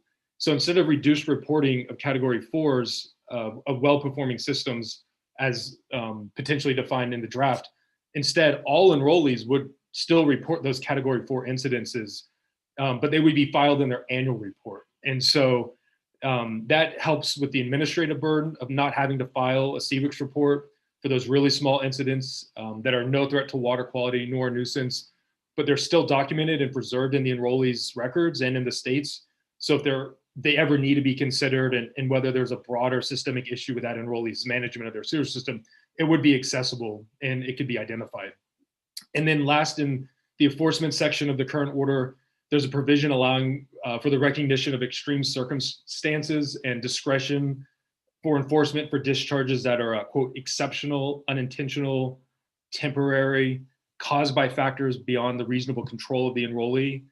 And that comparable provision has been eliminated, mostly and reduced to consideration of the spill duration and factors causing the event. And we would like to see that language folded back in some manner into the new order to provide for those extreme circumstances that really are beyond the control of an enrollee. So with those comments, I would like to close out and again, thank your team and your staff for all the wonderful work they've done to meet with us and to really try to understand our concerns. And as a former board member more recognized, so many of the concerns really have been eliminated and processed, and there are now viable ways forward that achieve your objectives. And we're happy to have this part to collaborate and work on this forward for the next order so that the next one can go another 15 years or so. And with that, I'll close. Thank you all. Thank you, Mr. Voskuhl. Really appreciate both the comments delivered here, and just give my thanks to Bobby Larson and her incredible continued leadership, I know, in this space. And thank you. Okay, I'd like to call up now Chris Ewers, who will be followed by James Fisher. Thank you, Chairman Esquivel, and board and staff for the opportunity to comment on this important update. I'm, by way of introduction, I'm a civil engineer in California. I've worked in a few states over the past, good God, 24 years, and principally in water, wastewater, and stormwater. About 8 years ago, a little more than 8 years ago, I started a consulting firm, Ewers Engineering, that does water, wastewater, and stormwater principally for municipalities. And it was a natural pairing of our design, planning, and implementation skills and experience that we work on emergency response planning, particularly around water systems. And that planning changed pretty significantly back in 2018. that's when the America's Water Infrastructure Act passed, and that's when water systems began to be required to do resilience planning. And so it's out of that experience that I wanted to make some comments on the draft WDR general order and provide a little bit of input. At this point, there should be some slides up. I'm wondering, can you see them? They aren't up yet. And Ms. Townsend, do you have those? Yes, they'll be pulled up here shortly. Okay, great. Thank you. That's great. They should be here momentarily. And I kept them pretty simple, but I hope they add to the message. And as we're waiting for them to come up, I just want to thank you for kind of cross-pollinating there between what are federal requirements and work, and obviously then the order here before us. And I appreciate the perspective and your time here with us. Thank you. Yes, and that's a great point, that cross-pollination. Next slide, please. And there we are. Next slide, please. So I'm going to focus, as I implied, I'm going to focus on the resilience planning aspects of the draft WDR. There's a lot to love about this, about the draft, and so I'm going to go over some praise why those resilience planning requirements are great. Some gaps that might be filled to better the effectiveness, and suggestions to better the effectiveness. Next slide, please. So praise. Resilience planning does something that's fantastic. I'm gonna backtrack just a little bit for a couple of comments that I heard from a board member, Firestone, I believe, and it was about risk assessment. And risk assessment or risk analyses are really required to do anything associated with resilience planning. It's the first step. You have to do it in order to do resilience planning. So by requiring resilience assessment, you're going to be requiring risk assessments as well, or risk analyses. So next slide, please. There we go. So the resilience assessment does many things. One of the things it can do is to make emergencies into everyday occurrences out there in our wastewater collection systems, in our water systems, in our treatment systems. If we can build resilience in, then they stop being emergencies. They stop being spills because our system is able to take a bump. And it also improves that core mission of protecting public health. Next slide, please. So there are a couple of things, particularly around the AWIA implementation, that is so seasoned because it came out of the 2002 Bioterrorism Response Act, a build on response from back in 9/11.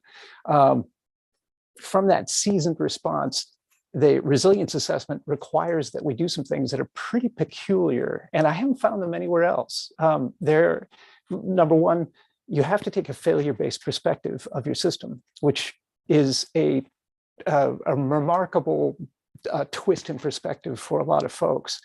And it also, as it's applied in the RAMCAP J100, one of the standards that was developed by standard agencies for water implementation, it requires that you consider the resilience impacts or the risk impacts to the community rather than the utility. Consider, for instance, PG&E's shutdown of power to communities all across the Sierras this past summer and the summer before. It costs PG&E almost nothing to do that. There's some monthly cost that gets washed down the drain, but no big deal. If you're the fuel station that I pass near Colfax on the way to a hiking trail fairly frequently, and you're shut down for 2 weeks, can you imagine the impact to you for that risk implemented? So typically the community costs for a utility failure dwarf massively the cost to the utility itself.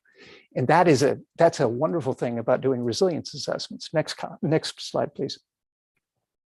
So in this resilience assessment, you've got the potential to have an even-handed, consistent approach that accommodates a lot of the inequity and social issues and ecological issues that we've been discussing, or that and that are up front, and the potential to do simplified compliance checks. But to get there, we need to do some things. So next slide, please.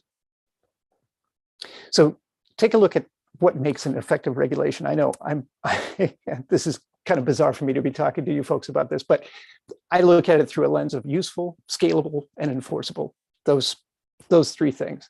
So what I'd like you to do is work with me through an implementation of resilience assessment. Let's say I'm a general manager of a mid-sized collection system in California, and I've got plenty of time. I'm getting on and taking a look at this thing. And so next slide, please. We're going to implement resilience assessment. So the first step is right in the glossary in our WDR. So resilience is the ability to plan, prepare for, mitigate, and adapt to enable rapid recovery of physical, social, economic, and ecological infrastructure. Okay, and then I'm going to have adaptive capacity. So there's something missing here right away. As somebody who's done this work, I can tell you that there's an element missing that says that if you implement it correctly, you can withstand hazards. There's also, if I'm the enrollee, I'm on the hook by this definition for social, economic, and ecological infrastructure. I have no idea how I'm going to accommodate those, but let's keep going. Okay, next slide, please. So under section 5.6, I'll implement system-specific procedures, great, to proactively prioritize, not do anything. I'm just going to prioritize operation management, condition assessment, repair and rehabilitation to address ongoing system resilience, whatever that is. Okay, so I need to set procedures to prioritize things, and I'm going to and hey, apparently all I have to do is look at O&M, condition assessment, and repair and rehab, maybe. And it's going to address ongoing system resilience, which as compared to something that's not ongoing. Okay, next slide, please. So I'm now going to, this is the meat and potatoes of the document, really, in attachment D. This is how I'm going to do something. And so I'm going to, according to this, I'm going to address short-term and long-term system resilience. That's not defined. But I've got a list of what are essentially BMPs in a way. Proactive planning, which is a little redundant. Updated operations and maintenance, identification of high-risk system spill areas, implementation of capital improvements, sufficient budget, and training. Okay. So as a general manager in a great system, I'm going to take these on, and I'm going to do my best to implement them. But let's shift chairs one slot over and just call me a general manager of a system that has no resources and no time. At this point, I could conceivably, as far as enforcement goes, I could conceivably do nothing. Proactive planning, well, we do planning and decision making. Yep, check. Updated operations and maintenance. Yeah, I talked to Bob about that. And identification of of course, we identify things all the time. Implementation of capital improvements, of course, we do that all the time. Sufficient budget. Hey, we've got a budget and we've got people, so that must be sufficient. And updated training of staff and contractors. If we do any training, it must be updated. I mean, it's happening right now. So if the idea is to put something in place that is needed, check the motivation and the enforceability and the usability of this language. To get to those benefits that we were just talking about, we really need to do some tweaking. Next slide, please. So what's missing in this is standards, a process, resources for getting it done. There are some BMPs kind of mentioned in there, but boy, they're limited and buried. Next slide, please. So a suggestion, change the definition in the glossary to start with. Resilience really is the ability to withstand an upset event without functional loss or to recover the function quickly after the event. And that's a paraphrase from the RAMCAP risk assessment methodology. for critical asset protection, developed back in 2010. It's a fine definition, and it's broad enough to give people the ability to work with it. Next slide, please. And then implement standards. Now that RAMCAP standard, it ain't perfect, but it's got a standard and it's not bad. The system resilience assessment really has a ton of lessons built into it. And rather than trying to ask all your enrollees to reinvent the wheel, maybe give them a lift up and say, here's a piece of the AWIA or the RAMCAP that really works. Maybe focus on operational resilience calculations. They're fantastic. And just in case you think I'm only talking about small systems or scalable systems or disadvantaged systems, on February 11th, the Hyperion plant blew 17 million gallons of sewage into open waters. Back in 2020, in mid-August, it was East Bay Mud that blew 3.7 million gallons of partially treated sewage into the bay around Oakland. I don't mean to take the stuffing out of these particular agencies, but it's more to say that we don't have to look to disadvantaged communities to find fragility, to find system fragility, and to find a massive benefit from implementing resilience assessment. But it needs to be a little more toothy than what we've got here to work. Next slide, please. And then define the process. Required a structured approach of some kind. So the risk analysis is up front, and that focuses effort and prioritizes risks, quantifies the risk into a cost of upset events. And I admit that determining the cost of an upset event can be fairly tough. What is the cost of people getting sick, people dying? It's a significant cost. My firm worked very carefully, and I'm proud of our work to define those costs through monetary values that are available through the feds. But I admit it's a bit of a push to get there. So the resilience assessment then quantifies the benefits in dollars by the foregone risk happening, and then you can do benefit cost calculations, prioritizations, and it's transparent so that you can communicate it to decision makers and to the public. And then it's repeatable. Fantastic stuff. So next slide, please. And then the scalable part. How do we help the small systems? Well, again, maybe borrow something from the federal side. Define small systems. And the feds say 3,300 to 50,000 customers. Maybe more, maybe less, but define them so that they can get some help. Risk and resilience can be done under the AWIA by filling out a form.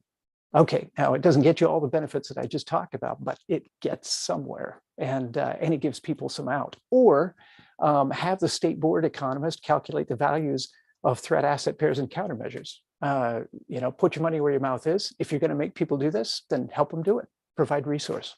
And then next slide, please. So to sum up, what we're looking for is useful, or what I'm looking for is useful, scalable, and enforceable. What is on this draft WDRs is fantastic for the potential, but to make the potential happen, there are really some jumps that are needed to specificity. And to pull the confusion out of them, so that if nothing else, have some sympathy with the person who has to enforce this. So thank you for the opportunity to comment. And if you have a committee on implementation, I would love to participate. I would love to help out. So any questions? Thank you for that, Mr. Ures. I appreciate your very thoughtful comments here. And again, the cross-pollination to some existing work on the federal side. We'll really take these comments to heart as we continue to discuss this. And please do just track our website. The opportunity to engage, to participate in further workshops, and to be part of implementation as well is definitely always there and open to the public and yourself. and really appreciate the good synthesis here. So thanks. Thank you, Chair. Take care. Thank you. Next, I'd like to call up James Fisher. Thank you. Janine, do you mind running my, I have a PowerPoint too. I can maybe have you run through some of these. And thank you, Chair Esquivel and honorable board members and the staff. Done a great job here. I have about 10 minutes. I have more suggestions I wanted to get in here. I echo a lot of the same comments, kudos for staff really reaching out to the industry. So I'm Jim Fisher of Fisher Compliance. I worked with this order for about 12 years or so when I was with the Water Board. I retired in 2020. And I'm out helping people now with compliance and enforcement for WDR. So next slide, please. And you can just run through these, Gene, if you want to. I just want to put these up. These are all the suggestions that I have in this presentation, starting with Formal Implementation Committee. A little more time for transitioning, maybe some review of the order and citizen enforcement. Again, this is a lot of feedback, what I'm hearing from enrollees that I'm talking with and helping. Streamline enforcement for small spills. And I have a few more suggestions at the end. Next slide, please. I've been asked to sort of put together a 30,000 foot level. What's going on with this order? And this is what I came up with. I did this for SCAP. And you can see there's quite a bit of difference between the two orders. Fruz did a great job earlier. I broke it down in more of the line by line items. You can see the gap here in the additional items that are going to be needed for each one of these. Next slide, please. This is more of the big ticket items here. And as you can see, no surprise, LRO requirements, resilience planning, more legal authority, industry standards. This is a lot more stuff. So in light of this, I came up with these, next slide, kind of higher level comments and suggestions for running through here today. So a Formal Implementation Committee, I mentioned this during the workshops. I think there's some big benefits to this. The state board has had this data review committee when I worked there. It was fantastic, but really designed for CWICs. I'm talking about something here that's a lot more focused and a lot more accountable, really, to smooth the transition, to technical guidance back for staff, being proactive, really getting helping regions, helping the industry avoid violations. That's what I'm all about. And then the benefits of the state board, again, it's kind of mirroring those too. Technical assistance, feedback, and smoothing the transition. So really going with that.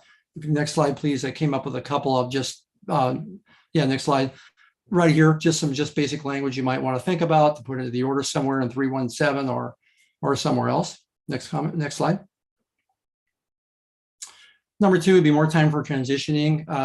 I know you're thinking of a transition. That's fantastic. I would recommend at least 6 months. And I know that during the workshop, everybody knows this is not a new order.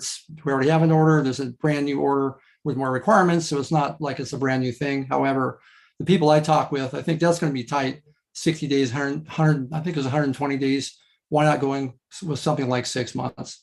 Next slide. Got a couple of just something real quick there into the language for recommendations for the implementation. Next slide. Ban review of the order. I think, again, this used to be done fairly often when I worked at the board, maybe every year or two, you were going to the board saying, hey, here's the effectiveness of this order. I think this would be fantastic every other year to really, transparency, improve compliance, really help these enrollees get out in front of this thing, especially with all the new requirements. And then help the board too, get some data to maybe support some future updates, like was mentioned earlier. Next slide. This is some suggested language for that. Really, I came up with here just some basic stuff here. Hey, you have an annual ongoing performance of the order, actually in the order itself to make sure it goes through. Next comment or next slide. This is an example, just if you haven't read these, you can go ahead and scroll through this. This is up on your website, but really good information here, really to really nail down how the orders work and what's not working, where the compliance gaps are. So something like this every couple of years would be really super helpful. Next slide. Number four, updating the citizen enforcement. Most of the enrollees that I'm talking to, they really could use a hand staying engaged and aware of some of these notices. So I know the state board is, next slide, please, is they're already being CC'd. In 2011, there was a fantastic job done here by the state board on kind of what's happening with the citizen actions. Something like this being updated regularly. Again, another comment I have. Next slide. streamline enforcement for small spills. There's tens of thousands of these in there that are not tens of thousands accruing monthly, but a lot accrue monthly. 90% of the spills going in there are less than 1,000 gallons. That's been trending for many years, at least when I was at the board. It looks like it's still doing that. So there's a lot of incentives to maybe sitting down. I'd be happy to sit down and talk about ideas to how to really incentivize, getting those off the books, really focusing the limited resources we know the board has on enforcement of the larger spills. Next slide. And you can scroll through these, Janine, so I won't take up a lot of time. Allowing more flexibility for determination of the LROs, I think, is important. I think you're probably going to hear from some of these. I know you will from me when I'm in writing. Cal OSHA already has a program that designates a qualified person. Number 7, allowing private entities to train LROs too for more flexibility. 8, incentives for certification. The region Central, or the San Francisco region too, does this with culpability in their assessment of a penalty, looking at staff, how many are trained, how many are certified, more importantly. That's a real driver. So I think really number 8, continuing to look for ways to incentivize the enforcement, less enforcement or reduce enforcement for those that are certified would be great. Next slide. I got 3 more. Yeah, so here's a couple more here. Sign-offs by the SSMP and updates between engineering operations, preventing CWICs from allowing people to say, I don't have a spill when I actually did, to really help that reporting compliance. And C, updates to the library. I think the library is one of the most useful tools the state board has developed. That really could be updated every year, maybe every year would be absolutely fantastic to help with a smooth transition here with this order. And the last 2, dedicating that I mentioned earlier, I heard a lot of the technical assistance. I think the technical assistance grants that I knew about when I worked at the board for wastewater treatment plants, something like that to help really get out in front of these smaller systems who we know we have hundreds and hundreds, to really get somebody out there to really help them to identify their issues and really, again, help them reduce violations, get into compliance and move things along. So 10 could be really helpful, and not just for capital, but for assistance grants to really help them for technical help. And number 11, really guidance and publications ongoing to really give feedback to the industry about how to comply, what's expected from the permit, et cetera, et cetera. So that really is all my comments. And next slide. Just a couple of concluding remarks. I just want to say that, the key implementation beyond the adoption is really key here, so that we can really reduce compliance, reduce enforcement. We have the same goals. At least in the people I'm helping, they want to comply. But it's just a matter of really having that feedback before the state board, before the regional board takes an action, to really know where they need to do more would be super helpful. That's really an implementation resource. I encourage that. I look forward to providing more feedback through an implementation committee. If you go with one of those, like I recommend, I really think that would be important. So thank you for your time. Thank you, Mr. I have Fisher. a question. Yes, please, Vice Chair. Yeah, thank you, Mr. Fisher. Good to see you again. Thank you for your comments. Could you talk a little bit more about your thoughts on streamline enforcement of small spills? I'm taking notes and going as fast as I can. I know I'll get your comment letter, but. Yeah, sorry about that. I know this is a little bit long today, but no, I would say just in people I'm talking with, I think, like a fix-it ticket approach. It was floated in 2012. I know when I worked there, and I think the regions didn't like that. And it's understandable. But looking at now where we are today with 15, 20 years of data coming, 15 years anyways, of data in the system with tens of thousands of violations that are accruing with these, less harmful spills. Many are even way less than 1,000 that are in there if you look at them. Could there be a way to address those formally by the state board? It's probably a legal question. You've got some great attorneys, obviously, to really look at getting those closed out, both for the board and for the enrollees. So they're kind of off the books. We can focus attention on really where the resources need to go with the larger spills. Great, thank you. Appreciate it. Thank you, Vice Chair, and thank you, Mr. Fisher. Appreciate the very good, specific constructive comments here. So thank you. My pleasure. Thank you. Next, I'd like to call up Robin Morishita, who will be followed by Cody Phillips. Can you hear me? We can. Good afternoon. Okay. Good afternoon, Chair Escobar and State Water Board members.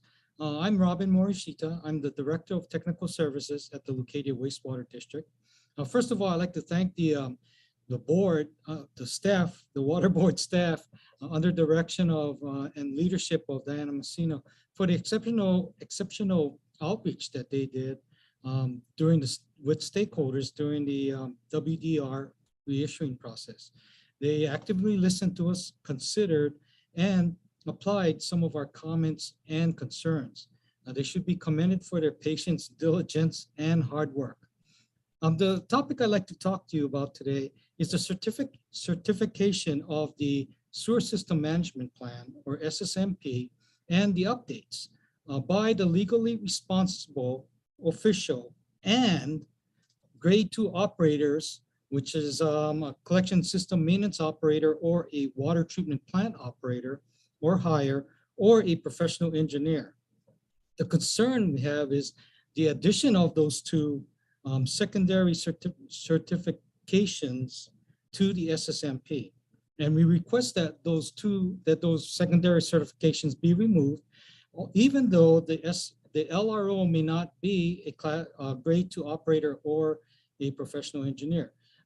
LRO may be a general manager of a agency that does not have either a class 2 certificate, grade 2 certification, or be a PE. So during the workshops in February, it was mentioned that the operators were added to the SSMP certification because during the interactions with staff, with operators, the operators mentioned, hey, you know, we weren't part of the development of the SSMP, so it's hard for us to operate under or follow the SSMP. That is understandable. You know, we include our operators when we develop the SSMP and when we do our audits and when we do our updates. So, you know, in a practical sense, you know, that makes a lot of sense. However, being involved in the development of an SSMP is totally different than certifying an SSMP, okay? We like to propose, I like to propose that the operators be involved in the audit process of the SSMP, and they can make their comments there because the audit is how the SSMP is implemented, and they can affect changes to the plan, the SSMP plan, and not have to certify the SSMP. And because, you know, implementation of the plan is more critical than actually developing the plan, because the plan can always be changed, right, while you're doing your operations.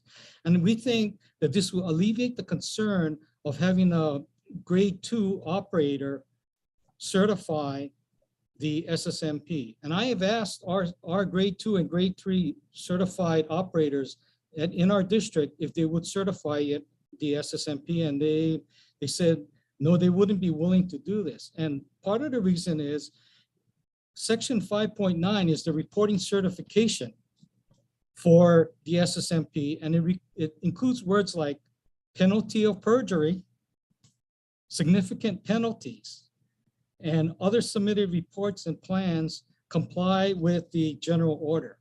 Now, if you're asking a grade 2 to certify under penalty of perjury and the possibility of significant penalties, that places them in a precarious situation that is in relation to their position, his or her position.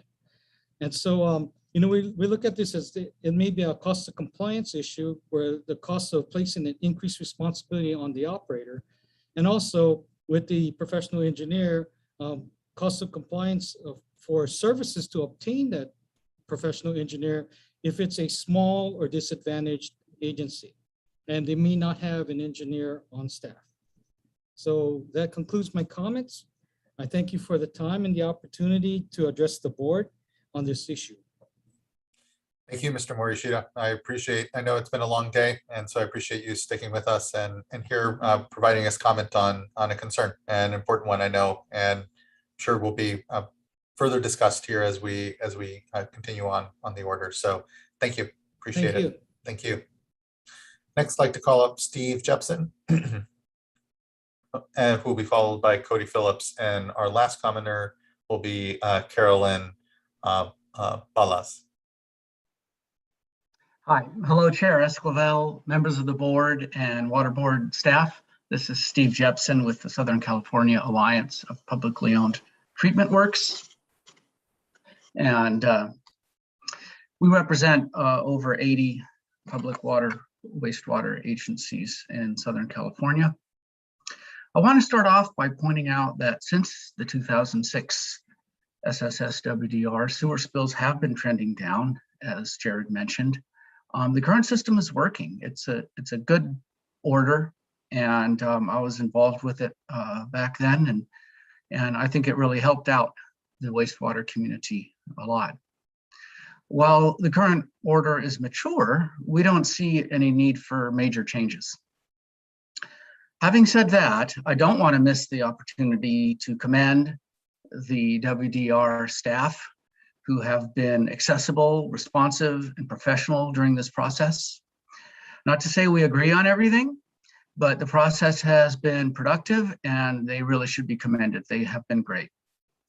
SCAP supports the comments from our other clean water partners today. My comments will focus on exfiltration and sewer system maps. Regarding exfiltration, it should be noted that the effects in the watershed from exfiltration are a theory currently being studied in the San Diego region. We shouldn't be crafting regulations around a theory. We need to know what's going on. Specific comments on the draft SSSWDR are for a simplified definition of exfiltration. The current definition includes specific pipeline conditions where exfiltration could possibly occur, such as cracks or corrosion or misaligned joints. And this is problematic in a few ways. The pipeline condition descriptions may not cause exfiltration and are not proven to cause exfiltration. And there's not a statewide uniform system to describe and rank pipe defects. The NASCO PACP system is probably the most widely used, but not all agencies use it. Some agencies have their own more California-centric system or even a more local collection system specific ranking method. So as such, there's not complete uniformity and defect descriptions for agencies in the state. So we propose a simple definition that simply says exfiltration is the underground exiting of sewage from a sanitary sewer system, leaving out what the current draft says through cracks and or corrosion in pipes, misaligned joints, and broken failed infrastructure. We think that still meets the need and works a little better. Also, in the SSMP section 8.1 system evaluation and condition assessment, text reads that the plan must document procedures to utilize observations / evidence of system conditions that may contribute to sewage exiting the system. And we'd like to propose that added in there is such as severe fractures or separated joints. We think it's important to put in some criteria of the type of defects that really could be an issue. And those defects they need to be rather severe before you're really going to have an issue with the pipe. So regarding sewer system maps, the current draft SSSWDR suggests maps should be included with the SSMP and uploaded. At least that's our interpretation. So we support that agencies should have accurate and up-to-date sewer system maps. That's essential. It's required in the 2006 order. But depending on the agency's size and budget, the map books might be very bulky, 11 by 17, 3-ring binders, or huge GIS digital files. It's not practical for the mapping to be submitted with the SSMP, and we'd like to just maintain the current requirement that the agency must have up-to-date mapping. So we'll provide written comments on these as well as other topics, and thank you so much for the opportunity to comment today.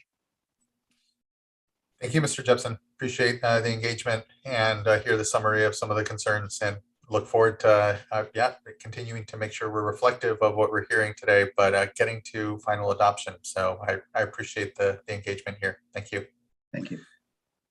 Next, I'd like to call Cody Phillips, and again, last will be Carolyn Ballas.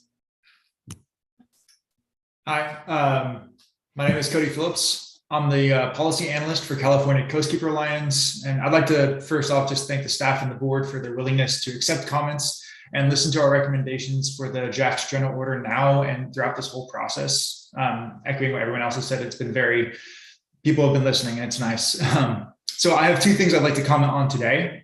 First is the issuance of the order as a WDR instead of as a NPDES permit. And the second is exfiltration requirements in the sewer system management plan. So first, I'd like to urge the State Water Board to reissue this permit as a combination WDR and NPDES permit instead of just a WDR, and this is for two reasons.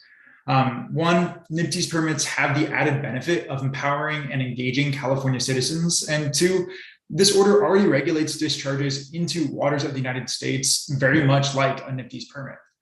So as to my first point, NPDES tools allow for far more community engagement. Take the sewer system management plans required by the draft order as an example. These plans establish that the core elements for dischargers to plan and to control pollution, much like stormwater management plans required under Phase 1 and Phase 2 MS4 permits. Under the Phase 1 MS4, the NPDES permit program requires permittees to submit their management plans to public review and comment period that provides for community engagement and allows for community stakeholders to evaluate the plans and ensure that the needs of their particular communities are being addressed and prioritized. Adopting this order as a NPDES permit would ensure the same level of community engagement in the development and implementation of sewer system management plans in communities throughout California. Public disclosure of these plans would thus be required upfront rather than after the decision has already been made, as it currently is under the draft order. In addition, as envisioned under the Clean Water Act, which is having its 50th anniversary this year, a NPDES permit gives individuals the power to enforce and protect their natural waterways in a way that a WDR does not. Second, while the general order prohibits all spills, according to the CWIC's database, since 2006, there have been about 9,500 Category 1, 2,500 Category 2, and 52,000 Category 3 overflow events. This totals over 400 million gallons of sewage overflowing from sewer systems in California.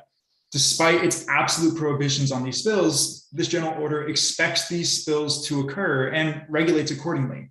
It requires system-specific plans to reduce and prevent spills and to respond with monitoring and reporting when the spills inevitably do happen. This is how a NPDES permit works. This is just a NPDES permit dressed up as a WDR, but without the benefits of a NPDES permit. During this workshop on February 24th, staff provided two policy justifications for not issuing this order as a NPDES permit. First, they cited the jurisdictional hurdle of identifying which sewer systems have or currently spill into a water in the United States, with the added burden of having to do this identification every 5 years when the permit needs to be reissued. However, as shown by the spill data on CWIC's, nearly every sanitary sewer system has had an overflow event into WOTUS, and there is no question that these spills will continue. In the rare circumstances of an enrollee that has never spilled into a WOTUS, the board could allow these enrollees to just check a box and receive coverage solely pursuant to the Porter-Cologne Act, kind of avoiding this jurisdictional hurdle. Second, staff noted that NPDES permits only apply to waters of the United States, not waters of the state, and waters of the state is a much more inclusive set of waters. This second justification seems to be a red herring. The state board regularly issues NPDES permits and combined with WDRs like the MS4 permits, industrial stormwater permits, construction stormwater permits, and the Caltrans permit. Regional boards do the same when they issue permits to industrial process water discharges.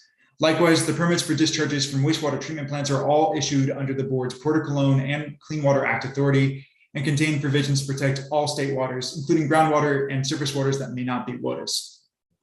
And it is also worth noting that NPDES permits can have zero discharge requirements. The state board has the power under the Porter-Cologne Act to prohibit discharges into all state waters, as it's already done with this draft permit. These prohibitions can act as a backstop to the management, planning, and pollution control elements of the general order. In this way, all enrollees can have identical discharge prohibitions for all waters, state or WOTUS, with the added benefit of public engagement for those systems that have already discharged into a WOTUS. And then second, I'd like to comment on how this permit addresses exfiltration.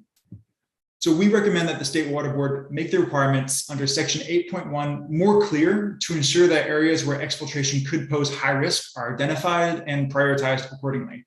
Your staff has already done an excellent job requiring a conditioning assessment of high-risk areas of a system that pose a high level of environmental consequences if there's a collapse, failure, blockage, capacity issues, or other gross system deficiencies. We recommend that exfiltration is just specifically added to this list.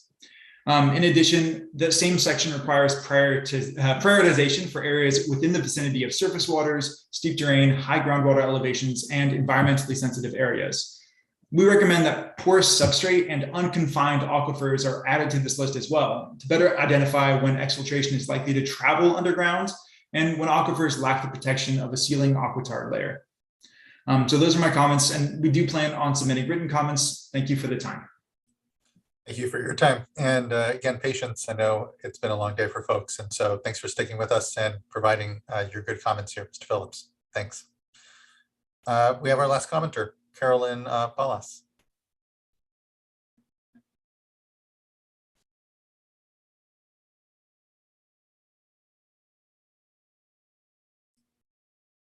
Good afternoon. Oh, I apologize. We can't hear you. You are unmuted on the Zoom platform. It may be you need to change your microphone.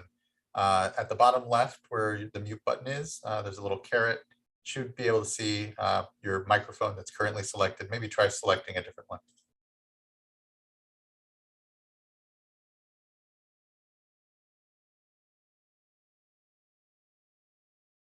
No, still can't hear you, unfortunately. Now you're muted. Here, we'll ask you to unmute again.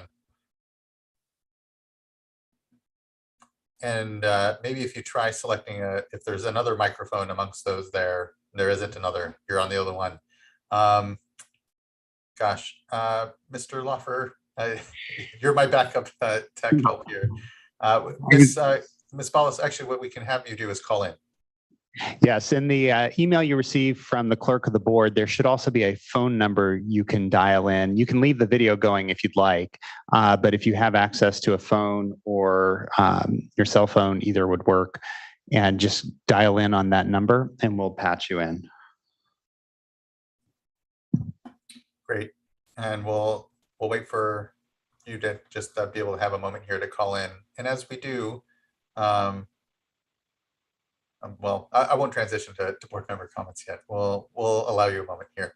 And thanks. Chair Esquivel, just so you know, Alan Shear, we might want to try him. He's still on the platform. Okay. Yeah. So after this one, we might want to try. Yeah, as we're waiting for Ms. Ballas to be able to get on. Mr. Shear, did you want to provide a comment? You want me to unmute him? Yes.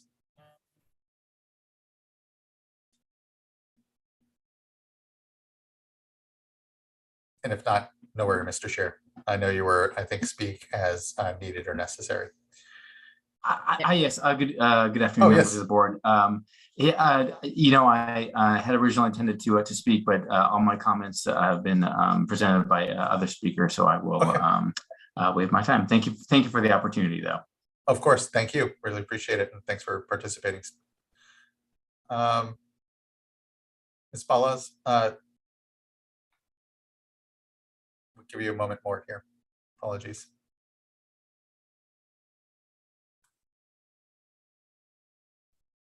Oh, Mr. Loffer, I don't think I can hear you. We have not seen Ms. Ballas call in yet. So if you wanted to start a dialogue amongst your colleagues, we can keep an eye out for her and at an appropriate time, get her unmuted again. Okay, sounds good. Thank you, Mr. Loffer. And so colleagues, anything that you want to either highlight, reflect on, or point out in any of the comments that we heard?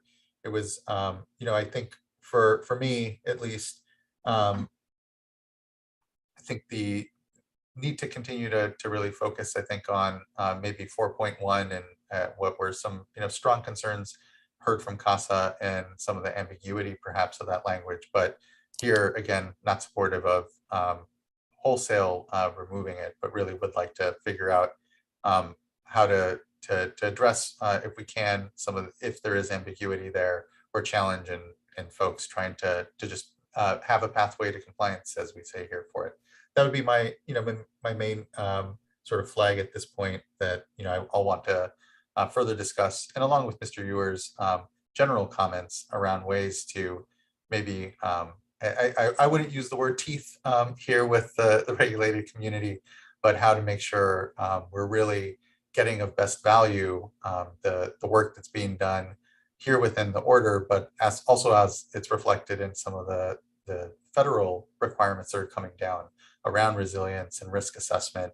And maybe again, there's ways of making sure there's some consistency there that even brings us some benefit in our work. But I'm not too sure what all, although there was good suggestion here around the definition of resilience and other things, how best to maybe do that. So that would be the only the other space that I think I've heard and really interested in kind of exploring further. Other colleagues? I have a few thoughts, Chair, and mine are very, very general. I concur with the comments that you just made.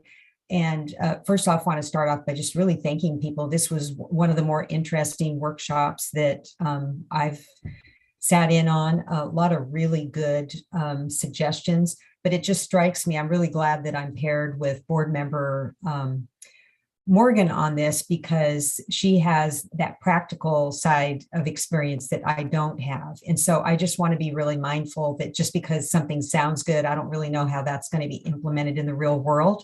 I do think we need a little more time to digest these comments, get back with staff, and encourage some additional stakeholder meetings. I'm looking for practical solutions, anything that we can do to address cost of compliance, but also be looking at water quality protection. I think that's what we're all looking for. These are just very general comments, but do really appreciate all of the specific suggestions. Thank you, Vice Chair. Really appreciate that. We just had a caller come in. Is Ms. Ballas, are you prepared to provide a comment right now? We're going to check and see if that was actually her that came in with the phone number ending in 872. We're providing the opportunity to unmute on that phone line so we can identify the individual. So if you just called in, you can press *6 on your phone, and that should unmute you.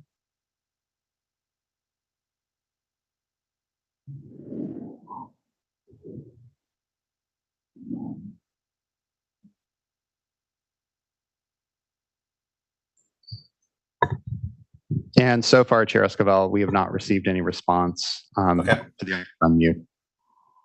Yeah, and again, it's *6, and if you're able to unmute, great. And then otherwise, we can continue on our discussion here. Other board members? Yeah, I'll jump in. So, I was, I ditto all the comments actually so far from both you and Vice Chair Diadamo. I think you're spot on. But I do want to focus a bit on that discussion that was teed up in the beginning about smaller systems.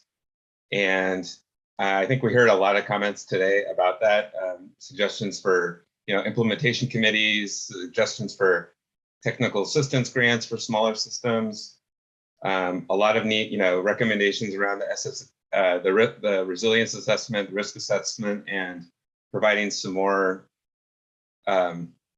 clarity as to what's expected or not expected with those, and just that the heavy lift that might be expected of systems, and just recognizing that for the smaller systems it's more challenging. They're resource constrained. It makes sense, but I really don't have a great understanding of did they struggle significantly with the current order? Are we anticipating lots of challenges here in making that transition? So I don't really want to come out today and say, I expect, X, Y, or Z action, other than to say I'd like to better understand what we might be anticipating as the challenges coming up with implementation, what type of training or other guidance staff might feel could be helpful to that community, just recognizing that the vast majority of these systems are on the smaller side. So I just, again, echoing a lot of the comments other board members and stakeholders have made earlier. But I think that's a good area to focus on as we're working through some of this kind of wordsmithing, kind of dialing in some of the language. I think we can have a mind to, how will this really work for some of these systems that maybe have a lot to do here to get up to speed with this order. You're here. Thank you, board member. Board member Morgan. Hi, thank you. Just want to thank everyone for the good comment and the suggestions. I too, really want to go through and just digest everything that we've heard today, and work with staff and perhaps talk to stakeholders a little bit more to really understand some of the comments. And also, I want to go back and look at the draft order and really go through it a little bit more to kind of put everything together. Some of the things that did stand out are some of the definitions, and also the just the certification requirements. That's part of where I want to go back and look at the order and the certification language. Just my thoughts is being a licensed engineer, if I were asked to stamp or certify something, a work that someone else did that I was not familiar with, I too would be very hesitant to do that, because I'm putting my license on the line for work that I did not do, and that work that I, unless I was able to go back and to fully review it and to ensure that I was comfortable with that work, and so it's like there's the, what is that ask really? So that's where I want to go back and really to understand what is that ask that we're asking individuals to put their licenses and basically their careers on the line for is it really work that is not done under their control, that has been done by others, that they may not have knowledge of. And so, want to understand that more and really go through that language. And also just the, understanding of the thought process, talk to staff more, the thought process around the testing requirements, the field tests and everything, and with the focus on being really the small agencies, and just as we move forward, being conscientious of what all the additional asks are of those smaller agencies. Just being involved with this order in 2006 and knowing what went into implementing it at that time, and understanding what the additional requirements are now, and just kind of that timeline of getting the agencies to transition to complying with this new order and what we're asking for. Want to just take that time to talk to staff and really get the understanding of what these asks are, and that transition time to come into compliance and to with this new order and these additional requirements. Because definitely, the goal is to protect water quality, and want to make sure that that's where we're going to, and we're not setting the systems up for failure as we are moving into this new order. Thank you, board member. Board member Firestone. I don't have anything else to add. I think folks have covered it, and just appreciate all the continued work on this. Thanks. Thank you. Again, appreciation all around. This is it's a good timing, again, with the 50th anniversary of the Clean Water Act here, to be reminding ourselves of how easy it is to take for granted our sanitation and wastewater systems here, and the need to continue to reinvest in them. And you just appreciate, again, the spirit that everyone's brought to this discussion, and look forward to getting us to final adoption of the order and continue to refine here these last bits that really can be focused on. Before I completely conclude, I did want to provide one last chance for Carolyn Ballas to perhaps provide us her comment as well. So she's coming right back into the Zoom platform at this point. We'll give it another. She's not yet attached a microphone, so bear with me. And apologies, Ms. Paulus. We'll hopefully be able to get you in right now. Ms. Paulus, we tried to unmute you. Let's see. Can you go ahead and try to talk now? And we'll see if we're connected. Can you hear me now? Yes, we can. Oh my goodness, I am so sorry. Oh, I you don't need to be sorry in the apologize. least. It's, welcome to the modern age right now. Thank you. I'm Thank glad we were able you. to get it sorted out. Glad to be Thank able you to hear so your comment much. on this.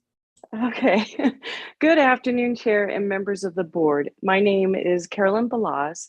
I represent the Sacramento Area Sewer District and the Sacramento Regional County Sanitation District. And I appreciate you allowing me to provide comments, especially with the difficulties I've had. So thank you. First of all, we definitely want to acknowledge and thank the State Water Board staff and their willingness to work with the enrollees and the other stakeholders. I know it probably was not an easy process, and I know that they were probably receiving a lot of conflicting requests, but I think they did a really good job in listening to everyone and incorporating some of the changes that we requested. We also agree with many of the other comments that were made today, including Jared with CASA and Steve Jepson with SCAP.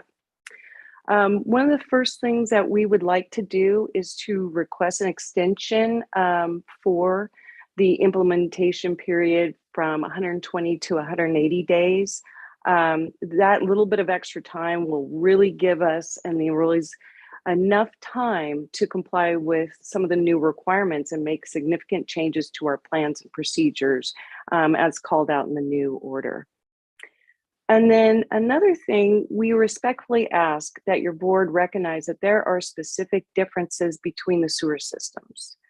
For example, the Sacramento Area Sewer District, they own and maintain the lower laterals, whereas many enrollees do not own and maintain the lower laterals. So this responsibility for the lower laterals results in an apparent increased number of spills from systems that do own the lower laterals. And these spills are low in volume and typically are lower in risk to the public and the environment. So we request the following change in the reduced reporting, that you take into account that the spills for reduced reporting be from main lines and not necessarily lower laterals, because that'll make it look like we have an increased number of spills compared to others. And again, I want to stress that these are very small volume spills. Next, I just wanted to mention that in attachment D, section 7, that was a requirement that was previously for the fats, oil, and greases program. And I think what staff has tried to do is address the problem with pipe blockages by changing that section to become the sewer pipe blockage control program. So while this section is intended to address the concern of pipe blockages, the causes of those blockages may vary. So therefore, the approach and strategies for a control program will be different depending on the type of blockage. Additionally, not all requirements will apply to the pipe blocking substances. So one example in section 7 in the second bullet, it requires a plan and schedule for the disposal of pipe blocking substances that are generated within the sewer system service area. So this requirement may not apply to other types of pipe blocking substances, for example, roots.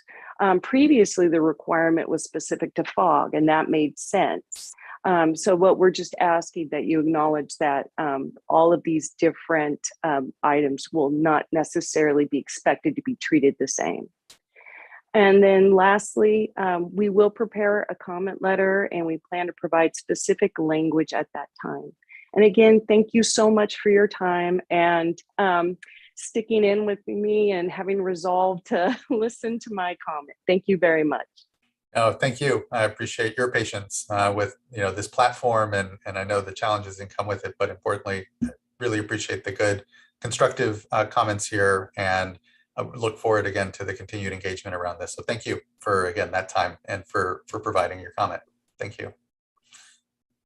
Okay, I think that then we'll hear, it wraps up our item. Appreciate again everyone's patience here. It's been, I know, a long day, and just a really, as the Vice Chair said, just a really great workshop and discussion. I appreciate everyone's time and patience to provide for it. That allows us to now conclude, as I said, item number 5, and now we are on item number 6, which is a consideration of a proposed resolution to adopt implementation plans for administering the drinking water and wastewater allocations and our state fiscal year. I'm not going to read the whole thing. It's the intended use plans too. And to help lead us on it, I'd like to call up our staff. Thank you.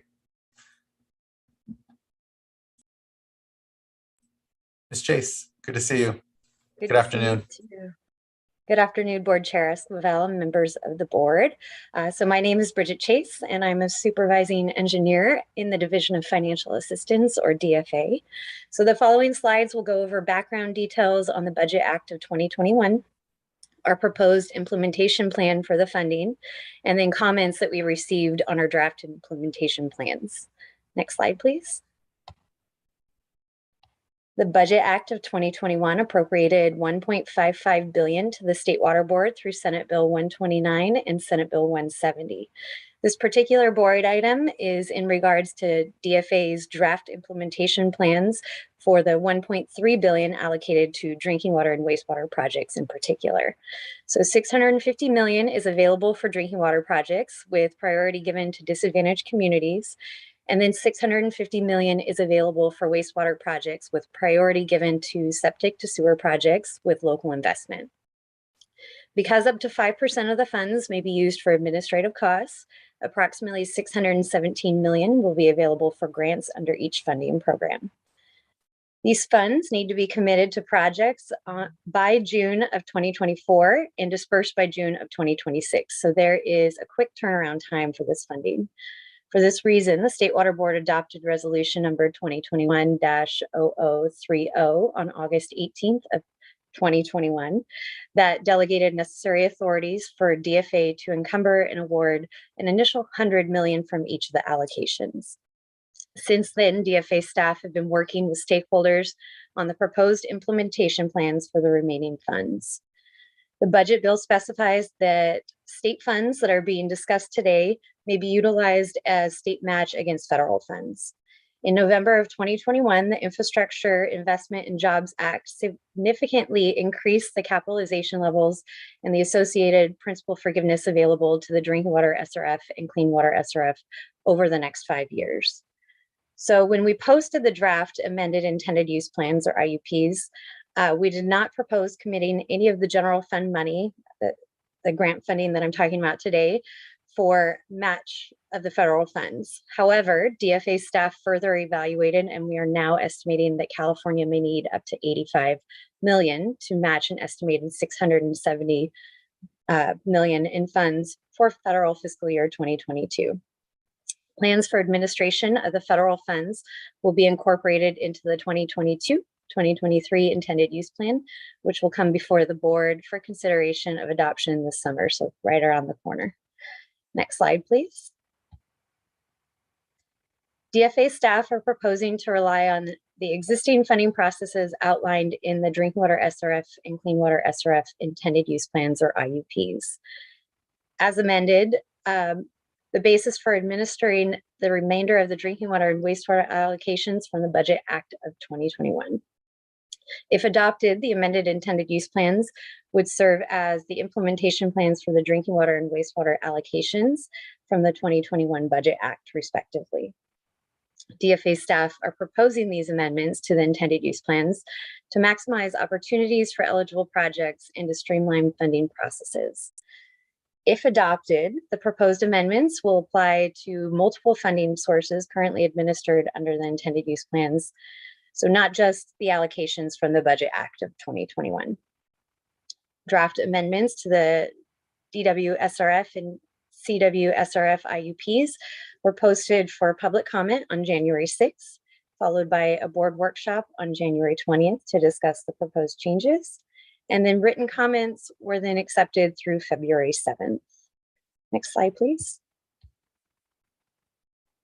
So the next few slides will discuss proposed changes to the drinking water SRF IUP. First, I want to go over some of the terms that will be used in the discussion.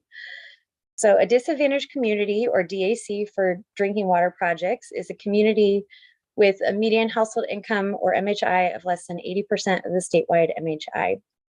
DFA utilizes the American Community Survey data, or ACS data, set to determine the MHI of a community. ACS data is updated annually using a 5-year rolling average, with new ACS data utilized by DFA as of April 1st of each year. So we're really coming close to the new data. Current data defines a disadvantaged community as a community with an MHI of less than 60,188. Then a severely disadvantaged community, or SDAC, is a community with an MHI of less than 60% of the statewide MHI, or according to our current ACS data, less than 45,141.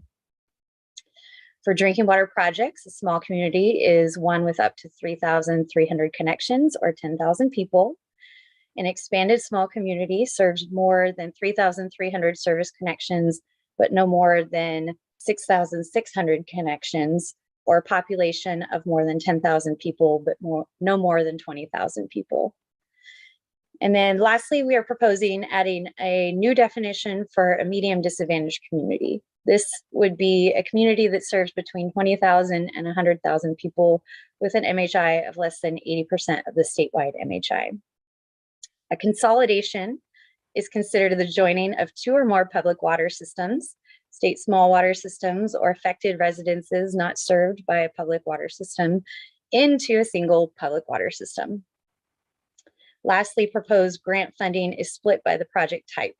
The drinking water SRF policy defines eligible project categories A through F. I'm just going to talk about the category A through C projects. As far as definition, those are projects that address public health issues. So some examples include those that will address waterborne disease outbreaks attributable to the water system, contamination in excess of the maximum contaminant level, or MCL, insufficient source capacity or water delivery capability, surface water that is not adequately treated or filtered, or uncovered distribution reservoirs. Then the category D through F projects are going to be any other eligible project other than those, essentially. Next slide, please. This colorful slide summarizes the changes that we are proposing for grant and principal forgiveness eligibility for drinking water construction projects. These details can be found in Appendix E of the draft amended drinking water SRF IUP. So as mentioned previously, category A through C projects are those that address a public health issues such as a primary MCL exceedance or water shortages. Because category A through C and consolidation projects are considered priority projects, the grant eligibility table in the current and proposed intended use plan has higher grant limitations for these projects than category D through F projects. In the current intended use plan, expanded small disadvantaged communities and small non-DACs are eligible for funding, but only up to grant funding, but only up to 75% grant funding for A through C and consolidation projects. The proposed amendment would make these higher priority projects for these systems 100% grant eligible. DFA staff are proposing to keep the maximum grant of $60,000 per connection, with the ability of the Deputy Director of DFA to approve up to $80,000 per connection for good cause. And in addition, the proposed amendment includes adding medium disadvantaged communities as eligible communities for grant for category A through C and consolidation projects only. During stakeholder engagement meetings, there was some concern that funding medium disadvantaged communities and small non-DACs would take grant funds away from the small disadvantaged communities. For this reason, the proposed amendment includes a project cap of $20 million for projects that serve medium disadvantaged communities or small non-DACs. The proposed amendment also specifies that small non-DACs Eligible for these grant funds must have an MHI of less than 150% of the statewide MHI. So going back to our current ACS data, a small non-DAC that would qualify would have to have a MHI of less than 112,853 to be eligible in that case. And again, that data is going to be updated in April. Grant funding is currently available for category D through F projects for small disadvantaged communities and expanded small DACs only. So again, up to that population of 20,000 people then. Small severely disadvantaged communities are eligible for grant funding regardless of their drinking water rates. But other communities are currently required to have rates of at least 1.5% of their MHI to qualify for these grants. The proposed amendment would remove the minimum drinking water rate requirement for small disadvantaged communities to qualify for grants. The proposal also allows 100% grant for all small disadvantaged communities and eligible expanded small DACs with rates of over 1.5% of their MHI. The proposed amendment keeps the existing maximum grant per connection for category D through F projects at $45,000. DFA staff considered increasing the maximum grant per connection limits in the intended use plan, but we found that the majority of the projects we are working on are within the current limits. The exception that we are seeing is for projects that serve really small communities with less than 60 connections. The current intended use plan does allow the Deputy Director of DFA to approve up to $2 million per project, regardless of the cost per connection. And when DFA staff looked back at the existing projects in-house, we did see that projects are coming back significantly higher in cost the last couple of years than their original engineering estimates. For this reason, the proposed amendment will allow the Deputy Director of DFA to approve up to $6 million rather than the current $2 million per project, regardless of the amount per residential connection. Next slide, please. The Drinking Water SRF IUP makes incentives available for receiving water systems to encourage consolidation. So that's the system that's going to be taking on the smaller systems, the one that's going to exist at the end of the consolidation. A public water system that fully consolidates a community of at least 15 connections or 25 people may receive up to $10 million in 0% financing towards an incentive project. When I'm talking about an incentive project, that is a separate project than the actual consolidation project. It is a project that solely benefits the receiving water system. And the receiving water system may also receive up to $5 million in grant towards this incentive project, depending on the size and type of community that would be consolidated. The proposed amendment clarifies that a receiving water system may receive additional incentive funding if they consolidate multiple communities. In addition, the amendment proposes to make consolidation incentives available to receiving water systems that consolidate a small, non-disadvantaged community. Language has also been added to clarify that the receiving water system must be a voluntary participant rather than a part of a mandatory consolidation to qualify for this incentive funding. The executive director or designee can approve a case-by-case exception for good cause then. Next slide, please. The next two slides summarize comments that we received on the draft amended Drinking Water SRF intended use plan. We received a suggestion to reduce the funding that will go to the State Water Board for administrative costs. DFA staff recommend that the full allocated 5% is available for administration costs because these funds are necessary to support staff time to review applications, approve funding, and disperse funds in a timely manner. We received comments suggesting to include multiple different set-asides. One recommendation was to include a set-aside for resiliency projects such as backup power, backup water supply, metering, and leak detection. Another recommendation was to include a set-aside for all sizes of non-disadvantaged communities. At this time, DFA staff don't recommend including either of these set-asides in the amended intended use plan. The reason why the proposal includes small non-disadvantaged communities as grant eligible for category A through C or consolidation projects is because of economies of scale and because of the large amount of systems on the human right to water list. DFA staff do not believe drought resiliency projects should be prioritized or set aside funding over projects that address public health issues as well.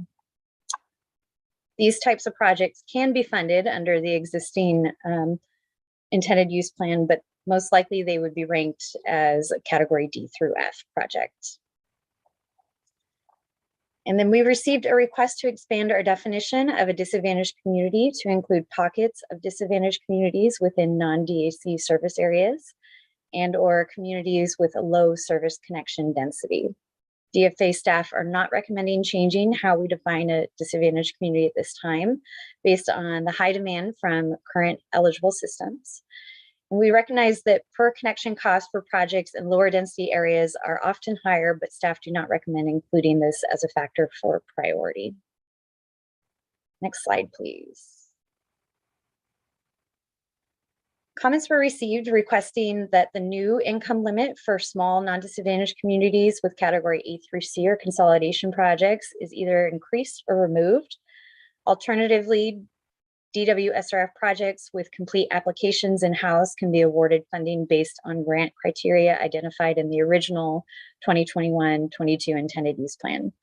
DFA staff recommend incorporating flexibility to fund complete applications based on either the original or the amended intended use plan. So we're proposing leaving the 150%, but having the flexibility to use the existing IUP. We recommend a suggestion, or we received a suggestion to increase per connection grant limits for connecting domestic wells in particular.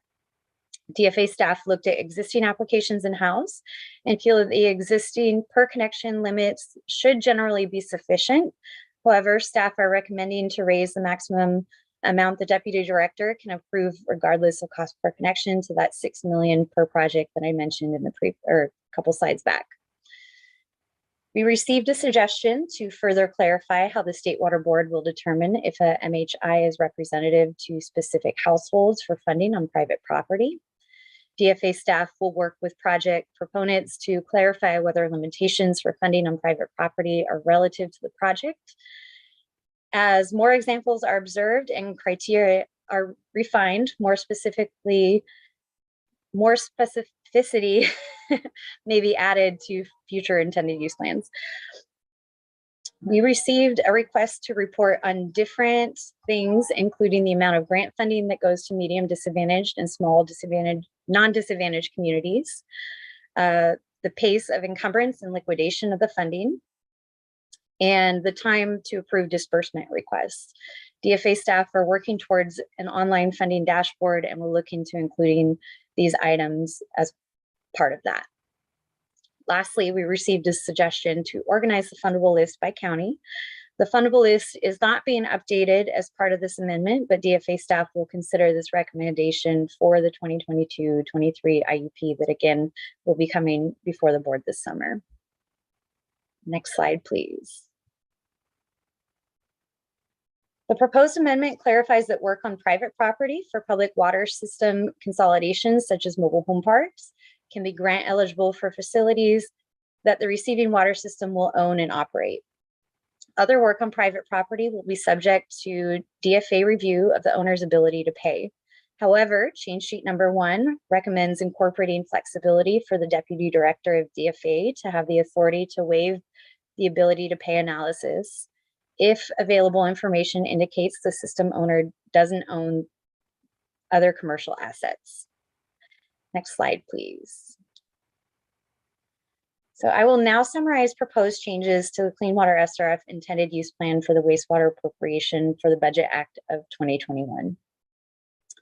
The current IUP shows that grants are available to small disadvantaged communities. For wastewater projects, a small community is a little bit larger. It's a community with a population of less than 20,000 people.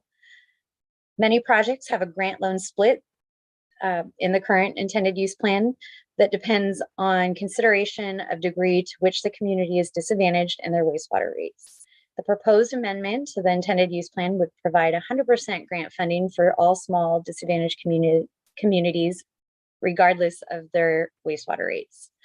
The proposed amendments will remove the maximum grant per project limits, Rather, grants for small disadvantaged communities will only have a maximum grant per household connection, similar to what we're doing on the drinking water side. In addition, the proposed amendments would increase the maximum grant per connection for septic to sewer projects to $125,000 and other projects to $45,000. Similar to the proposed amended drinking water SRF intended use plan, the Deputy Director of DFA may approve financing for construction projects with a total eligible project cost of up to $6 million, regardless of the amount per connection. So again, this is going to get those projects that are serving a very small number of residents. Per the Budget Act of 2021, the State Water Board shall prioritize septic to sewer conversions with local investment for wastewater projects. The proposed Clean Water SRF intended use plan amendment creates a new septic to sewer set aside of $350 million to be funded solely with the Budget Act of 2021 General Fund wastewater infrastructure funds. The proposal would allow projects for small disadvantaged communities with local investment to receive grant funds on a first come, first served basis as applications are complete. Then any remaining funding will be available to larger disadvantaged communities, so no cap on the size for that, or small non-disadvantaged communities with wastewater rates of at least 1.5% of their median household income. The grant criteria for these communities is limited to 50% of the total eligible project cost. In addition, grants for large DACs and small non-DACs would have a maximum grant per connection of $75,000, and then they're also going to have a maximum grant per project of $25 million. So again, going back to the small DACs, they don't have a project cap, but these ones we are proposing would have a project cap of $25 million. Per the proposed intended use plan amendment, larger disadvantaged communities or small non-DACs that are interested in applying for any remaining septic to sewer set-aside funding must, at a minimum, submit a Clean Water SRF general application for their project by November of this year. A complete application would need to be submitted by March of next year. And then because of the quick timelines associated with these funds, projects will need to start construction by spring of 2024 and complete construction by the end of 2025. The Deputy Director will prioritize projects that have local investment, higher cost per connection, and projects that mitigate impacts to public health or water quality, and may offer only partial funding if demands exceed available funds as well. The set aside will reserve funds for septic to sewer projects that can often take longer to develop. And then because small disadvantaged communities with local investment will be eligible for the set aside funding, as their applications are complete, they will have the opportunity to compete for these funds ahead of other community types. Lastly, for this slide, 100% planning grants are available for small disadvantaged communities. The proposed amendment eliminates the current planning grant cap of $500,000. Rather, the change is anticipated to be able to fully fund the necessary planning for a project, so applicants won't have to apply for additional funding sources. Similar to the drinking water SRF intended use plan, planning grants count towards the total cost a community is eligible for in a 5-year period. So that's going to include all planning, technical assistance, and construction funding for wastewater projects that they receive from the State Water Board. Next slide, please. This slide includes a summary of the comments we received on the proposed draft Clean Water SRF intended use plan amendments. Similar to the drinking water SRF, we received a suggestion that the State Water Board should not use the full allocated amount available for administration. DFA staff do not recommend a change to this in the IUP because these funds are necessary to support staff time to administer funds in a timely manner. We received input from that the per connection cap for septic to sewer projects should be increased.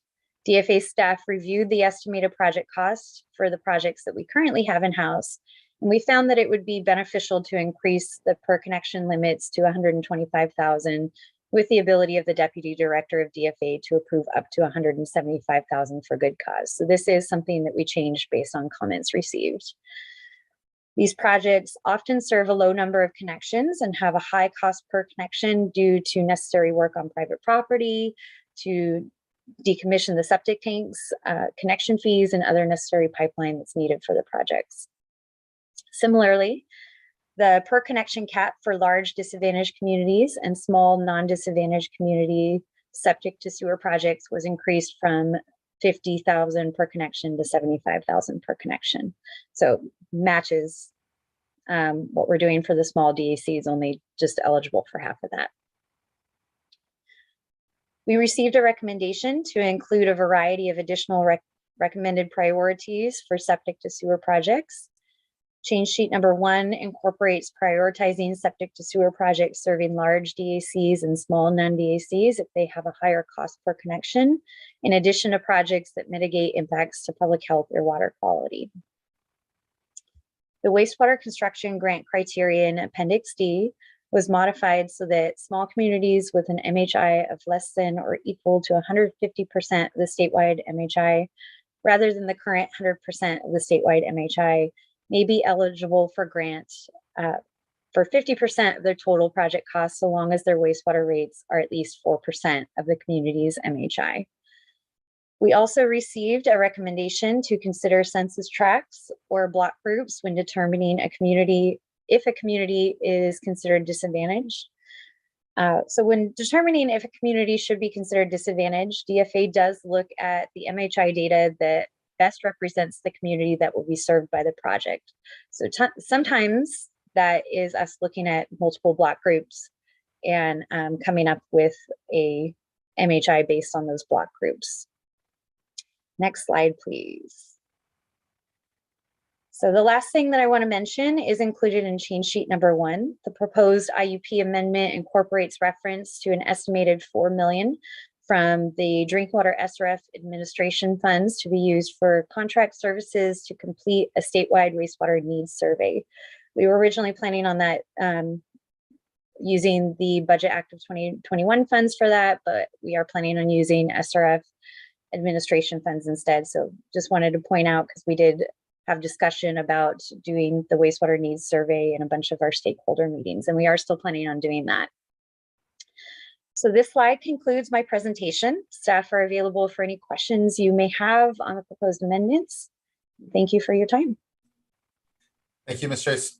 Just appreciate, I know it's been a lot of just really fine-tuning work here and trying to ensure that we're maximizing, as we often do in all of our work, but maximizing this investment that we have this opportunity to ensure is bridging the inequities we know exist in our communities, and here preparing them for the realities of what the climate crisis provide us. So just incredible work. Thank you for you, and I know so many folks at DFA for their involvement in this, and continued good reflection of, I know what is a lot of discussion that's going on with water agencies, with communities, with community advocacy groups.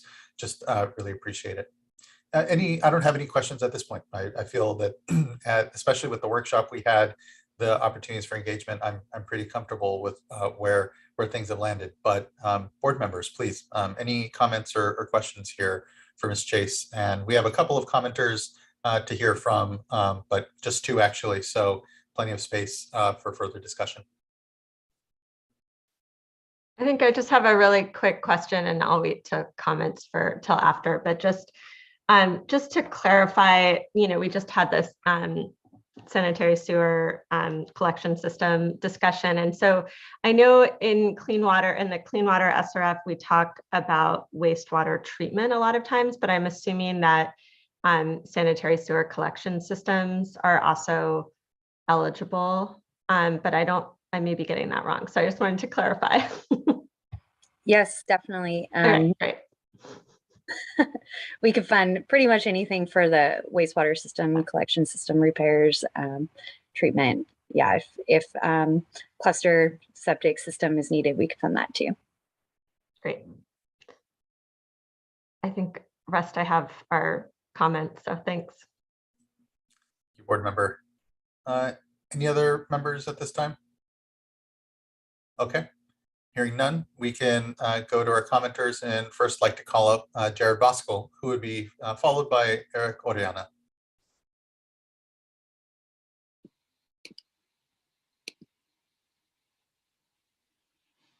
Hagen, Chair and board members. Jared Vosco on behalf of CASA. Just want to quickly thank your staff and your team for all the work they've done on getting these amendments to the IUP. The changes that staff made, we're really excited about, and we know they're going to expand the eligibility and the types of communities that can get in here because of those increased caps.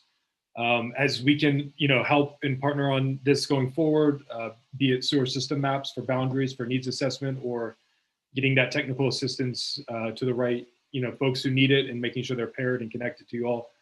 We're on the ready and we're eager to help on these projects. We know they're really important for the state. So thank you to your team and for your leadership on this effort. Thank you for that, Mr. Voskuil. Yes, I think as Ms. Medina had said, whether it's implementation on the sanitary sewer order or here, making sure that agencies are aware that these amendments and changes to the programs have been made, that they may now qualify for increased grant dollars or just the loans as well that are important components. Having folks really understanding and assessing the projects that they need to be investing in right now and coming to the board.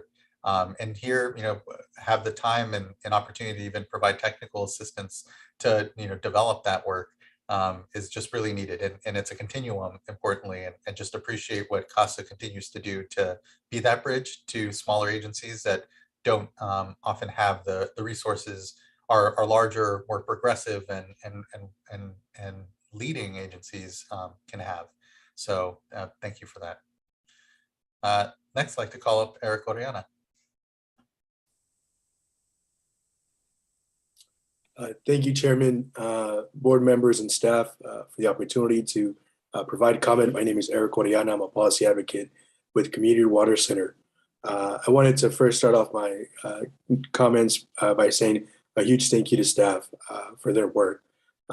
Really, the staff have been really responsive to our comments, made themselves available, and had a great workshop on a topic. So really couldn't say enough thank yous to the staff. And then also want to also say thank you particularly for DFA staff and being creative with these amendments, right?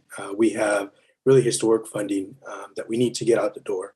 And staff was able to do that and will be able to do that because of some of these changes. And particularly staff removed significant barriers for communities buy into drinking water projects. And as a technical assistance provider to the State Community Water Center is very, very thankful for those changes. And the board is also expanding eligibility for drinking water projects. And we got the chance to work with staff to ensure that small disadvantaged communities are still being prioritized. And we believe that the expansion will help more Californians while still prioritizing those who need help the most. And so really thankful to staff on that. And then really just wanted to sort of center us in the fact that the IUP is a policy for the State Water Board to invest dollars into making the human right to water a reality for all Californians. And we want to sort of, center that, this is historical funding for us. And many of our communities have dealt with drinking water challenge for decades. And so this opportunity that we have is a really great opportunity. And so we're looking forward to continuing to ensure that these investment dollars are maximized and are used efficiently. And also, the level of investment that the state is making also brings light to the importance of the state protecting these dollars by managing our subbasins.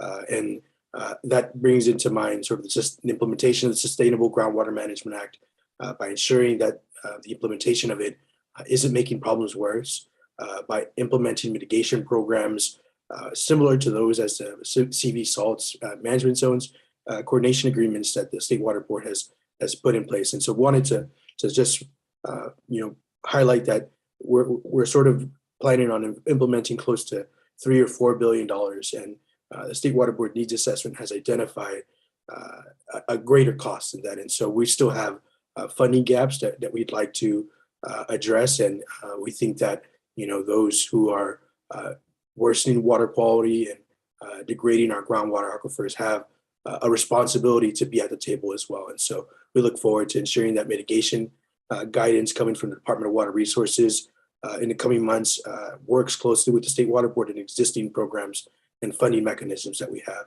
And so just wanted to end on a note to say that we look forward to working with the State Water Board in the summer as well as the 2023 intended use plan comes out. And so looking forward to that and looking forward to continue working closely with you all. So thank you for the opportunity to provide a comment. And thank you for your time and for sticking with. I know what's been a long day of a number of items in discussion, but this one is incredibly critical, and appreciate your engagement and others here in helping make sure that, again, we really take best opportunity here and maximize this chance to really invest in our communities. So thank you. That wraps up our commenters. And so board members, thoughts, comments, questions, feelings?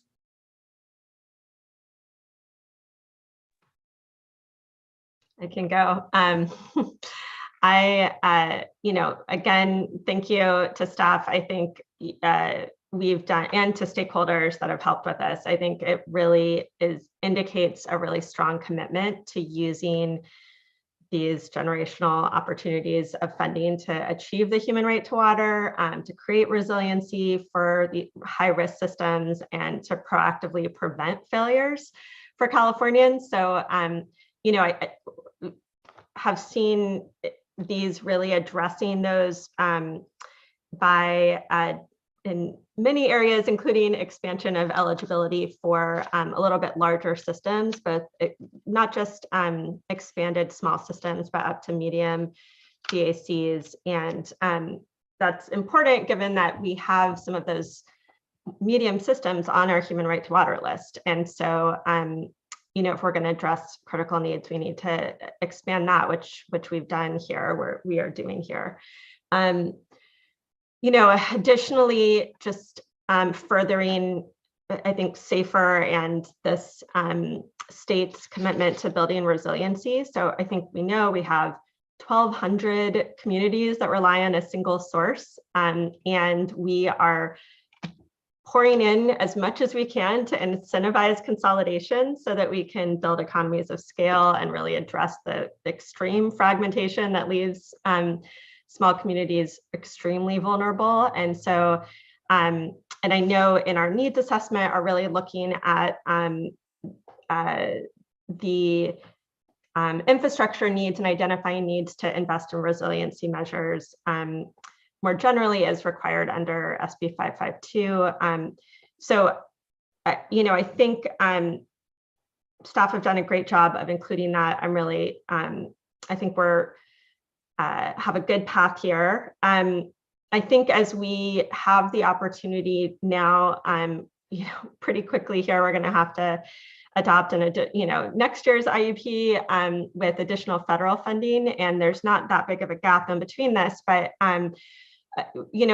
things I wanted to flag for us to be thinking about between this adoption and then is just whether the overall community funding caps, if that is limiting for sort of comprehensive projects that are, I know we're trying to make sure that we can address high risk for both water quality and water supply resiliency. And so I think just curious as we're moving forward, and we may not know this in time before this summer, but are we running up against caps if we're trying to expand and address both water quality and water supply and sort of build that resiliency? I think we're really wanting to encourage systems to address it all together in one rather than having to have extra time and costs and doing multiple applications and contracting and everything. Let's see, I wanted to make sure, I guess, just again, look at between now and then how to make sure that anything we're identifying as high risk within SAFER is able to fit into those highest priority needs here. I'm going to get the letters wrong of the tiers, but certainly public health and water quality, but I'm also thinking maybe some of the water supply kind of urgent drought or water supply emergent resiliency measures that may be for very high risk systems. just thinking about how that plays and if that's going to fit into the tiers that we have. And as we think about, certainly it's going to be eligible, it's going to be prioritized to some degree, but just thinking about if that needs to be a little clearer as we move to the next IUP adoption, that really all high-risk systems would fit in those highest categories. And then let's see, there's discussion on the septic to sewer around local investment and the requirement in the legislation that requires us to include some local investment in the septic to sewer. I'm really concerned about that for DACs. And I have a lot of faith in our staff and stakeholders to make sure that that isn't a barrier. And I think wanted to just get on the record to encourage us to be really as flexible and creative in identifying how we're defining that so that it can include things like in-kind funding and staff time for really disadvantaged and severely disadvantaged communities that really are going to need that funding to connect to wastewater systems. And then let's see, I wanted to flag, we had some folks, and I know there's going to be some discussion in the next item on arrearages, which is the huge help and work that associations put in to help outreach to their members and to the drinking water and wastewater communities around the arrearage program. As I think Jared and Chair Voskuil and discussed, the more that we can be partnering to just reach as many systems as possible to understand the opportunity here. In particular, I think understand where there's opportunities for larger systems to partner with nearby smaller systems and the pretty significant incentives that we are looking to invest to make sure that we can use this opportunity to really accelerate the kinds of consolidation and partnership solutions that are going to be needed to address immediate and long-term sustainability. So I just look forward to continuing that. I know our staff is and will be doing that, and just will offer my time to help with that as well. And then two other things. One is DFA. I know you have so there's a lot of great tools. This is data month. And one of the tools that I think may answer some of the questions or be helpful is, I believe we have a kind of a project lookup tool where if folks aren't sure of the status of their of funding applications for a system, they can look up where it is. And so if that's right, it'd just be great to make sure that that folks know about it, because I do think often there's a question of, where is this in the process, and because I think making sure folks are able to utilize the tools we have is important. And I know DFA and our staff in general are just really great about being accessible and transparent as we're all trying to get funding out. And lastly, just would love to, as we are reporting back on all of this, just see, I know DFA has done this, but with safer reporting out, just love to see a racial equity analysis on where our funding's invested, just as we report back and sort of track how this money ends up being applied and invested. That's it. So otherwise, and in conclusion, I really appreciate, I'm in high support of all of these changes. I think it's incredibly exciting to have this opportunity, and I think this allows us to do justice to that, and we'll continue to iterate and make sure that we can do that. And I'm happy to make a motion once folks have said what they want to say. Thank you, board member, and I completely agree. And just appreciate that, we continue to want to be very transparent around not just, here with the intended use plan and its adoption, the relaxation and the way that we're looking at the programs, maximizing this investment. But to your point, also where folks are in their applications and continuing to make sure that we're coming into the 21st century a bit. What comes to mind as well is like the digitization of signatures, which recently had to do, and what the help and that is provided to the processing then of a lot of the work that goes on. So anyway, just thank you. I completely agree with your comments, and would turn it over here to board member Morgan. Thank you, and I echo the chair's comments and also board member Firestone's. I just wanted to also thank stakeholders and staff, and just with 2022 being the 50th anniversary of the Clean Water Act, as the chair has commented through the meeting. I appreciate the expanded opportunities to address providing equitable access to sanitation and the protection of groundwater by an increased focus on septic to sewer and other wastewater projects. As we know, filling sewer septic systems can also impact our drinking water supplies, and so these projects are also very critical. I just also looking forward to the great work in this area and with the SAFER program, just to continue to build Californians' resilience. And so thank you all for all the great work. Thank you, board member. Board member Wire. Yes, thank you. I was trying to think of something to add to all of this, the great comments that have already been shared. So I'll just, I'll throw something out there. And that is that this, yes, absolutely kudos to everyone who's worked on this, and what a great opportunity we have here. And I'll put this in the bin of good problems to have. Having money to spend, and the challenge of trying to figure out where to invest it is a good problem to have. When I see things like on the septic to sewer, the dates, the application due November, whoa, that raises a little flag for me.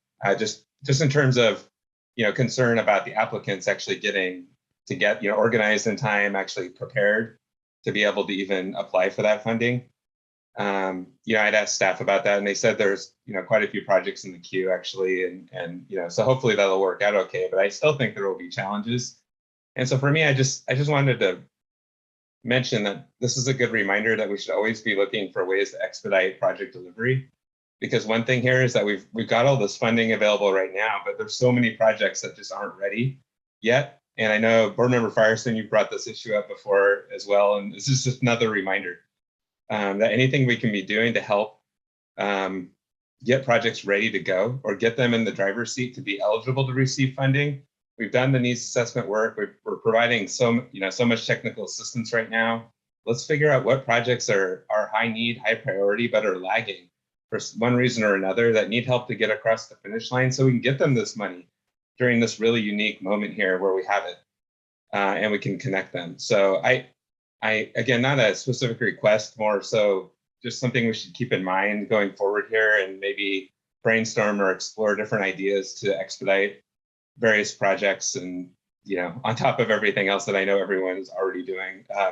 But nonetheless, I would feel poorly if we got to the end of this and realized there was just a whole slog of projects that just weren't, because of their lack of resources and capability, just weren't able to be ready in time for funding. So just wanted to mention that, but otherwise, fantastic job. You're here, board member. I think you saw probably a lot of nodding heads here amongst us as your colleagues. Really agree that we should be doing that insofar as just really making sure we're evaluating where folks need a little more outreach. And we do have so many more technical assistance resources that really dovetailing that technical resource ability to create the pipeline, to your point, of projects is going to be really important. Note, we have this time limit on this 1.3 billion we received this last summer. And as we know, though, there are additional federal funds coming because of the bipartisan infrastructure law. So I think our we need to try to maximize these grant dollars, particularly because we know that it'll be some share of loan forgiveness grants and loans that come from the federal resources. But this can really help accelerate that pipeline, right? And maybe even if there are projects out there that don't absolutely are able to meet this deadline, at least we know that there are additional funds from the federal side that can still complete it. So I think the message is get to us early and let us, if we need, provide technical assistance even to make sure that projects are moving. And again, these communities we know often get missed in the last federal tranche of American recovery dollars or otherwise. So here, and thanks for letting me add to your comment there. Other board members, or all that's left is vice chair. Apologies, vice chair. Is there anything further? I don't have anything to add, just my thanks, and I agree with everything that's been said. What good work all the way around. Thank you. Thank you, vice chair. And I think we may be prepared for a motion then. Okay, I can do a motion on adopt. Sorry, let's see. I can do a motion on item number 6. And how many change sheets are there? Looks like there's three. Three. Okay. With all 3 change sheets, move for adoption. I'll second. Thank you. Ms. Townsend, can you please call a roll call vote? Certainly. Board Member Firestone. Aye. Board Member Morgan. Aye. Board Member McGuire. Aye. Vice Chair Diadamo. Aye. Chair Esquivel. Aye. Thank you all. Thank you as well. Excuse me. The vote is unanimous and it carries, and the IUP and the item is adopted. So thank you. Really appreciate everyone's good work there again. Let's go ahead and, I know it's been a long day. Let's give ourselves a quick 10-minute break here. We'll even call it 15. We'll come back here right at 4 and finish up with our last 3 items, the update. These are all informational items at this point. There'll be an update on the arrearage program on the wastewater side, and board member reports and executive member reports. So hopefully might be able to get out of here by 5 or so is the goal. So let's give ourselves 15, come back refreshed for good discussion, and see you then here at 4.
All right, everyone, we're at 4 o'clock. Appreciate everyone's time and attention today. It's been a long day, and I'm glad I got 2 breaks in and a lunch. So I think I should be, anyway, now we're refreshed for item number 7, and appreciate I really have to continue to remark that if it wasn't a drought year, if it wasn't a year as well that we received 1.3 billion for infrastructure, if it wasn't for all these things, this would be the thing that we would only be talking about is our arrearage program and the incredible just Herculean effort that everyone has done, both in our space, our folks in the program, also water agencies and communities to come together to provide this incredible opportunity where the board has been able to support systems to forgive water debt, both on the drinking water side, and then here what we're now gathered to discuss on the wastewater side and an update on it. So just thank you, everyone. Appreciate it and look forward to the update here.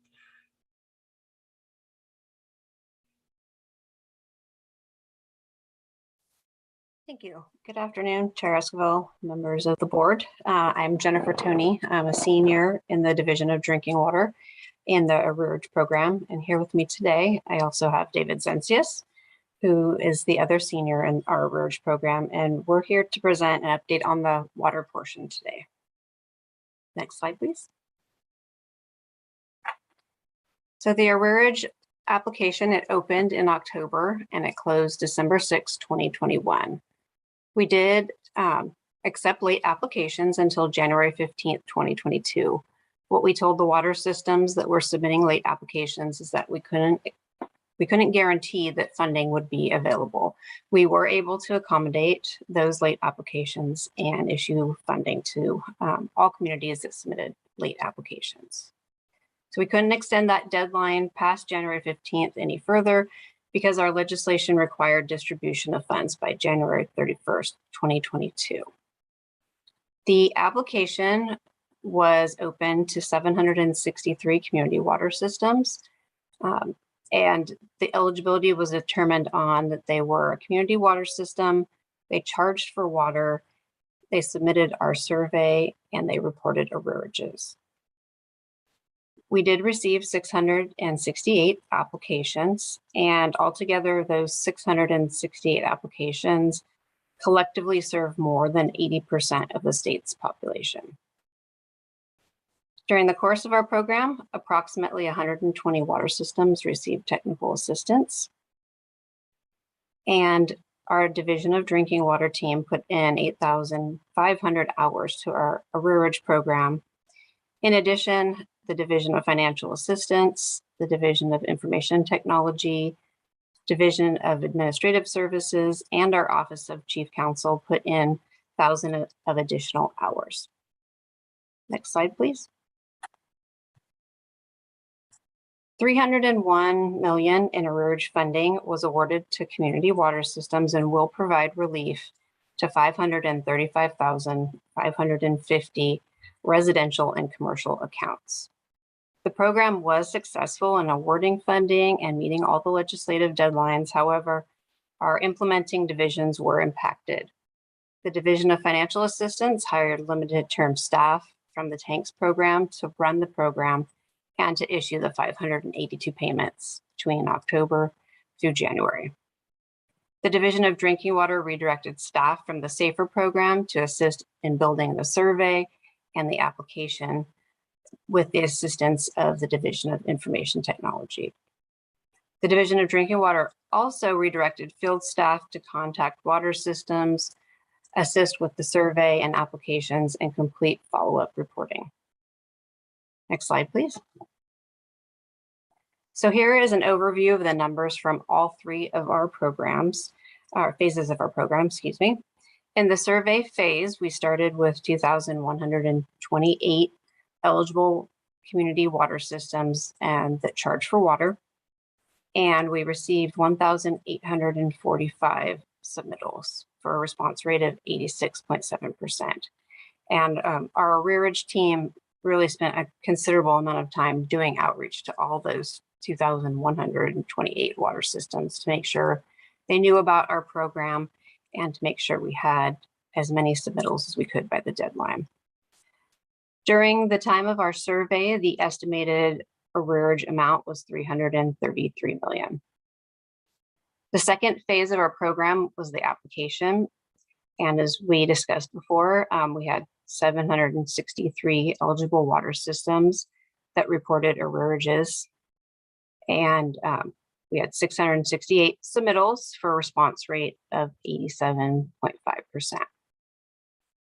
The Division of Financial Assistance issued 582 payments.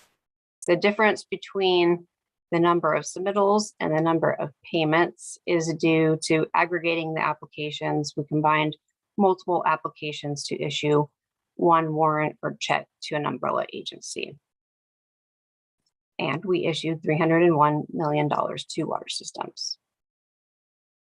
So the last phase of our program is the reporting requirements. We're currently accepting these reporting requirements surveys. This opened January 31st, and we anticipate that it will be open until July 2022. So any water system that received funding from our program is required to submit the reporting requirements. Currently, we have 270 reporting requirements started and 108 submitted. Thank you. Next slide. So this chart shows the number of eligible water systems in blue and the number of submitted for each phase. In orange, same numbers we reported previously, but we thought it would be helpful in a bar chart. And so we just wanted to point out again that it took many team members across all divisions to get these numbers to where they are, and to also point out that the reporting requirement phase is ongoing. We still have some important work to continue on with, seeing how the water systems utilize the funding. Now I will hand it over to David Cencius. Thank you, Jennifer, and members of the board. This chart shows the received applications broken down into water system size categories and indicates that 54% of the applications came from small communities. The largest segment of the chart, which is shown in green, represents applications from systems with up to 500 connections. And the second largest segment, shown in orange, is applications from systems with 501 to 3,300 connections. Next slide, please.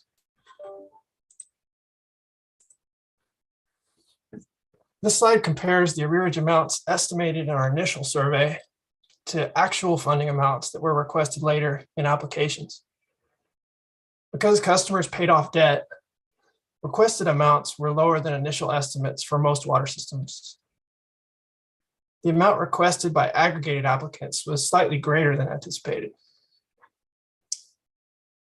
We've received some questions about the amounts of funding that went to systems in the smaller categories. Systems with less than or equal to 3,300 connections requested a total of $8.37 million. And systems with 3,301 to 10,000 connections asked for a total of $17.6 million. Next slide, please.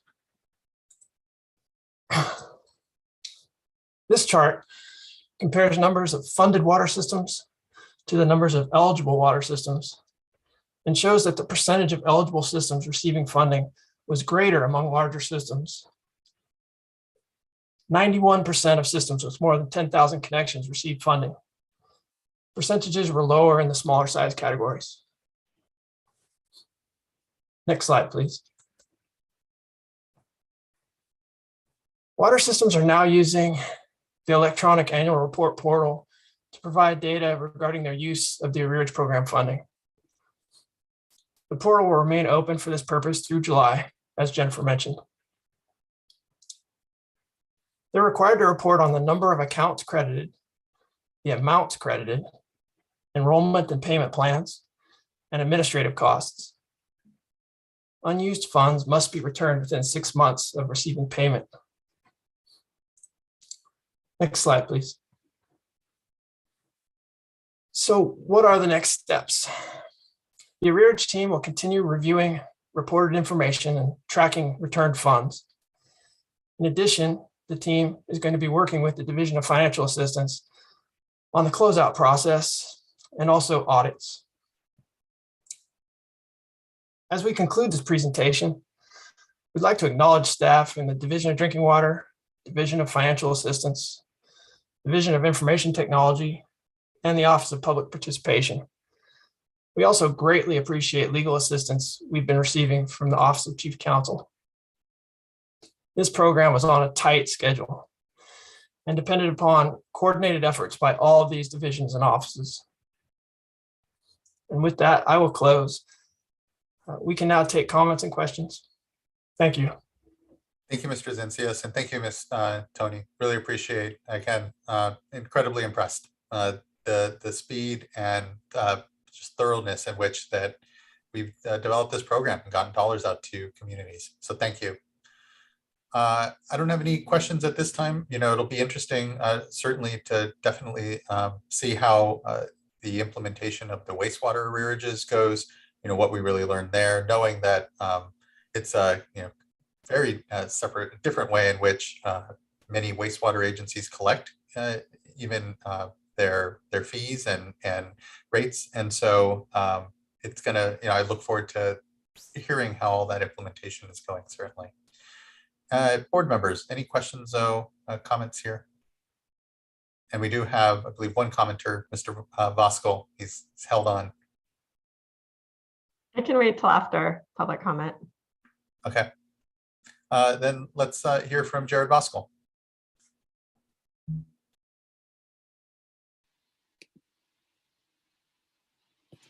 Hi again, board members. Jared Voskuil on behalf of CASA, and just want to echo your comments, Chair Escobar, to your staff on how quickly, thoroughly, and expeditiously they've accomplished what they have. I know it wasn't without pains, and we've heard updates pretty much monthly on this program, and we're very appreciative of it. I think we just saw on the slide about 108 applications have already been submitted, as well as 270 started, and that will provide great relief to those agencies needing it for their customers' arrearages. And then also just want to communicate and share that we're still actively in communications and working with your Office of Public Participation on getting that word out. So I know we've got a couple more weeks before the formal deadline. I think there's a little bit of time for a late application, but we're going to try to get out a couple more messages, try to find those last people that may be in that sweet spot of needing this relief, but haven't been connected with, so that they can hopefully get in and get coverage as well for this opportunity. So thank you all, and we'll look forward to seeing you next month. Really appreciate that, Mr. Voskuil, and thanks for sticking with us here, and just continuum of great work on all the items prior, but on this one particularly. I reflect on that number that we saw on the drinking water side, those systems below 500 connections, where we only hit about 55% of those systems. Now, there is likely a number of reasons why not all those systems were looking to avail themselves of this program, but here, as we implement on the wastewater side, maybe again, and here I know we did an incredible amount of work to reach out to systems, to provide technical assistance, especially for smaller systems to access these dollars. And so I think it just reminds me of the real importance, certainly, that we have in sensitivity to all of our programs with our smaller systems, often more disadvantaged. So just appreciate here we have an opportunity as we implement the wastewater side to maybe just see what further we can do so that we don't see as great a disparities as we did on the drinking water side. And again, knowing that incredible work was done to ensure that there was outreach to them. So just thanks, appreciate that. Thank you. Board members, comments, questions? Board member Firestone, would you like to kick us off further? Or I'll apologize. Oh yeah, no, we don't have further commenters. Sorry. I saw Mr. Zencius pop up and I thought that I missed something. So anyway, go on, board member. Once again, just want to say thank you so much to staff and also to the associations. I know folks aren't on the platform to talk, but I do know that the Water Foundation was able to debrief with both our staff and stakeholders and associations on some of the lessons learned on this. And I think just a huge amount of effort went in across the board as we see to get the kind of response rates that we were able to. And, you know, ultimately, I think we all felt the need to make sure that we did justice to this opportunity we were given in the COVID crisis to make sure people didn't lose their water service after the moratorium lifted, to make sure that, you know, we were able to get the funding into the pockets of those that need it, or I guess into the accounts credits of those who needed it. With many programs like this, that there's often, I think, much more kind of overhead transaction costs than what we were able to do in this circumstance here. And I think a lot of that is due somewhat to the flexibility that we had, but in particular, I think to the real creative problem solving that our staff took into figuring out what was going to be the most efficient way of getting this money to water systems, making it easy for them to apply, and then be able to get it to their customers as quickly as possible. So, you know, I think huge lessons learned on that, and just, I think, impressive how quickly we were able to move and make that work. I do want to recognize just that, you know, water and wastewater are utilities that don't have ongoing low-income ratepayer assistance programs, and you know, often don't have really significant customer assistance programs in terms of different aid for folks that that are in crisis. And there's some barriers to that locally, but there isn't a statewide program, and so you know, I know we have published our report on 401 about a statewide low-income ratepayer assistance program. I know there's a lot of discussion on this, and I just hope that we can use this opportunity and the lessons we've learned here to try and figure out how we can do that in our state. I think that this is a time that we are seeing prices rise significantly, or rates, I guess, rise significantly, and are going to even more given the pressure and requirements on water systems and the pressure on our water sources. And so, you know, I think it takes a while to get these programs in place, and the sooner that we can really get that in place and work together to figure out how to address affordability on the customer household level, the better. So anyway, just appreciate the work. You know, I feel like I've said that over and over again. I could not be more proud to be part of the agency that that administered this program, and more impressed with how quickly and effectively I think we were able to get this done. Have heard great feedback. I mean, unbelievable feedback on the responsiveness from staff, as well as just the number of touches that we did with agencies to make sure that they knew about the program and were able to apply. So again, big thanks. Thank you. Thank you. Your board member, and agree with your points around the connectivity to long-term affordability discussions and affordability generally. You know, especially given our maximum contaminant limit setting and our work on the Division of Drinking Water, I think it all continues to create a real honest and needed sensitivity to the affordability challenges that communities are facing. So we were incredibly proud, as you said, and honored to be able to even have this resource to be able to provide to communities. And here seeing the space that folks have been able to innovate by having communication with water agencies and better understanding even where debt goes, how it's managed, and here how to continue to make sure we're supporting households is, yeah, just incredible. So here, I agree to all your points. Other board members?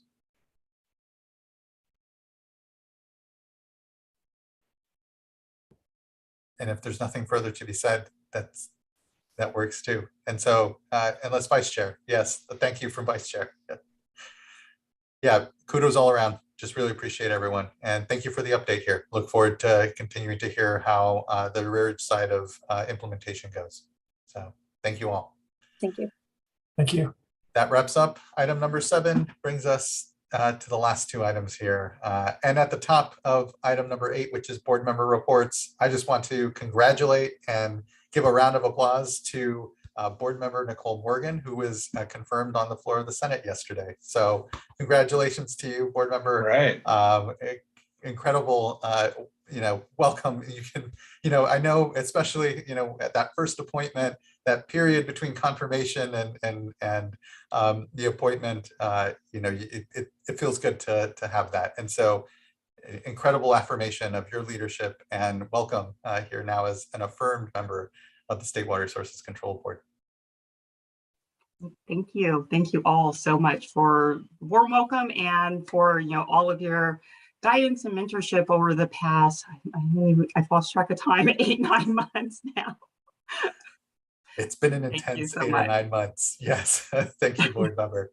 And thank you for letting me kind of steal your report kind of there at the top. So as you're going, I also want to just say thank you for filling in for me last week when I got stuck.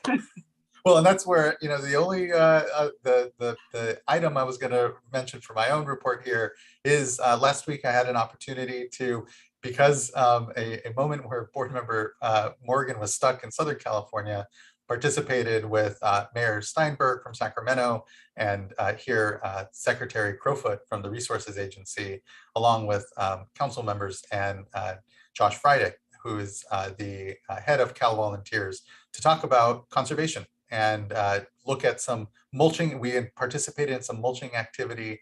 I think on Twitter I was reminded that you don't do mulching in a blazer. So it was a good opportunity to truly, though, connect on as we discussed earlier, a serious topic around conservation and helping households and communities point to the sorts of activities they can undertake to contribute to the resiliency that we're needing in our water systems, both at the water system level and the household level. So appreciate the opportunity to participate in that.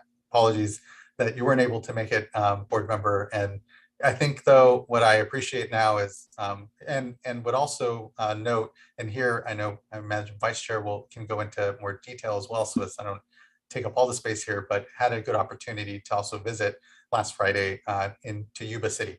We're there, Councilwoman Grace Espindola and the mayor and all of the city staff truly around drinking water and wastewater management took us on a tour. And we also were able to I'll stop completely telling about it, but meet some growers as well.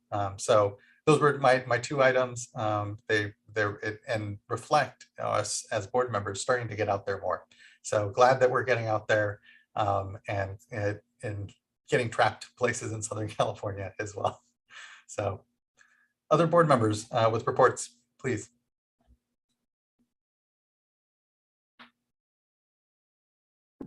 Yeah, I'll just add that I was on that tour as well, Yuba City, and it was just a wonderful opportunity to hear from a community that has been collaborating and wants to collaborate even more. So most of the day, as Chair Esquivel said, was spent on drinking water and wastewater projects, but they're as a city really crossing over into not just those issues, but also flood protection, and also looking at the challenges with sustainability, long-term sustainability of the farming community, because that provides for their economic base. And so we connected with a lot of the folks that we've met with many times before, Al-Matna, NACWA, officials, Rice Commission, and got a good update about the benefits, even in drought, of trying to provide some additional water for rice field flood up and for migratory birds. And I learned a little fun fact that the Pacific Flyway that passes through the Sacramento Valley, 60% of their food source comes from rice fields. And then also we did receive a bit of an update on a food production for salmon, another pilot project. I know we all have learned about those pilot projects, but there's another one in the making that the Rice Commission is involved in. So look forward to hearing those results, which I think will be in 2024. And then the other update that I had is that last week I was a speaker at Cal Poly's Ag Leadership Group. They were in Sacramento. And I have to say, I've been doing this for years, and this was the most advanced class. They had very detailed, very specific questions. So they're clearly following the water board. And I was really excited about that. It's fantastic, Vice Chair. Really appreciate that. And yes, the tour, what I really appreciated was just being able to see the city infrastructure, the wastewater treatment plant, the drinking water treatment plant, and then also have a conversation around agriculture as well, and the interdependence, certainly of the communities and also of the resource sharing there. It was really great to be able to take that time and get help. So yeah, thank you. Other board colleagues with any reports? Yeah, I could actually probably build on that a little bit here. But first, I wanted to mention that Chair Esquivel, you and I had a very unique presentation that we made for the NACWA annual meeting, which I think was a week ago or so. We recorded it, I think, just prior to our last board meeting, but it didn't show until afterwards. But anyway, we had a little bit of a back and forth. We were both on the camera at the same time, wholly unscripted, and one take, did it live. One take. So it was an interesting speaking engagement. I'll say that for sure. But it was fun. It was good. Just talking about some of the challenges that we're all facing, that we all know very much about here. And yeah, just in the vein of getting out, last week I did have the opportunity to take a trip finally to the San Joaquin Valley, and I want to thank Board Member Firestone for mentioning this opportunity to me. Board Member Morgan, I know that you were there in spirit and wanted to be there, but you were otherwise engaged, so that made sense. But this was initially a tour for DWR Sigma staff, and actually Director Nemeth was there, and Paul Goslin and a couple other staff were there, hosted by Community Water Center and Leadership Council and Self-Help and a number of other organizations in the Valley. And so just my perspective was, the focus was Sigma and how it relates to drinking water challenges. And so started in West Goshen and just on a property of a homeowner who has a domestic well, and some of the challenges that they faced there, and later went to Allensworth. And Board Member Morgan, I think you had shared the challenges with the well and the tank that were, flooding everywhere around. And yeah, I saw that. That's a true thing. They're definitely having some challenges there in Allensworth right now.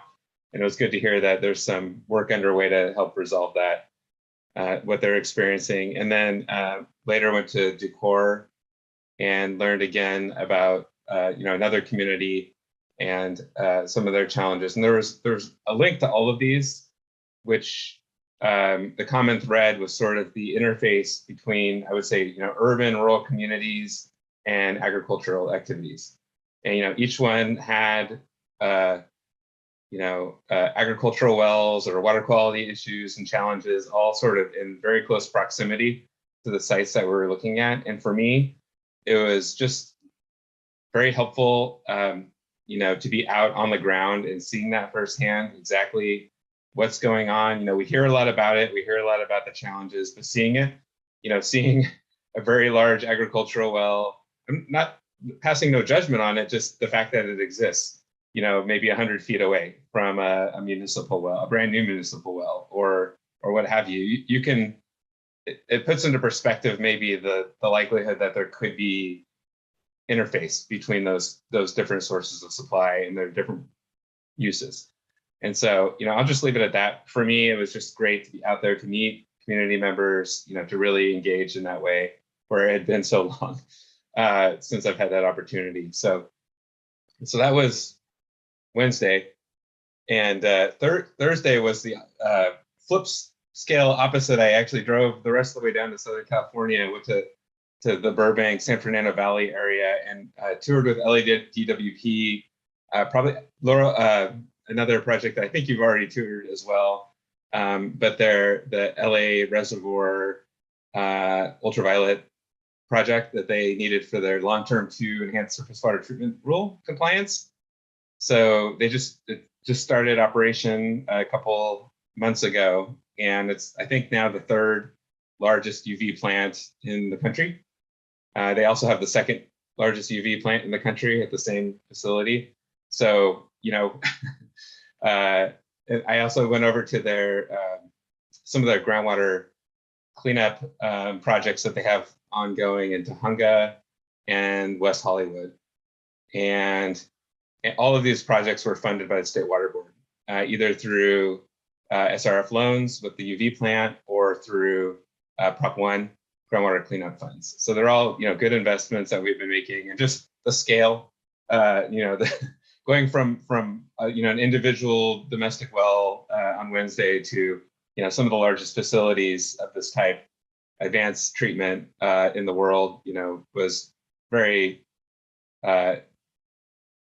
educational. And, you know, but I think it's just a good reminder of how, you know, our needs are very broad at the state board and what we do.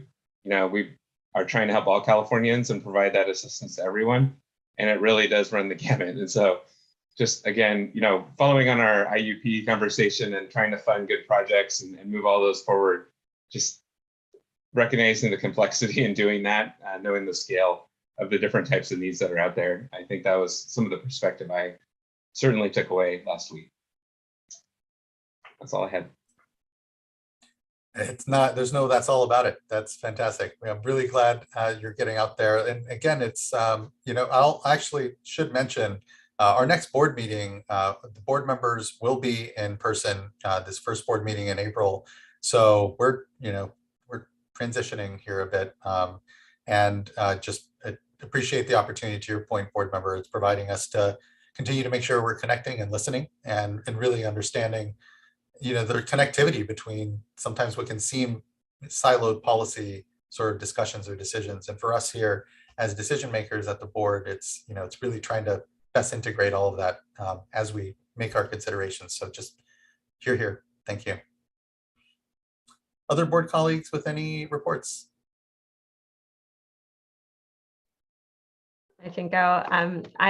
Let's see. I actually have a couple of things because I missed I had to leave early from the last board meeting, and so I didn't mention just one thing from that prior period, which is that I was able to take a tour with East Bay Mud around the Consumnes and their reservoirs and hatchery and other projects, and just talk with general manager and other leadership there about a lot of their efforts that weren't just that, but also their customer assistance programs and you know, overall water supply management. So it was, I found it incredibly helpful. And like you said, board member McGuire, is just great to get out in person and actually see things again and talk to people.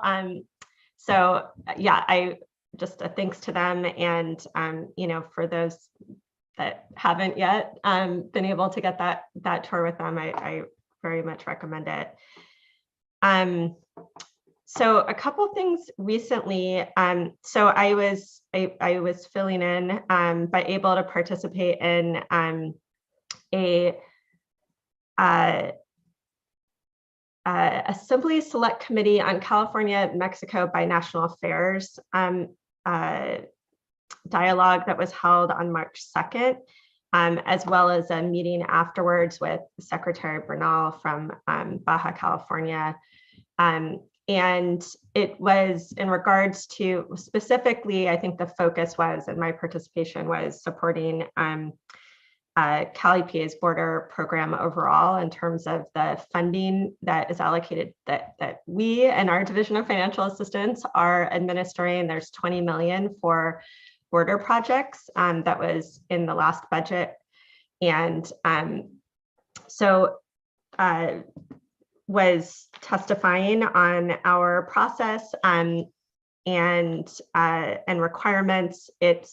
We're looking, CaliPA, the border program, has been leading on this, but looking at trying to ensure that that can be both on the New River as well as the Tijuana River, both sides, benefits all sides of the border, but certainly seeing water quality benefits in California. And the time limit to get those funds expended is pretty quick. And so a lot of it was trying to make sure that folks had a good sense of how quickly projects needed to be moving. And I think there's already quite a number of projects that have been identified through other processes that are ready to go. So no final decision on that, but I just wanted to update folks on that.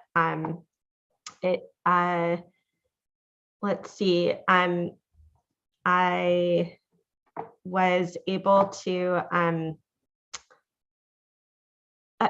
two processes I wanted to mention, just kind of a thanks to the Water Foundation, because they have been continuing to move forward discussions around how to accelerate consolidations and scale up consolidations throughout the state, and sort of barriers and processes around that. There was a meeting that they pulled together that was building off the U.S. Water Alliance kind of convenings and trying to continue to move forward. Our staff was great and discussed a lot of our mandatory consolidation processes.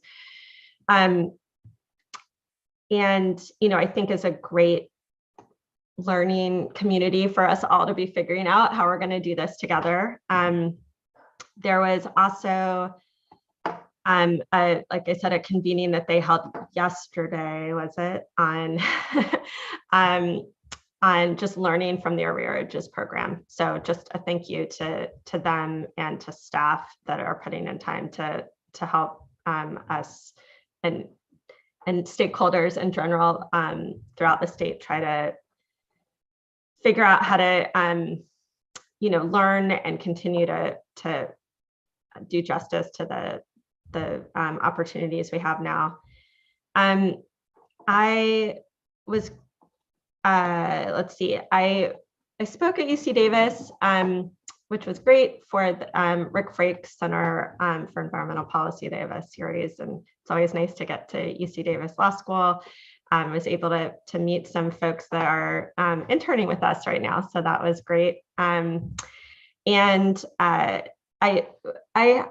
was able to help pull together a kind of lunch discussion session with Beth Rose Middleton Manning, which is that board member Nicole was able to, board member Morgan was able to join us for, and she's a professor at UC Davis and had done really interesting research and scholarship around kind of theft and condemnation of Indian lands within the headwaters of the State Water Project, and kind of a lot of the documentation around that process, and how over time there has, in that area, they've been able to actually through a settlement return some of the lands that were taken through the Stewardship Council through a CPUC process, and just really interesting context for a lot of the work that we do as we think about kind of racial equity and how it interfaces with all that we're doing today and that we rely on today. And let's see if there is anything else. I think on Thursday, actually, one thing I just wanted to clarify. So I got to go to the Regional 4 board meeting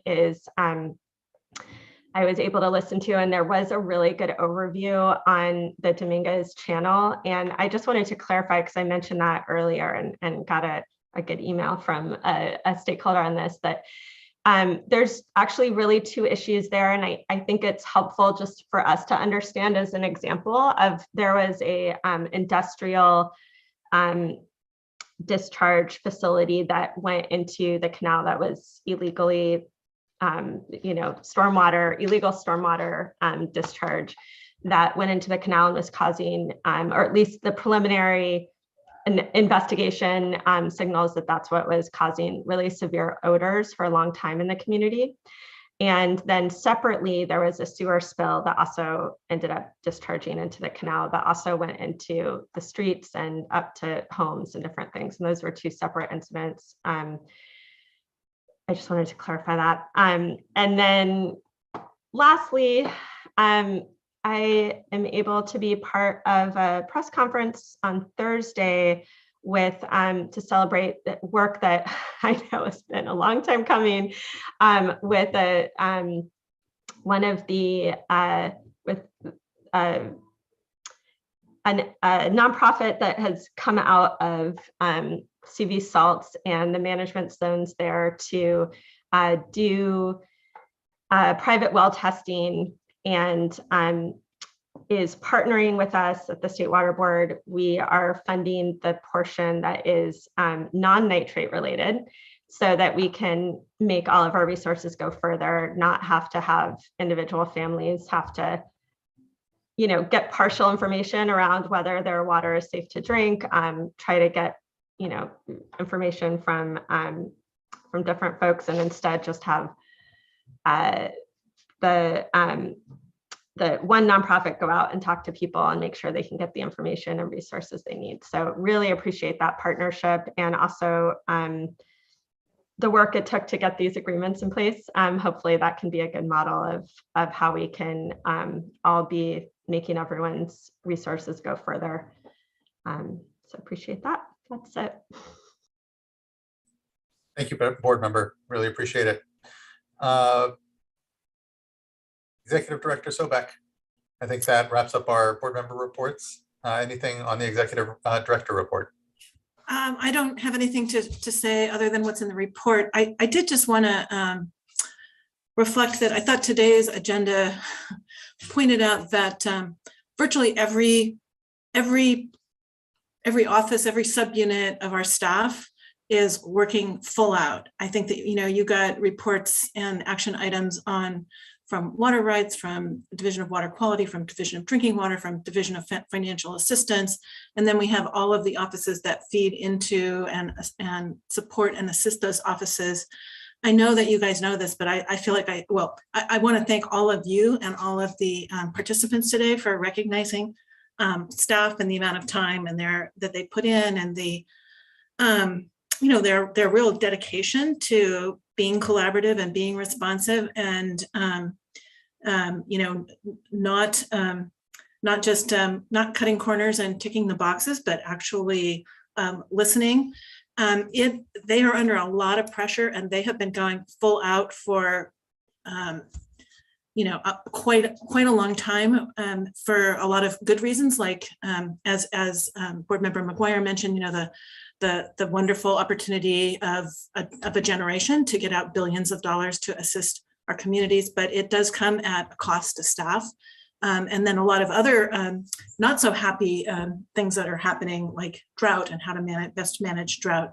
So I thank you for recognizing staff, and I hope that you all will just keep it in mind. I think that as we deal with some of those priorities, some of the other work that we were hoping that we would be able to get to this year will probably take longer, and we probably won't be going at the pace that you all want us to on those, but I think that we will all agree on the priority items that we will be working on. So again, thank you for all of the kudos that came out at the meeting today. I think that's really helpful when staff is recognized when they've put in the effort.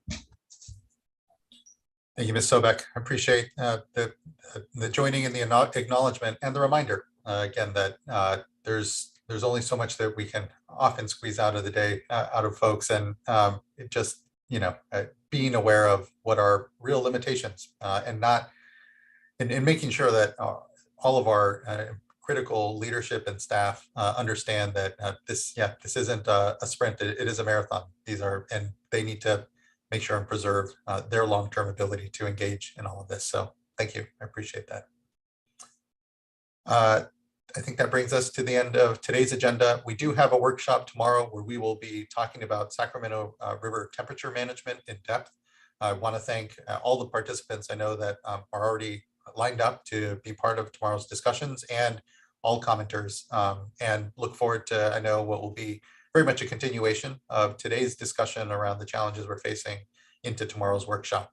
But that brings us at the end of today's agenda and here before 5 o'clock. So just thank you, everyone. I know it's been a long day, a lot of discussion, and appreciate everyone's attention, and look forward to tomorrow's discussion, certainly. So until then, we are in recess, and we will see everyone tomorrow morning then at 9 a.m. Thank you. Have a good evening. Rest up. Talk soon. Thanks.